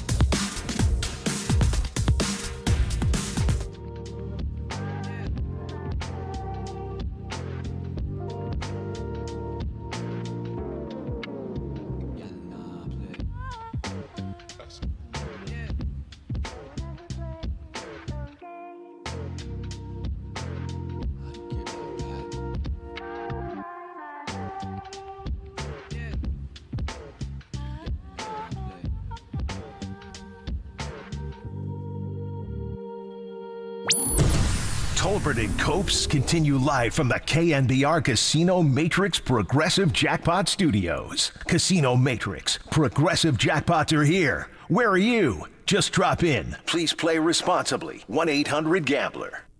Tolbert and Copes on a Tuesday afternoon. Tom Tolbert returns from his cross-country football extravaganza. We'll get some thoughts on the 49ers and the Vikings from him in just a minute. And we will, by the way, we'll get into to some of the Alabama and Wisconsin game when we do the KNBR off-air show, which is coming up on YouTube after we sign off from Giants pregame. Giants and the Baltimore Orioles coming your way at 2:35 for pregame today, 3:35 first pitch.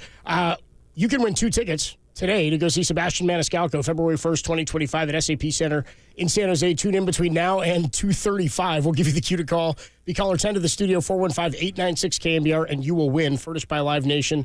You can get the rules at KNBR.com. Tim, what's the cue to call? We all know these people. In their mid-40s, they got to go back about 25 years to figure out. And they always refer to each other by their last name. Hey, Schmitty, remember college? Beer bong, pissing in the yard. You know, that's the type of guys that fantasy football, that's all they do. Those are receivers. Well, my receivers are really good this year. There you go. You hear that again between now and 2:35. So listen closely. Caller 10, 415-896-KNBR wins those tickets. We'll get into some of the college games you saw this weekend, Tom, or over the last week. But your thoughts from what you saw from the 49ers against the Vikings and then in general on the season to this point? Look, they were great against the Jets. I thought the defense was really good against the Jets. The run defense was good against the Jets. Got off the field against the Jets. Just about everything they didn't do against the Vikings. They didn't get off the field on third down. Their run defense wasn't very good at all. And just something I was thinking about. I don't know. I'd have to ask somebody that knows, watches this stuff a lot closer than I do. We were trying to figure out last year, because I kept saying last year, most of the year, this run defense isn't great. It's okay, but it's not great. And Wilkes was the obvious, okay, Wilkes is a new defensive coordinator. What's his hand in it? What's his role in it? And then this year, we'll see. It's only one game, but they weren't great against the run at all against the Vikings. Is Hargrave a great run defender? I don't know that. I don't know, but I know he's definitely a guy that's been here. He wasn't here the year before last year, but he was here last year, and he's here this year. And I'm just wondering if, it just kind of hit me, what's different about the defensive line the last couple years? And he's a constant the last, year and a couple plus games. So I know he was really good with the Eagles getting to the quarterback when they had that front that I think they had 70-plus sacks that season, led the league. They might have set a record that year. They had 4 or 5 guys with 10 sacks, yeah. Yeah, and he was great at getting to the backfield.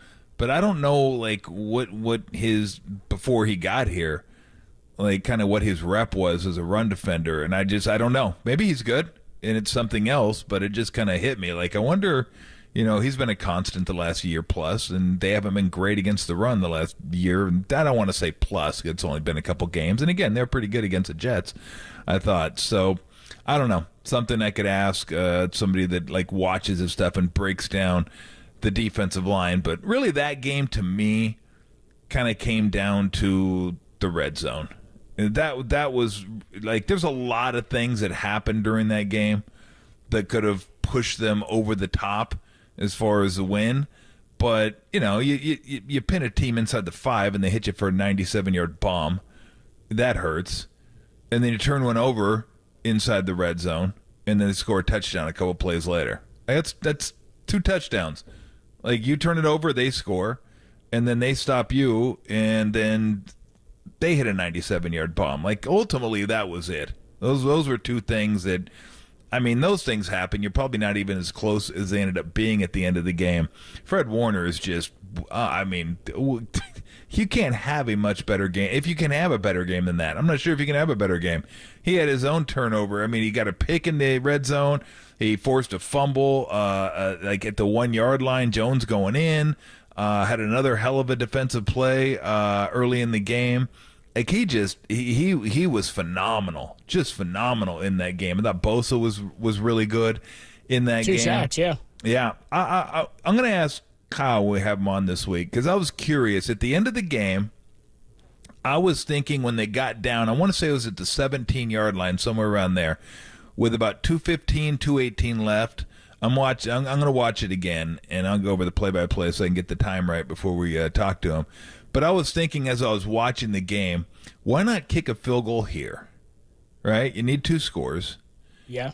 And then kick it off. And the key here is you got to kick it off before the 2-minute warning. And it's got to be, the play's got to end before the 2-minute warning.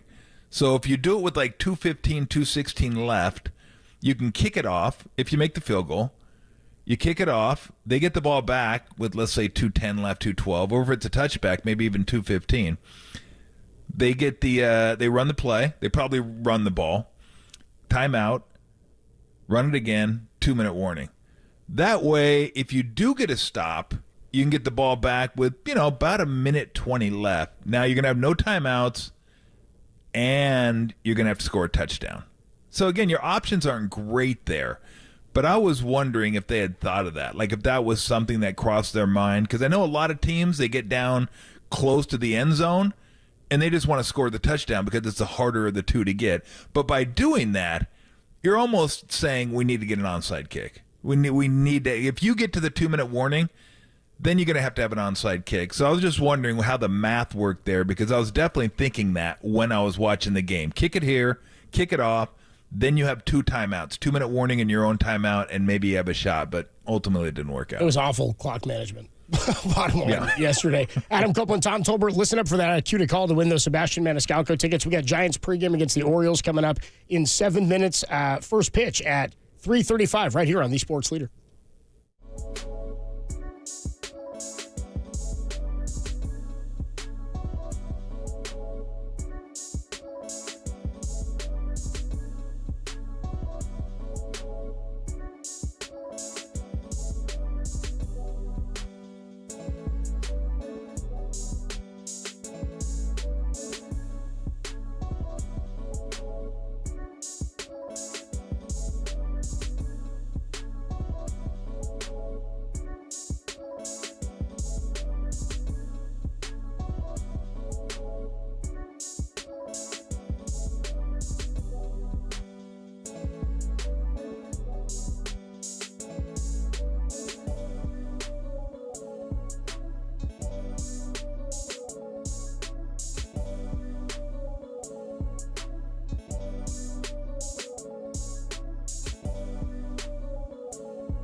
Hey everybody, Mr. T here for Alex Kugelman and the Kugelman Law Team, a tax, crypto, and estate planning law firm. A little tip this time of year as we start heading into tax. Well, we're not heading into tax season. Seems like we're always in tax season. And you always want to get your taxes done as early as possible. Therefore, you get your return. You know how it goes this time of year. I mean, how many outfits out there say, hey, you can get it done for free. You can get it done for a couple bucks. Pennies on the dollar. I don't know about you, taxes or something. Like, I want to keep Uncle Sam away from me. Like, here you go, Sammy. Here's your money. We're good. I'll see you again next year. It's nothing that I want to mess around with. I just want to make sure it's done right and done right the first time. I mean, you can go with the low-cost outfits if you want to, but if you want to make sure you get it done right the first time, give Alex Kugelman and the Kugelman Law Team a try. sftaxteam.com. That's sftaxteam.com. Sure, if you have tax issues, sure they can handle those. They can handle them, whether they be crypto, how to file those, late filings, even criminal stuff they can handle. But the best way to go about that is to avoid all of that, so you don't have problems in the first place. Keep Uncle Sammy moving. Let him try to find somebody else to zero in on. So give him we're not going to give him a buzz. Just look them up at sftaxteam.com. That's sftaxteam.com for all your tax needs, your crypto needs, your real estate, your estate planning, all that stuff. They could help you out with that. Not real estate. What am I talking about? Estate planning. That's what it is. Yeah. sftaxteam.com. That's sftaxteam.com. Kugelman Law, your tax, crypto, and estate planning attorneys. Alex Kugelman, managing attorney, 21 Tamla Vista Boulevard, Suite 202, Corte Madera, California, 94925. This paid endorsement does not constitute a guarantee or prediction of results. We all know these people in their mid-40s. They got to go back about 25 years to figure out. And they always refer to each other by their last name. Hey, Schmitty, remember college? Beer bong, pissing in the yard.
All right, we're going to get on out of here, get you ready for the Orioles and the Giants. I will let you know, for those that are wondering, what my buddy did at Target Field. That I don't know if you could do it at Oracle. Maybe you can. Played cornhole for 2 innings. This guy's out there in right field playing cornhole. Never heard of such a thing. 2 innings. 2 innings. It was like 4 minutes. It was $4 hot dog night, and he bought sick. 20. He bought 20 high school kids a hot dog each, and then threw them up at him. He was like the hot dog vendor. Can't out do that there. at Oracle like, either, and that's buying a $1 hot dog anywhere. No. He was like, "Oh, this is awesome." He goes, "I'm going to buy them all hot dogs." So yeah, that was pretty funny. But we can get into a little bit more on the stream. But now it's time to get you ready for the Orioles and the Giants right here on the Sports Leader. Take it away, Dirk.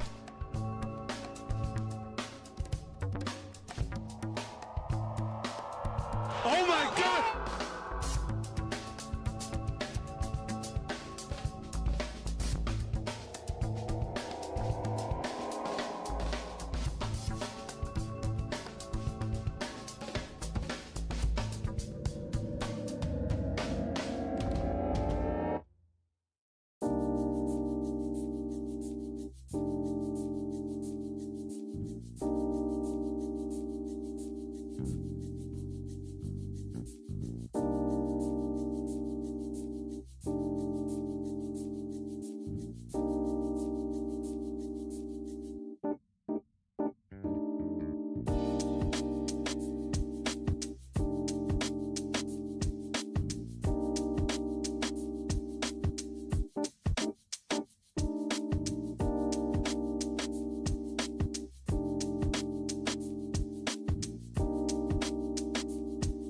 Welcome to Camden Yards in Baltimore, where the Giants open a 3-game series. The Orioles, a top contender in the American League East, and Blake Snell will try and hinder their plans for a division title as the Giants started tonight. I'm John Miller, and Dave Fleming will be along in the middle innings, and Hunter Pence is over on TV with him. And Hunter, Blake Snell, the start at Camden Yards. Yeah, it's an exciting day every time for the Giants fans when Snell's taking the mound. And the theory of today is get deep into the game for Blake Snell. Get that pitch count, get that command. If his command's on, he's overpowering. The Orioles have a lot of trouble with left-handed pitching, and he's one of the best in the game today. So it's going to be exciting to see him go out and face these Orioles. All right, we got a full pregame show starting now.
Welcome to Camden Yards.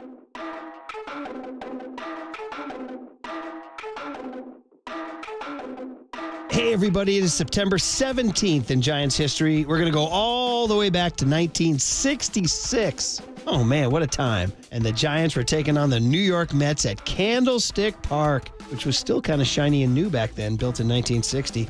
Giants were in third place in the National League. Now, kids, there were no divisions then, just the National League. You had to win it. They're 4 games behind the first-place Dodgers. They're in it, and they're trailing the New York Mets 4-3 heading to the bottom of the 9th. Can't lose to the Mets. 2 outs and the base is empty. It's looking bad, and Juan Marichal is due up. You know why he's due up? Because he's still pitching. So manager Herman Frank says, no, Juan, you can't hit. We're going to send up Jim Ray Hart. And old Giants fans from the 60s remember Jim Ray Hart. He was a real good third baseman, a fan favorite. He's facing Larry Miller, and we're going with the Mets radio call. Bob Murphy on the call. Now the 3-1 pitch. It's gone to left field, a home run.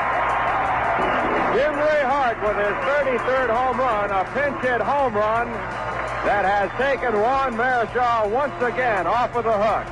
And it's a tie ball game at 4-4. Man, gotta love a guy named Bob Murphy on the call. And how about the fact that Jim Ray Hart tattooed that ball so hard, Murphy just said, that's out right away when he hit it. 33 bombs for Jimmy Ray Hart. I love that. And with 1 out in the bottom of the 10th, Willie Mays singles, of course. He goes to second on a pass ball, and Willie McCovey's at the plate. Now, McCovey already has 2 homers in the game. And, well, Larry Miller, the Mets pitcher, is still on the mound. So, Willie Mack, what you want to do? And the next pitch is hit deep to right field. It's gone, and the ball game is over. Willie McCovey with a long home run to right field, his 3rd in the ball game, and the Giants win it by scoring 2 runs in the bottom half of the 10th. Yeah. So that's a 3-homer game for Willie McCovey. God, that sounds great. And the Giants win the game 6-4 on September 17, 1966. Way to go, Stretch. And the win moves the Giants to within 3 games of the Dodgers. So fun stuff on 9/17/66. And this has been Brian Murphy with this date in Giants history.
All right, time to get you ready for the Orioles and the Giants. And to help us do so, it's John Miller. John, you're back in Baltimore. How's it feel? Hey, John. Back in the land of pleasant living, Charm City, Baltimore. Those are a couple of the nicknames they used to give the city here when I worked here and was here when this ballpark opened, all the way back in...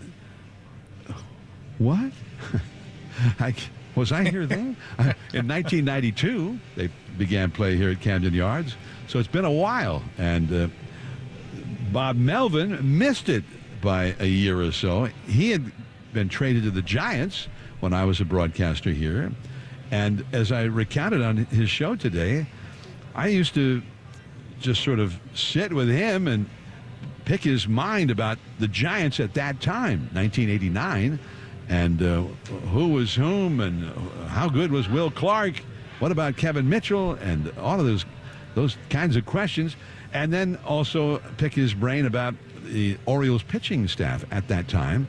Who's got what, and what does this guy throw? What's he likely to throw in this situation? So on and so forth. Because he was the catcher. He was a fount of information. So then he was going to move into this really cool condo. He got a condo right near Camden Yards, and then the Orioles traded him before they moved in here. So, whoops, off he went to another city. And it was Brady Anderson who ended up moving into that condo. And I guess he rented it from Bob. I don't know how that turned out. But then Brady Anderson ended up having a great career with the Orioles and had apparently a great condo, a great place to live while he was playing here. So anyway, this was a ballpark that was always a great place to hit, and the fences were very reachable all the way around.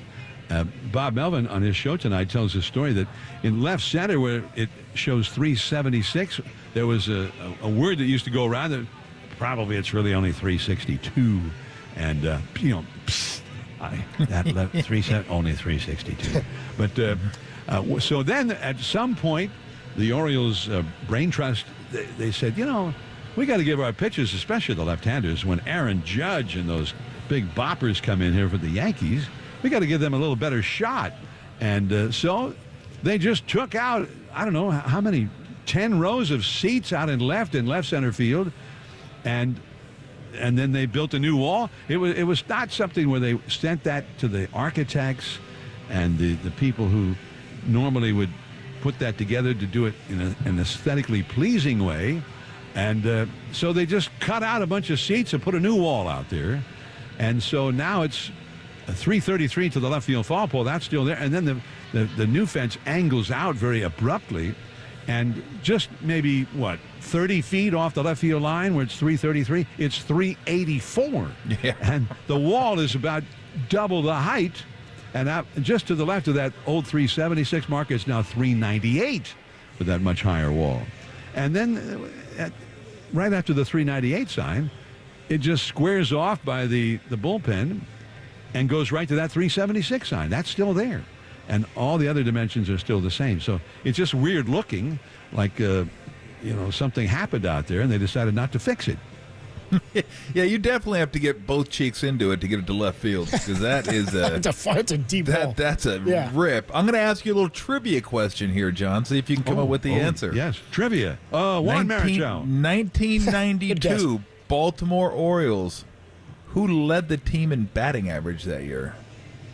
The 1992 Baltimore Orioles, who led the team in batting average that year? Correct. That was their first year at Camden Yards, and I'm coming up totally blank on it. It was a team that did pretty well. Rafael Palmeiro. No, Joe Orsulak? Joe Orsulak, yes it was. 289. Joe Orsulak hit 289 that year. Yeah. You know, there around 1990, because Joe Orsulak, he was a good player, and he really loved it here. The fans loved him, and he still lives here to this day.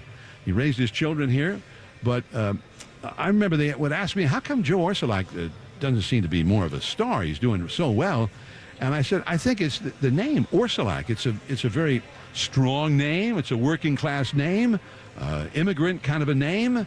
But, you know, Jolton Joe DiMaggio, that's one of those names that sort of makes people write poems, you know, and write songs. And so we thought, well, maybe we could come up with a cool nickname for Orsulak, because we thought, well, Jolton Joe is already kind of taken with DiMaggio.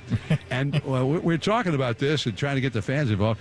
And from the clubhouse, Brady Anderson called during the broadcast, and he said, I got one, and I think it's a good one. Smokin' Joe O. And I thought, okay. Here's his old teammate and one of the stars on the team. So we went with Smokin' Joe O, and Joe, for his part, was, I don't really care. We should have done the song, Smokin' Joe O. Smokin' Joe O, yeah, come on. Could have just put it in the DiMaggio song, yeah. And the first year of Camden Yards, he led the team in batting. I didn't know that. Yes, he did. 289. I'm going to get that to Jim Palmer. Yeah. Just make sure you're going to use television Joe. tonight. Just make sure you run that by Smokin' Joe Frazier. Yeah, that would have been the big obstacle. You mean there was already a Smokin' Joe? Yes. Smokin' Joe Frazier was already out there. So coming up, more John Miller getting you ready for the O's and the Giants here in the Sports Leader.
Back here with John Miller ahead of game one of this three-game series between the Giants and the Orioles. Blake Snell pitching tonight. He faced the Orioles last year and actually pitched pretty well against them. This is a tough lineup, Joe.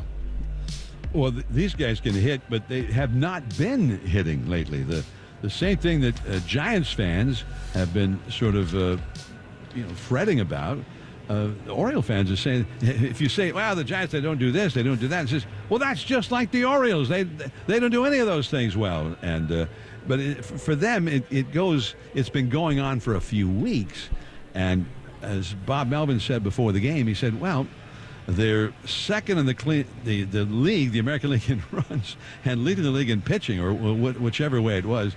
And so he doesn't feel too badly for them. He thinks that it's a very good ball club.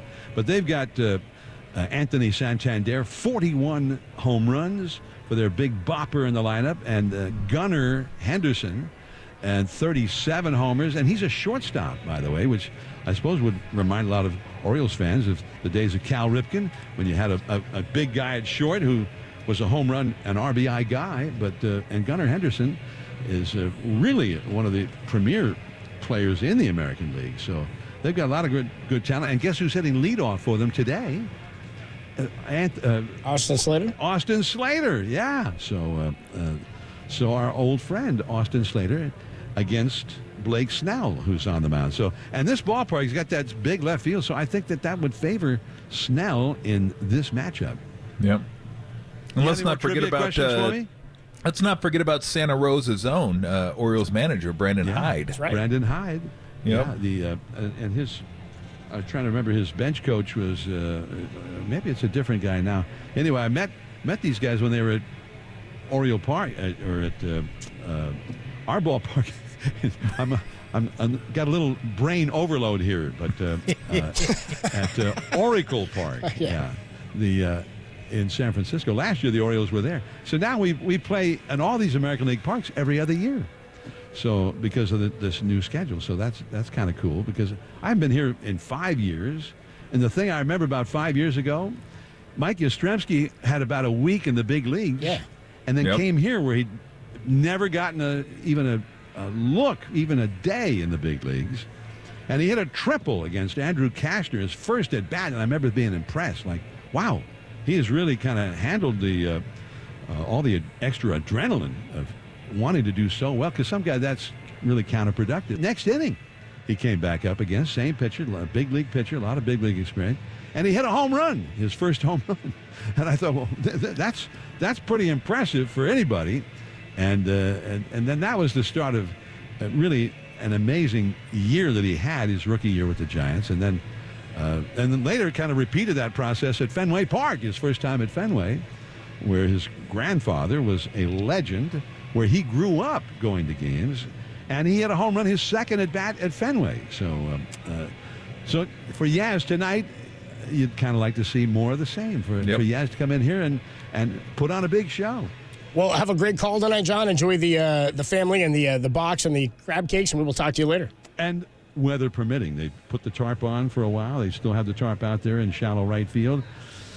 Who knows what might happen with the weather here?